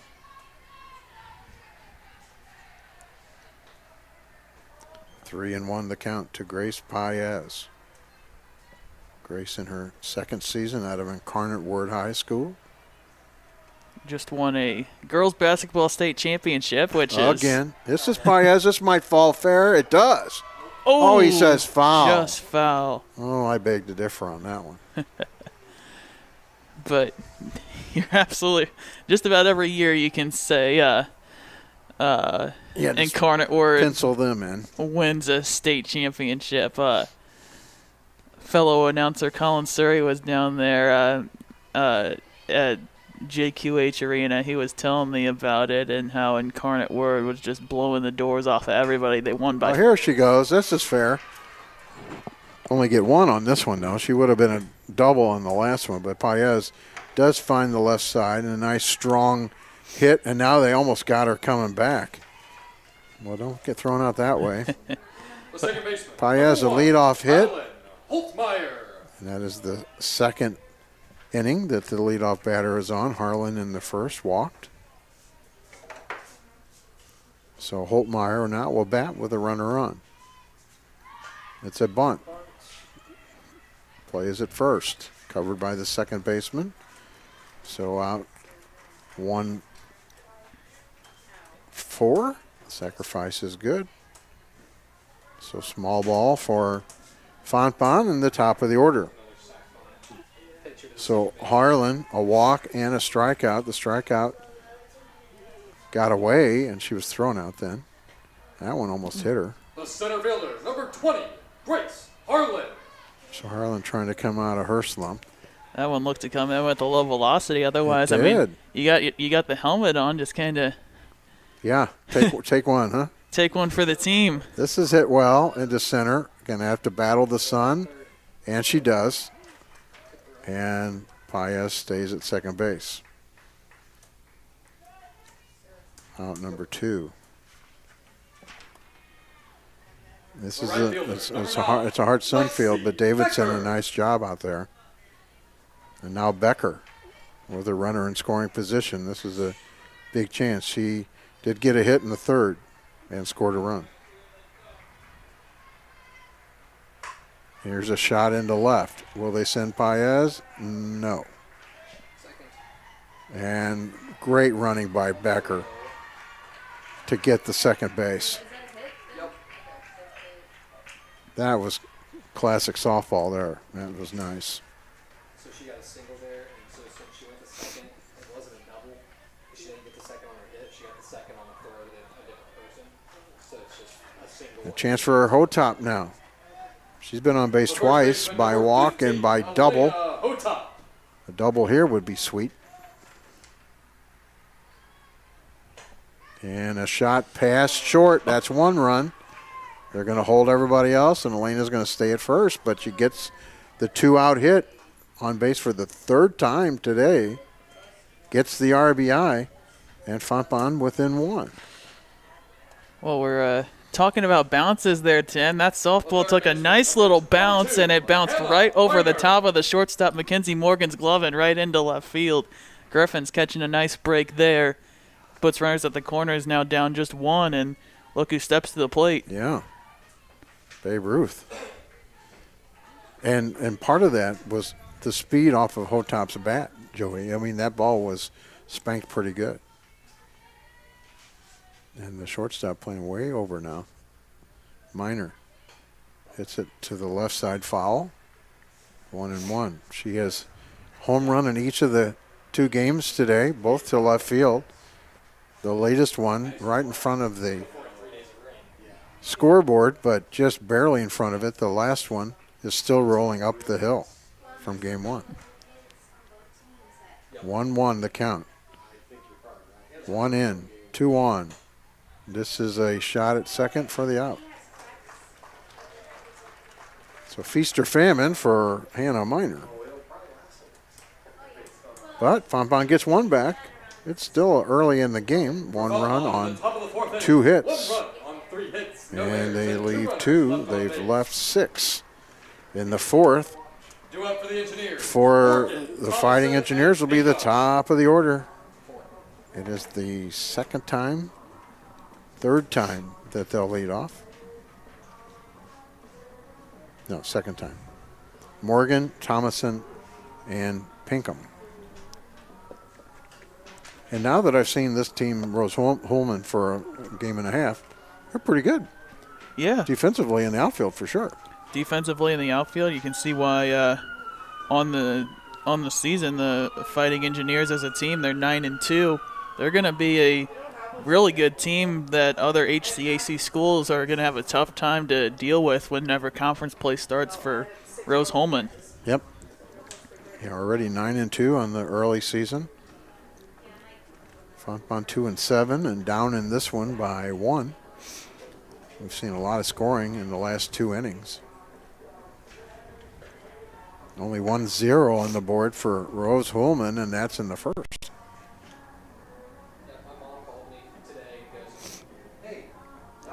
So I got some information. The Holman people started the Indianapolis Raceway. That's where that part comes from. And I forgot what he said, the Rose part. Leading off the bottom of the 4th inning for the Engineers, the shortstop, number 4, Mackenzie Morgan. So Morgan, Thomason, and Pinkham against, in her first full inning of work, Haley Coots. Ooh, almost hit her. Again, Haley faced one batter. She came in with 1 out. She faced one batter. That was a fly in foul territory to the left field. A run scored, and then there was a throw behind the runner at first. It got away from Hotop, but all of the relays ended up getting the runner at second base to end the inning. So she only faced one runner and got 2 outs. One batter and got 2 outs. And a swing and a miss here. Again, in her outing in Texas, Coots, 17 total strikeouts in her time down there. 3 appearances. That's fouled back here. Fontbonne will be back at it with yours truly on Friday. So almost a full week off. We'll be at Illinois College for 2 varsity games, followed by a junior varsity contest. Is that in Jacksonville? Where is Illinois College? Is that I think you're right, yeah. Illinois College, yeah, that's up in Jacksonville, Illinois. And that's where McMurray used to be when they were at school, right? That's way high. Oh, almost dropped in, though. Took something off of that. Woo. That looked like it was going up and up and up, and it dropped. Mackenzie Morgan has to be careful there. That one almost dropped in right at her letters for what could have been strike 3. As long as the umpire's paying attention. Full count here to Morgan. Swing and foul back. A lot of runs in the early going here. Some crooked numbers up there, too. Rose-Hulman with 2 in the 3rd, and I'm sorry, 3 in the 2nd, 2 in the 3rd. Fontbonne with 3 in the 3rd and 1 in the 4th. Fouled again, same place. We thank the Alonzo family for sponsorship of this on the Fontbonne side. And we thank Kevin, the SID, for hooking us up into the broadcast on the Rose-Hulman side. And I thank Joey Messenbrink for coming in from Indianapolis today. That's a shot foul to the left side. And I just died laughing. Got an arm warming up in the Fontbonne Yeah, it's pen. Michaela Mason out there.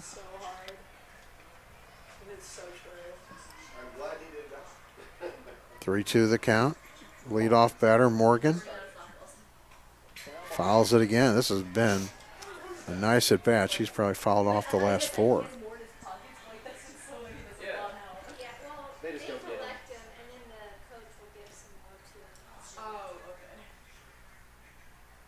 Haley Coots to the plate. Way high. That almost drops in. You can't give up on that.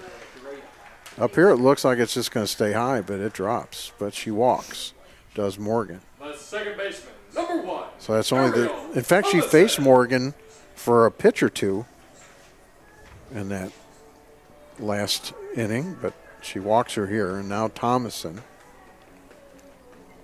Thomason got the win in game 1, plays second in game 2, and looks at a strike from Coots.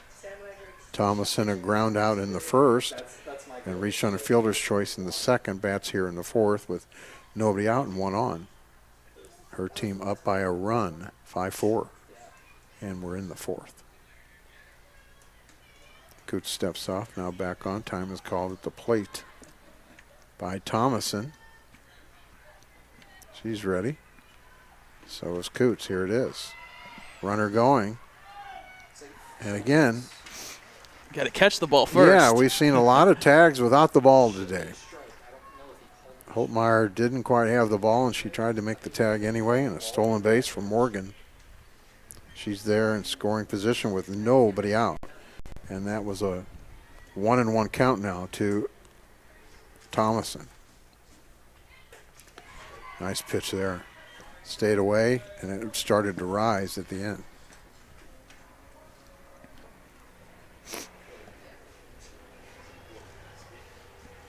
Big strikeout chance here for Coots. The 1-2 count.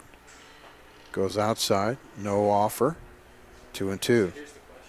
That ball came back to Haley as fast as it came to the plate, too, from Paez.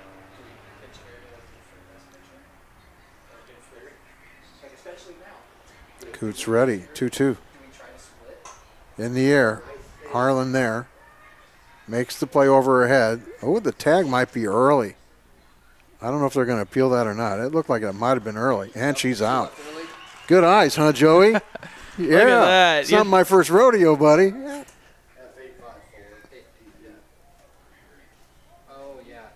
Yeah, that was quite easy to see. I believe that should be.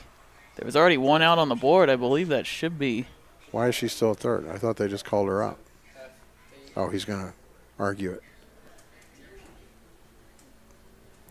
I saw it up here, so he's not going to overrule his own overrule. You're commenting earlier about your birthday, Tim. Those eyes are still. You were the one who caught that right away. Yeah, that's with my real eyes, not my cheaters.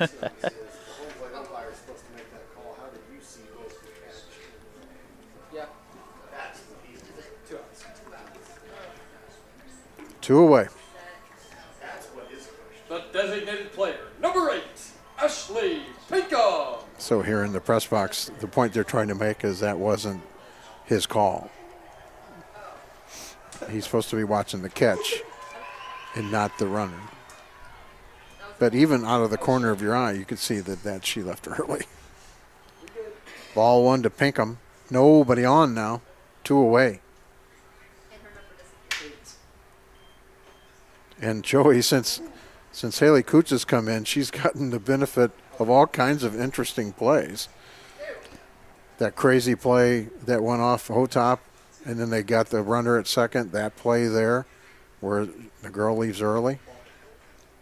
She's only faced, this is only her 4th batter, and she's let him on, but then she got him out. So Morgan, the walk, the stolen base, and then out are leaving early. And now Pinkham up with nobody on and a 2-1 count. Outside. And if you're Coots, you don't want to let up another runner here.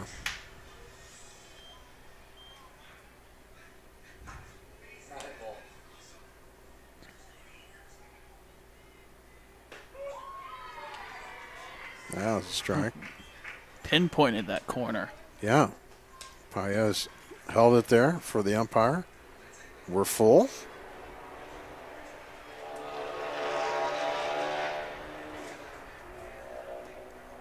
Oh, she went after ball 4 for sure. Well, we were right by the highway. We've heard all kinds of noise in this inning. We heard the ambulance, and now we hear a roadster. 3 balls, 2 strikes, 2 outs, 1-run game. The pitch. Swing and a miss. That's her first K today. Couldn't have come at a better time. So no runs, no hits. There was a walk. Nobody left as she was out leaving early on a fly ball. And we go to the 5th by a 1-run game. And in the middle of the order, it'll be Mason, Crisco, and Vandermeerden for Fontbonne. And so far, Mason's been on by a hits batter, Crisco on an infield bunt, and Vandermeerden 0 for 2. And we're going to see some changes, I think, by Rose-Hulman, too. We'll get you those when we see them. Defense hasn't even taken the field, so we're probably seeing some double switching action here.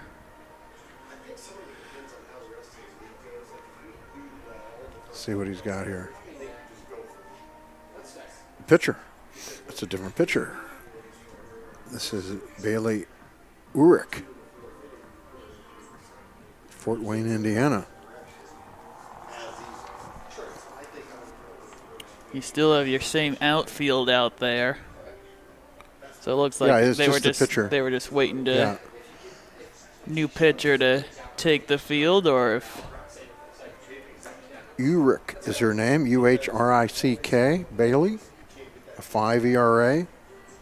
This is her 6th appearance. She's had 3 starts this year as well, 15 and a third innings pitched, 15 strikeouts, 8 walks.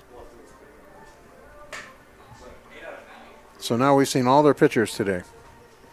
We saw Thomas in game 1. We've seen Worstel and Urich now here in game 2.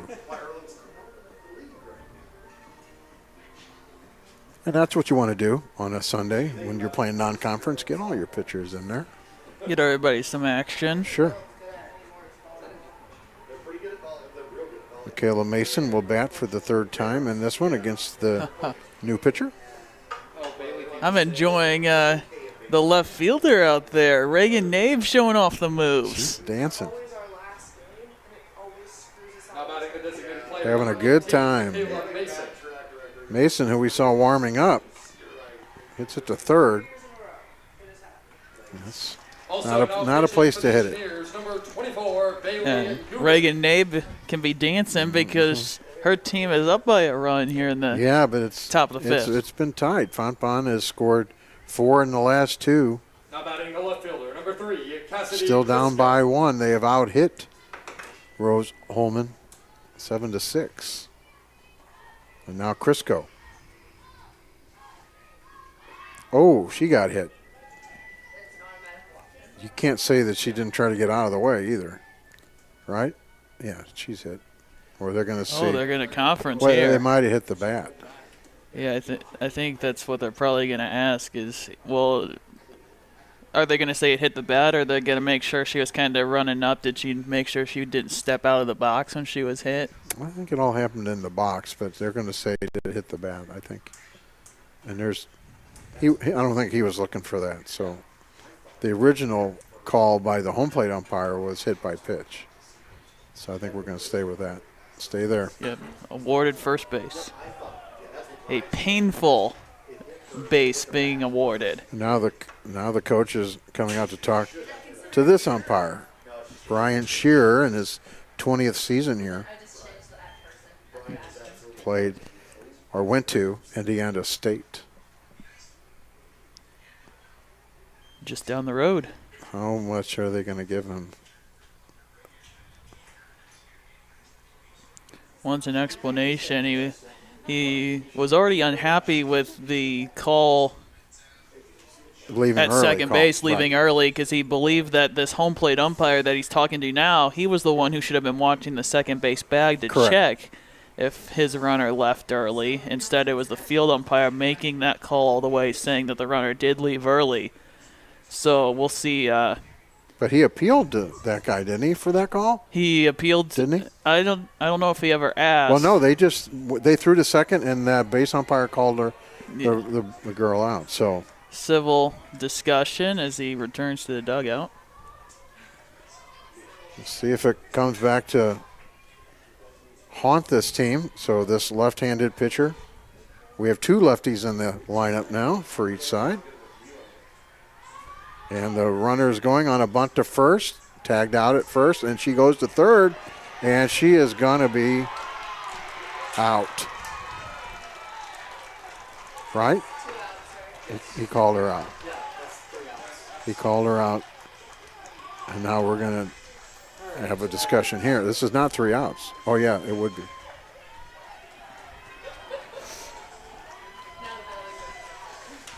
She landed on the player, Joey, and that's the only, thing. Yeah, I mean, Was she on the bag when she landed on her? well, there wouldn't be a force out, so I think Coach Cromwell is saying, because the glove was the glove of the third baseman Buble was on the dirt as well, and so Crisco had to step over the top of her. So I don't know if Coach Cromwell saying how could she have picked up her glove to tag Crisco, or I don't know if she's pleading for like an interference. The bag is being blocked. My runner can't get to the third base bag, but. Well, he held up 2. I thought he was saying there's only 2 outs. I think he's saying a double play. And then she got thrown out going to third. So it is a sack bunt. You're right. It's 3-5 sack DP. Okay. That's an oddity. So we've seen some interesting stuff in the last inning here. But it looks like that's going to be a double play. That's exactly right. Yeah, that's exactly right. They threw that one, but you're Crisco was just not going to stop running, was she? She was on a mission to get to third base on the bunt by Vandermeerden. Move up for the engineers. Lane, Buble, and Nate. Number 11. So we see a double play, not in a traditional fashion. And I guess you like the aggressiveness there of Crisco. Yeah. But Well, we saw good speed for her to get on base in the infield bunt in the third. And we see that was a design play, I'm sure. And when she saw that it had died so well for Vandermeerden, she goes, I'm just going to keep going. For a while, I thought I saw nobody at third. But then that player was hanging out and was able to get back. I think Buble she charged it in as far as like the middle of the circle, but then got to give her credit. She did do a good job getting back to the third base bag. And made the acrobatic tag on Crisco, who was kind of doing a cartwheel trying to get on base. So 3 up, 3 down, even though there was a hits batter and a bunch of action in that inning. So Fontbonne did not get any runs in that 5th inning, and we remain 5-4 for the Fighting Engineers, and it'll be the middle of the order. Lang, Buble, and Nabe. And this trio has been on base 5 of the 6 times. And the one time that they weren't, Nabe grounded out for an RBI. So very productive part of the lineup in this one. But the first time that they will face this pitcher, Haley Coots. So Haley has come in and pitched to 4 batters and gotten 5 outs. And don't ask me how that's possible. We've seen some funky stuff in this game for both sides. Lang today walked and scored, base hit and scored.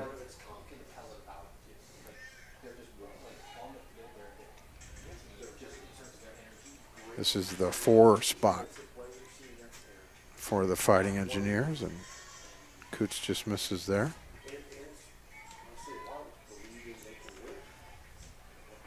Well, you know it's a good game when both the coaches are complaining in the same inning. Defensively and offensively. Both of the coaches are complaining. Both of the coaches are fighting for their team, trying to get every inch that they can Right. But to gain that advantage. But the umpires held their ground both times. All times. 3 times now. 3-1. Coots in the air to right. There's Becker. Doesn't have to worry about the sun over there. Makes the play for out 1. So they got the leadoff batter in the first. And never since till just now.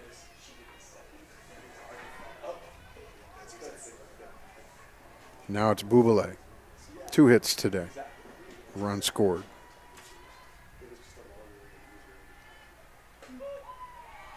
She's painting that edge out there. The third baseman, number 27, Angela Buble.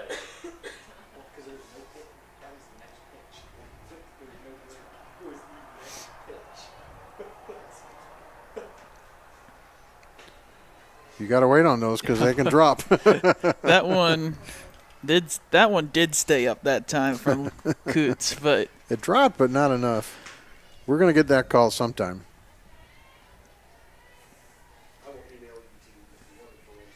Coots to Buble. That one stayed in and fouled off to the right side. 1-2 the count. 1 away. And a 1-run game, 5-4. Rose-Hulman here in the 5th. I said it earlier in game 1. I don't think that we're done scoring runs in this one.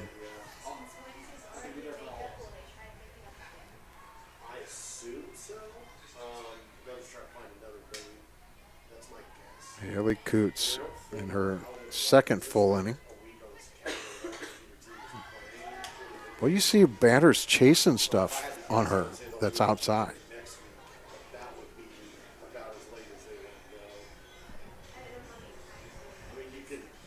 Again, very unconventional type. My other partner, Jared Otop, says she doesn't carry a helmet. She doesn't carry a bat. She's not going to bat. She's not going to play the field. She's never going to run. She's just going to pitch. And outside there. she's very effective as a pitcher only for Casey Cromwell. You don't see that very often. Yeah, Michaela Mason, you see, is one of our star pitchers, and she's batting today. This girl doesn't even care to bat. And again, outside, and they go after it. And we're out of balls.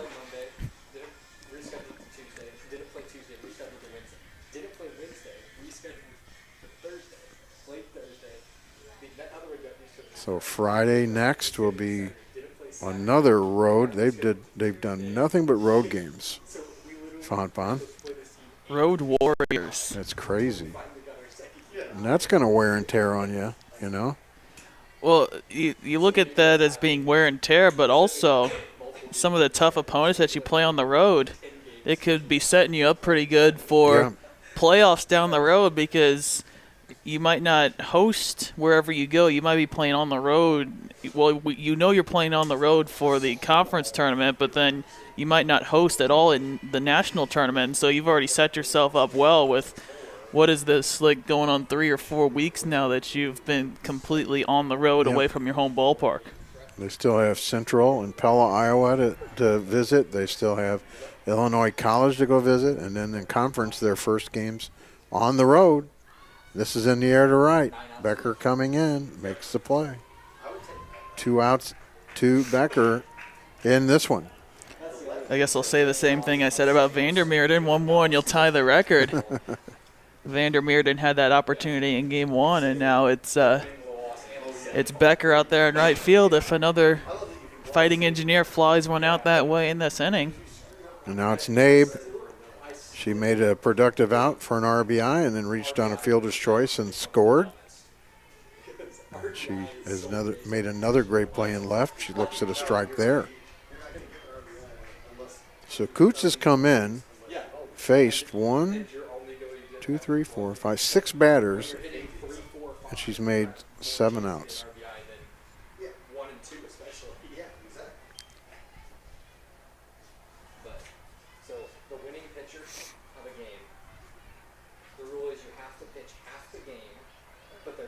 Nabe, 1-1.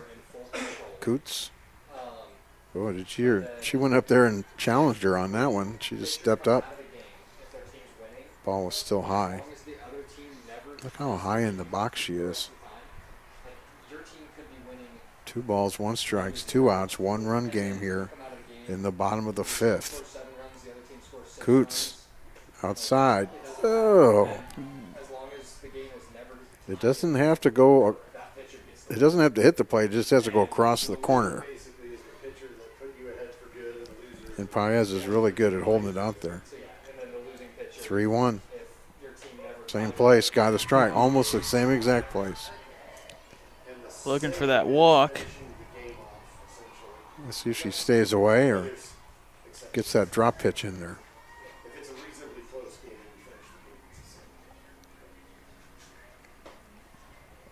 Too high.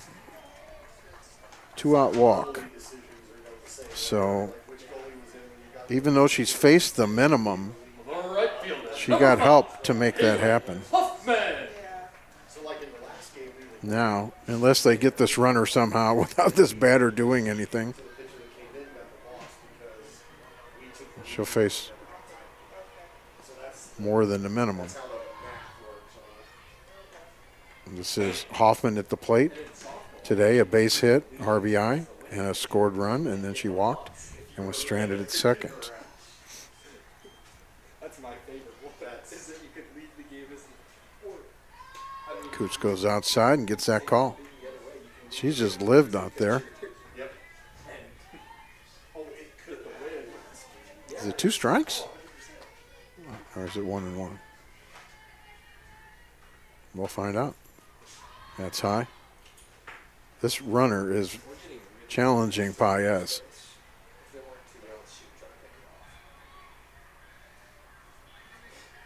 Well, we've seen Paez try to throw behind runners at first, and it didn't go well. Fouled it off. Kind of slow on that swing. Well, now we know there is 2 strikes. Correct.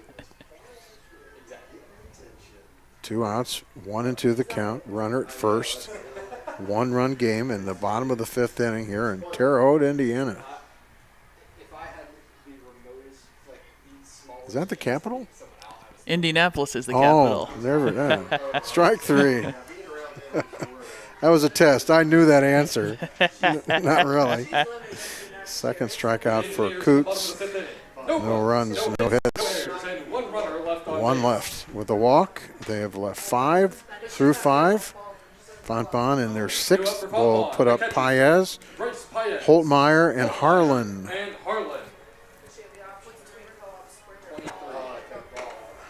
So again, we thank Joey Messenbrink coming in from Indianapolis today, from the University of Indy, to be my engineer and partner, and to also help get us on to the other broadcasts, the Rose-Hulman, and Joey will be back to do some baseball. His brother's on the team, and you've done games for them in the past. You get to do some more next week.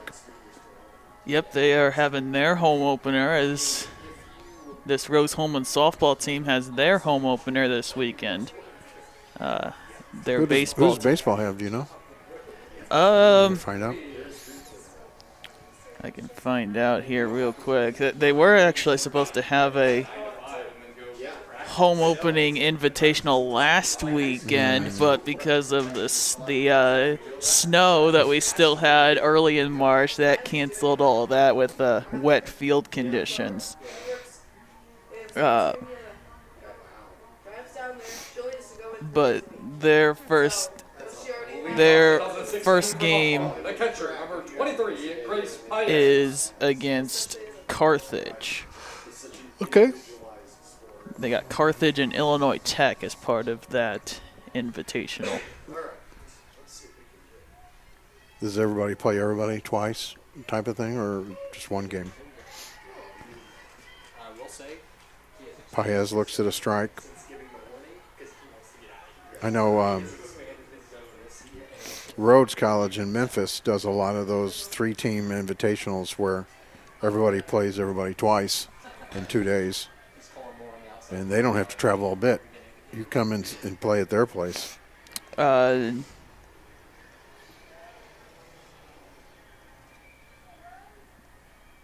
Yes, each team plays each other twice. So there are some Sunday games too?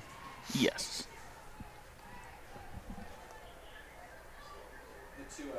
All right, it's 2-1 to Grace. Got a base hit her last time and scored. That was in the 4th. We're in the 6th. 4 minutes and 31 seconds left in the game. Now 3-1. Were scored until 7 seconds to go. While we're talking about their baseball team, they have started Game 2 out in Batavia, Ohio, scoreless in the bottom of the 1st inning. Same team? Same team, Capital. Okay. And is Fontbonne playing a doubleheader with Westminster or just one? It was just one game against Westminster today. I believe that they picked up, I think I saw where they picked up victories against Westminster yesterday. Okay. All right, we're going to see a runner for Paez. That is true. Westminster picked up 2 victories Fontbonne picked up 2 victories against Westminster yesterday. So now with this win, Fontbonne's 3-0. Swept them, huh? 3-0 with the series sweep, and that puts Fontbonne baseball at the top of the conference standings very early, obviously, because no other team in the SLIAC has played any conference There you games in go. baseball. That's one way to do it. Abby Richmond running it first for Paez. Holtmeyer at the plate. Looks to bunt, lets it go. They throw it first. Second base covered. Second baseman, number 1. And Abby is back. But Yeah, of course, in the SLIAC, it's going to be Webster, Fontbonne, Westminster, and Spalding. You know, we kind of know that almost every year. you know that Webster and Spalding are looming. Mm-hmm. Another bunt, but that was foul. Right? They say that was fair? Okay. Well, then it did the job. She almost ran into it, though. So sacrifice. Out 2-4. Who does second covered, I think, yeah? Yes. So Paez, the tying run is at, I'm sorry, that's Richmond running for Paez. The tying run is at second base for Harlan. Harlan still looking for a hit today. Reached on a walk, struck out, and flew out. This is the first time, I think, her facing Urich, though. So lefty to lefty. Ooh, that one's in the dirt. Nice job by Harlan. She almost swung at that before it got to the plate.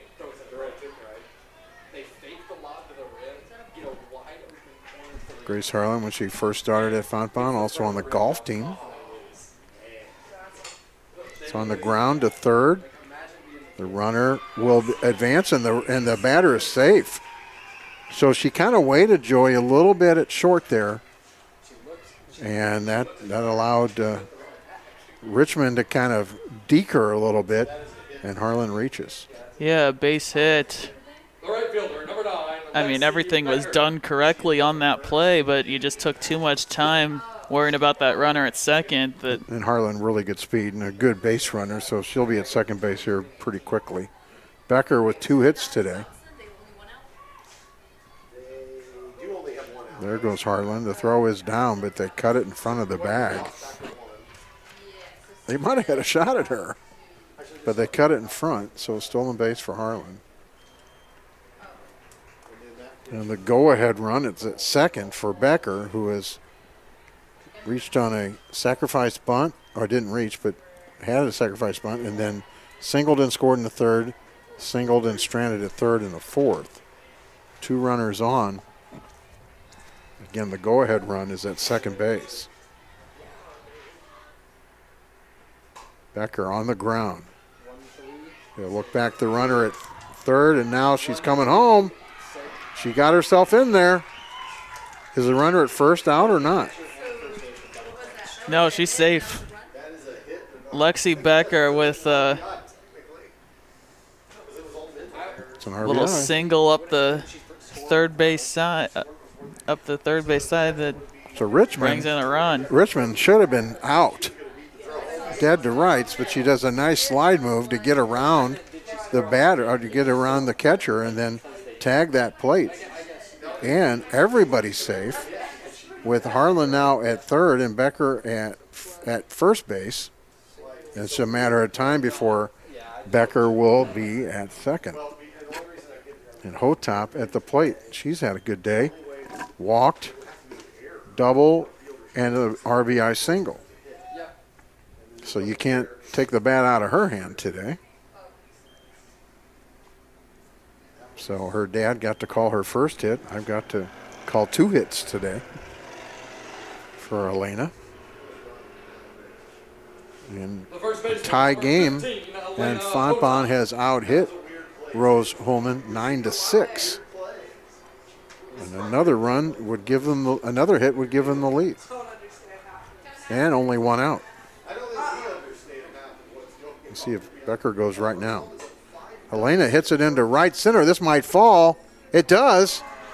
And she has to be careful not to outrun Becker. That's the second time Becker has had to wait to see if the outfielder would make the play, because we've seen great plays today, and Elena almost tagged her. And if she had hit her, she would have been out.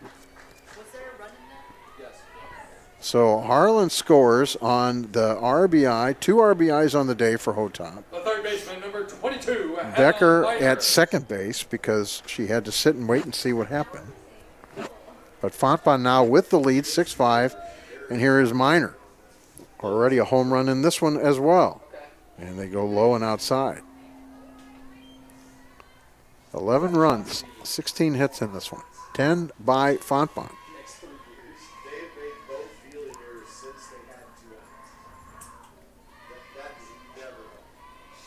Next one home. Minor. And she's jammed and couldn't get around on that one. And she might have hit herself with the ball. I think she did. But she's fine. 1 ball, 1 strike, 1 out. 2 in, 2 on. Minor bunts and hits it way back as that ball was in her eyes. She was lucky just to get a hold of it, and now the count 1-2. For a moment, she was trying to bunt these runners over. The bunt sign's off now. 1 ball, 2 strikes, 2 on. Here's the pitch. Ground ball right side. They go to second for 1 and almost pulled off the bag there. She is out at second base. It does run on the fielder's choice. Minor at the corner now. The designated player, number 18. And here's Michaela Mason. She's been hit by a pitch, but no hits today. This would be a nice place for that. Mason swings at that and fouls it back. So a lot of crooked numbers, Joey, up there. 3 in the third, 2 in the sixth, 1 in the fourth, 3 in the second for Rose-Hulman, 2 in the third. But a couple of zeros in a row, and that's why this game has changed now.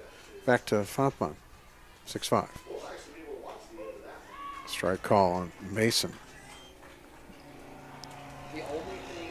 So they've gotten to Ulrich in this inning.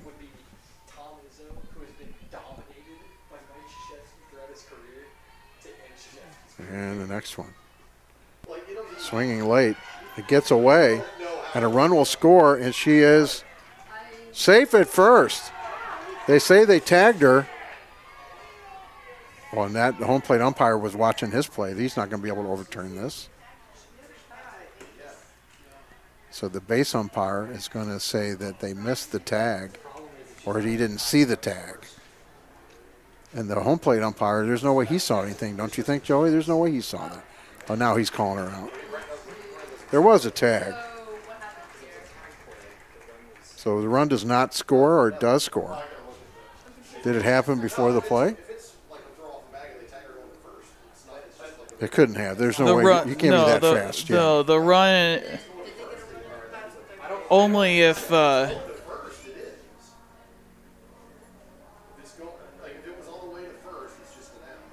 run should not have scored. Didn't score before the out, even because it wasn't a forced out at first. It was a tag out. Well, it could have been the play could have been a force out.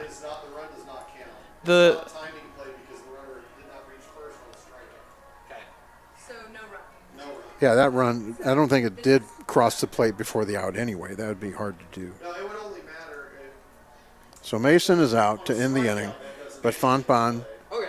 takes the lead with 2. that's not a timing play. That's For Fontbonne in the top of the 6th inning. 2 runs, 3 hits, no errors, and 2 runners left on base. So who's it's essentially 2 runs on 3 hits, a walk scored, to third.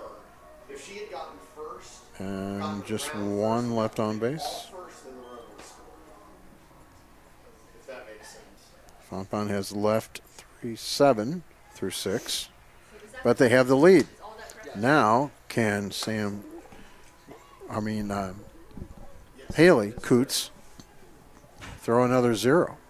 She's come in and done a great job getting her first batter, Yeah, does that make sense, Landon? Like it's the same. then getting them out, not at 1, 2, 3, but It's not a timing play. with an out trying to steal Exactly that same play. in the 4th. She walked somebody in the 5th, but struck out the last batter in the 5th. Now she faces 8 and 9, Miknowitz and Davidson.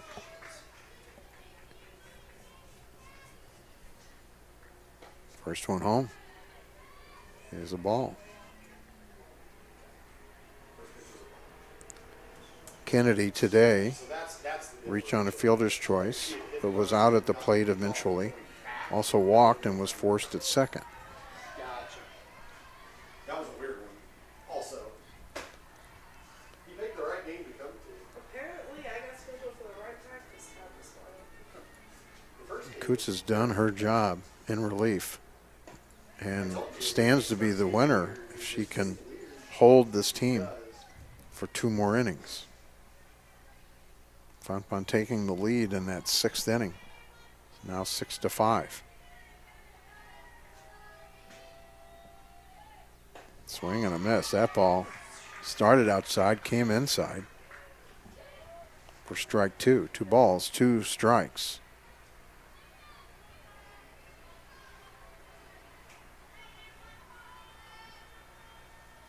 Ready. Back up here. Seen a lot of foul balls today.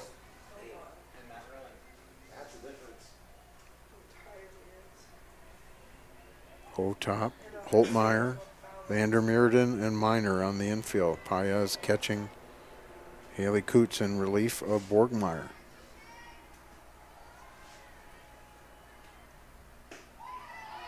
Oh, wow. You almost have to wonder where that missed. Woo-wee, full count. They backed it up because the first game ran long. I just saw it on the. Full count. In the air, on the infield. Who wants it? They did that yesterday. Hotop makes the play. She just called everybody off. I just use the March Madness app, and it usually updates. 'Cause I can She watch had the best beat on it. You don't want the pitcher to take that if you can keep from it. I have YouTube TV, so Usually one of those corner infielders will come over and make that catch, as Hotop did. so I can walk Davidson now. if I want or watch it from home, which is pretty nice. There's a, Reached today on a fielder's choice. so we'll watch everything. Also had an RBI on a Before I use it. foul ball to left field. I am aware of that. I can do the same thing with and my laptop and my phone. The only base runners Coots has allowed were by walk. Which is really nice on round 64. Done that twice. Oh, I think we had 4 TVs going there. Is not allowed a hit in relief. I had 2 in my room and 2 my freshman game theirs. And so I 1 had ball, 1 strike. The count to 3 Davidson. on my dresser. In the air back here, but out of play. So we had, like, Ouch. a game going. Nice. That'll wake you up.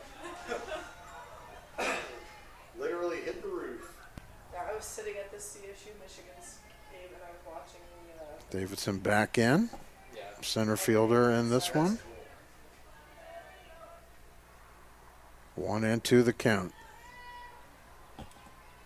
The freshman Haley Coots to the plate. Outside, no offer. For all the debate about Michigan not 2 and making 2. the tournament, though, they're playing so good. They are. They shouldn't have made the tournament. I don't know. I didn't watch enough at the end of the season. But they were kind The wind blowing to left now and out.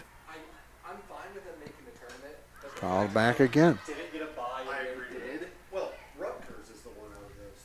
Rutgers should have. A lot of balls coming in. I don't know. Rutgers had bad losses at the beginning of the year. Well, I mean, if they were going to be in the tournament, they should be in. Haley Coots Yeah, and so Rutgers was in. goes to the back of the circle. Couple throws into her mitt. The lefty ready. Off the rubber. Now back off. Time called at the plate. We've seen Davidson do that a few times. She's ready. And the 2-2. In the air to left. And that ball looked good and then just stopped. So the wind blowing in at that moment held it up for Crisco. Yeah, knocked it down right into Crisco's glove there and Really did. left center field. Yeah, that ball was traveling and then it didn't. And now Morgan, the leadoff batter, on base twice today with an RBI single and a walk, is 1 for 2. And a strike there. That was about as high as you can get on a strike. That was above the letters. There's 4 11 seats. There's 4 12 seats. I don't know how necessarily they choose who plays who. Mackenzie Morgan listed at 5'5". That's generous. The location has to matter. From Grovertown, Indiana. 1-1 the count, 2 away. Yeah, she reached on that one, and there's Minor at third, says, I'll take that. And that is the first 1-2-3 inning for Coots. But again, she has done a great job in relief of Borgmeyer. And we've played 6. It's a 1-run lead for Fontbonne. They'd like to get some bonus here. And they'll send up Crisco, Vandermeerden, and Paez in their 7th inning, up by 1, 6-5. Wind's really blowing out now. Does Minor get the hit?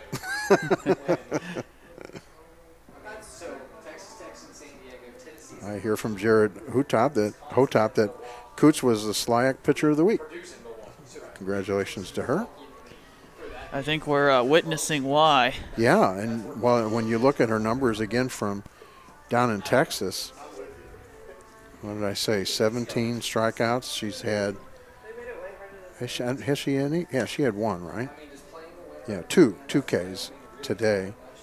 So on the year, 19, but she had 17 down in Texas and 12 innings pitched.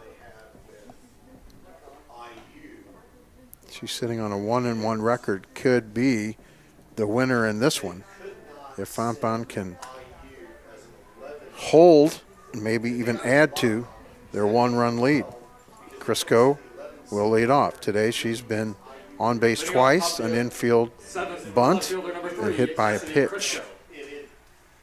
Never advanced past first base either time.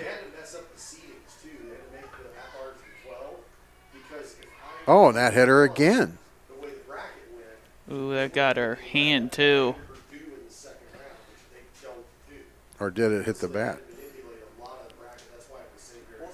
She's shaking her hand, so it either hit her hand or it got low enough on the bat that it vibrated, and she's feeling the vibration in her right hand. Well, I guess the umpire did not give her the base.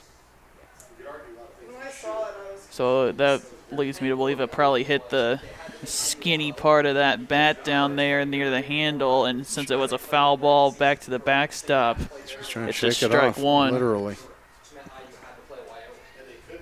She might not have any feeling in that hand right now, folks. So that was a strike. And she gets a few more moments. 1-1 the count now. Cassidy Crisco. Cassidy with a K. Strike call, outside edge. Now 1-2. Hopefully she's got feeling back in that hand. Trying to do something here. That one's high. She's been on base twice, as I said. An infield bunt and a hit by pitch. And remember, she was the one thrown out at third base trying to go from first to third on a bunt. So I'm going to miss. Crisco is down. And that is the first K for Bailey Urich. Vandermeerden now. Well, hopefully Crisco starts to have some feeling in that hand, but at least it's on a day where it feels like 65, because if it was anything, we know what temperatures in March can be and how it can sometimes be chillier in the early season. If it felt cold, that would really hurt hitting the skinny part of that bat, and that would really hurt if you felt that vibration in cold weather. Vandermeerden goes right side. Second base makes the play. We have not seen much action over at second base today, but Patience is out for the second out. And now it'll be Grace Paez. The catcher, number 23. Yeah, when we Grace boarded the bus Paez. today, it was in the high 30s. But now it has warmed up as it should have all day, and it's about to make the turn. We're at 66 here in Terre Haute. 72 back home in St. Louis.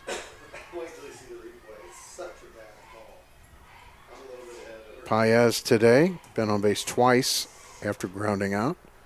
Scored a run when she got the base hit, scored a run when she walked, although Richmond ran for her for that. Up the middle, a base hit for Paez. That's hit number 11 for Fontbonne with 2-out hit. Will bring up Holtmeyer. So Paez on 3 times today. She cannot be taken out now because she's already re-entered. So Holtmeyer. There's no courtesy runner in softball for, not for pitchers and catchers? Nope. Not in the college. Strike call to Holtmeyer. Madeline Holtmeyer. Madeline today sacrificed twice, so she's 0 for 1 with a pop to first. That one's high. Madeline from Washington, Missouri. Met Mom today. Looks at that one inside. This guy doesn't call on the inside. He calls on the outside. The wind blowing to right a little bit now. 2 away. Paez at first. Goes out and gets that to second base. Handcuffed a little bit, but gets the out nonetheless. And Fontbonne, no runs, a hit. Leave 1. They've left 3, 4, 6, 7, 8. And we'll see if Coots can get the win now. No runs, 1 hit, no errors, and 1 runner left on base. Yeah, she'll come out for her. Do it for Rose-Hulman. So she's had 3 full innings and a partial inning in the third. And has not allowed a hit and has walked 2. Struck out 2. So, as you said, Joey, earlier, Hannah Minor's out there right now, just talking to her. Trying to calm her down. Just say, look, just 3 more outs. Let your defense do the work. Calm her down. I can also see a smile on Minor's face, so probably telling her something, trying to just keep her loose out there as well. Yeah.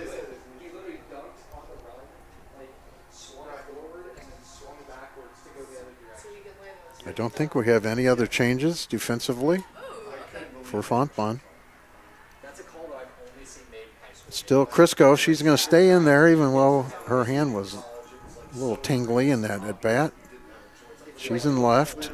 Harlan in center, Becker in right. Minor at third base. Yes, third base. Vandermeerden at short. Holtmeyer at second and Hotop at first. Paez and Coots. And they would like to keep the score 6-5 and go home with a split. It'll be Thomason, Pinkham, and Lang for the Fighting Engineers. First one's high. Coots has done a job, folks, in relief of Borgmeyer today. Has kept them hitless through 3 1/3. That's high and inside. He's not the best recruiter. He has not gotten ahead of the batters very often either, though. But his game plans, his scheme, he just knows the game of basketball so well. She owns that outside edge today, though. See what she goes for here. Outside. And there it is. Yeah. I've called that a ball. I called that one too, Joey.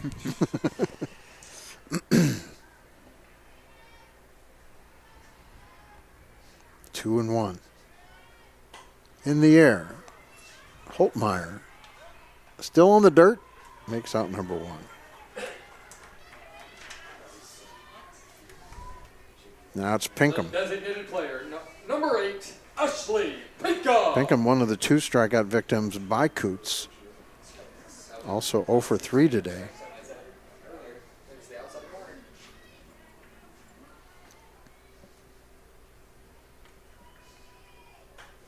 Now it's Vandermeerden. Good glove, good arm, good stab over at first to Hota. Fontbonne 1 out away from the split. And it will belong to the bat of Nicole Lang, the junior out of Fishers, Indiana.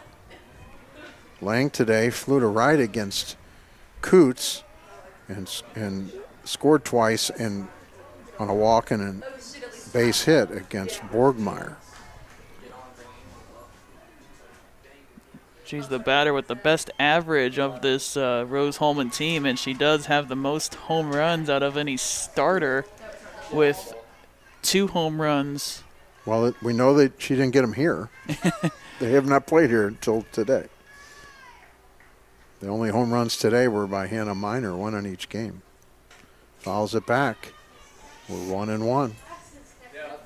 A Fontbonne fan doesn't want to see a home run here, as that would tie the game. Even us up at 6.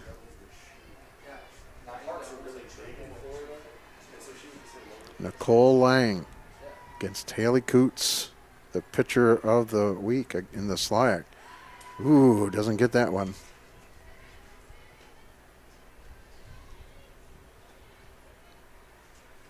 Not much looks like bothers this pitcher as a freshman. She just looks pretty calm. 2-1 the count. That's high. On deck, Buble.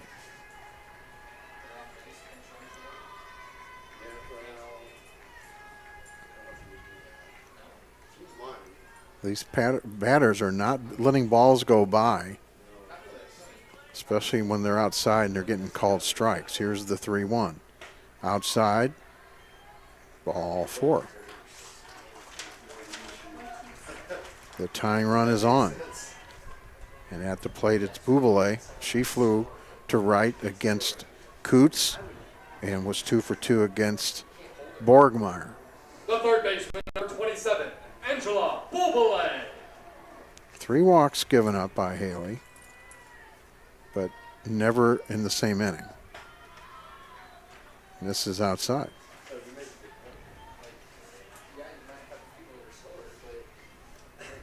Miner has a few words to give to Haley. Haley looks at the bench as well. Gets her sign. And the 1-0. In the air to right. Becker, out. That's a win for the Fontbonne Griffins. And Buble flew to right twice against this batter. And Haley Coots pitched a half no-hitter.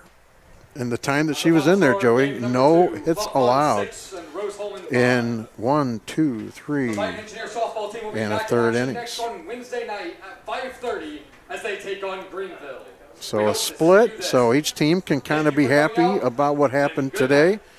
Fontbonne gets that bounce of the second game, and it makes for a little happier trip home, which I'm going to be on the bus too, so good for me as well.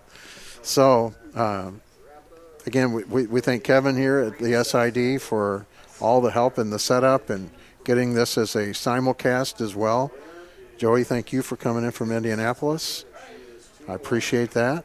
A lot of fun this afternoon, Tim. Yeah, it really was. It was some good softball, I thought. It was some good softball, and hopefully I'll be able to be back with you in a couple of Wednesdays for the conference opener for these Fontbonne Griffins. You might be with me at Spalding. That would be great, and we're hoping you can join me as well in the SLIAC Championships in Peoria in May.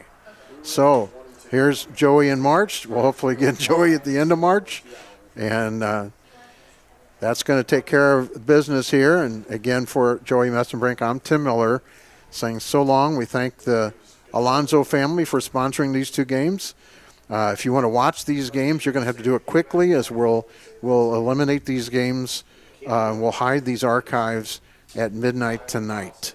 So congratulations to both teams with a win today, the home win in the game one for Rose-Hulman and the nightcap win for Fontbonne to have the happy trip home. For Joey, I'm Tim saying so long. Clear. Okay. That was good. I'm glad they won that game. Thank you. Well, it was an interesting game. What was that? Thank you, team. J. Mark, have a good one.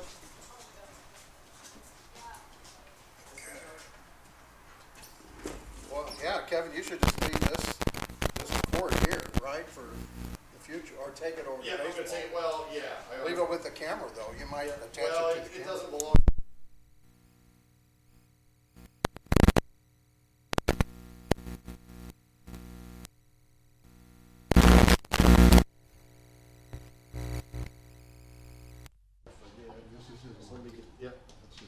Thank you so much. Oh, you're welcome, man. Thanks. This is yours. Donald, you're saved today. I'm unplugging everything. Okay? Yeah. You saved the day with the Yes, he did. cable. Super cool.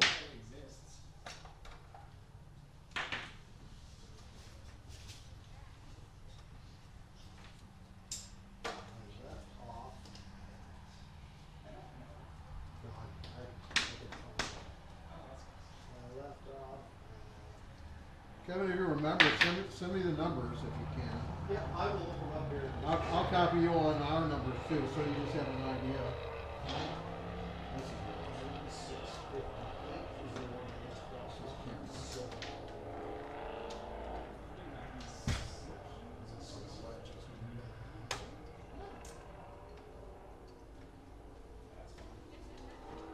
Is that your mini recorder? Yes. Cool.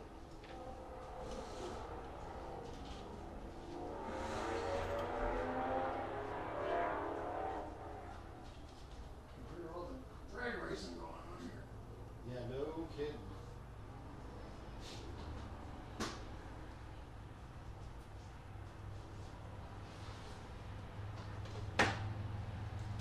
All right. Not a sound you hear every day. You know what? That's not a sound you hear every day. It is around here. Well, that's specific one. Yeah, that is true.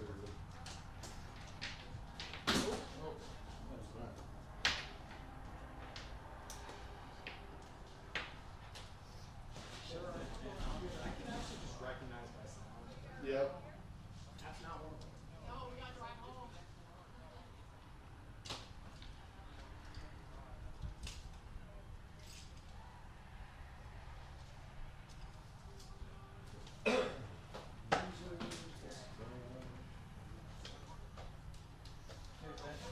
Yep, that should be done here in a second, Donald, and then I'll give you your card back.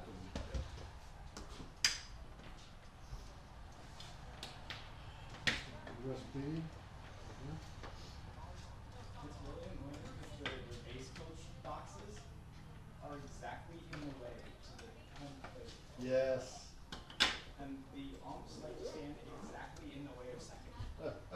And you're like, wait a minute, it's a camera person, this is not a home. Yes. Well, I guess it's because those spots are exactly out of the way of the players. Right, right. That's a cool little Manfrotto. Yeah, I had to get myself because my other crappy one that sucked, like finally died. So I had to Because in the wind, it's not going to work. I had to go buy myself the. So this is your mini recorder and cable, right? Okay. Here. Because I brought one out too. Because for a while I couldn't get my camera to work, and it was a bad HDMI. Well, thank you for your help today. Yeah. Glad we were able to help you a little bit with the technology, and you were able to help us with the broadcast. Yeah. So that feels like a win all the way around. Yeah, we both won a game. Yeah, we both won a game. I only thought about that because I heard you mention scoreboard, so that's why I went over and I looked up. That was cool. It is a nice deal. It really is. We just don't have it at any other schools that we cover. Yeah, it's a tool I really enjoy. We use it for football. We use it for everything. It helps you out with statting too, because you can do time of possession and stuff really Correct, easy. yep. Because it's obviously kept by the scoreboard clock. So Yeah. Football, soccer, yeah.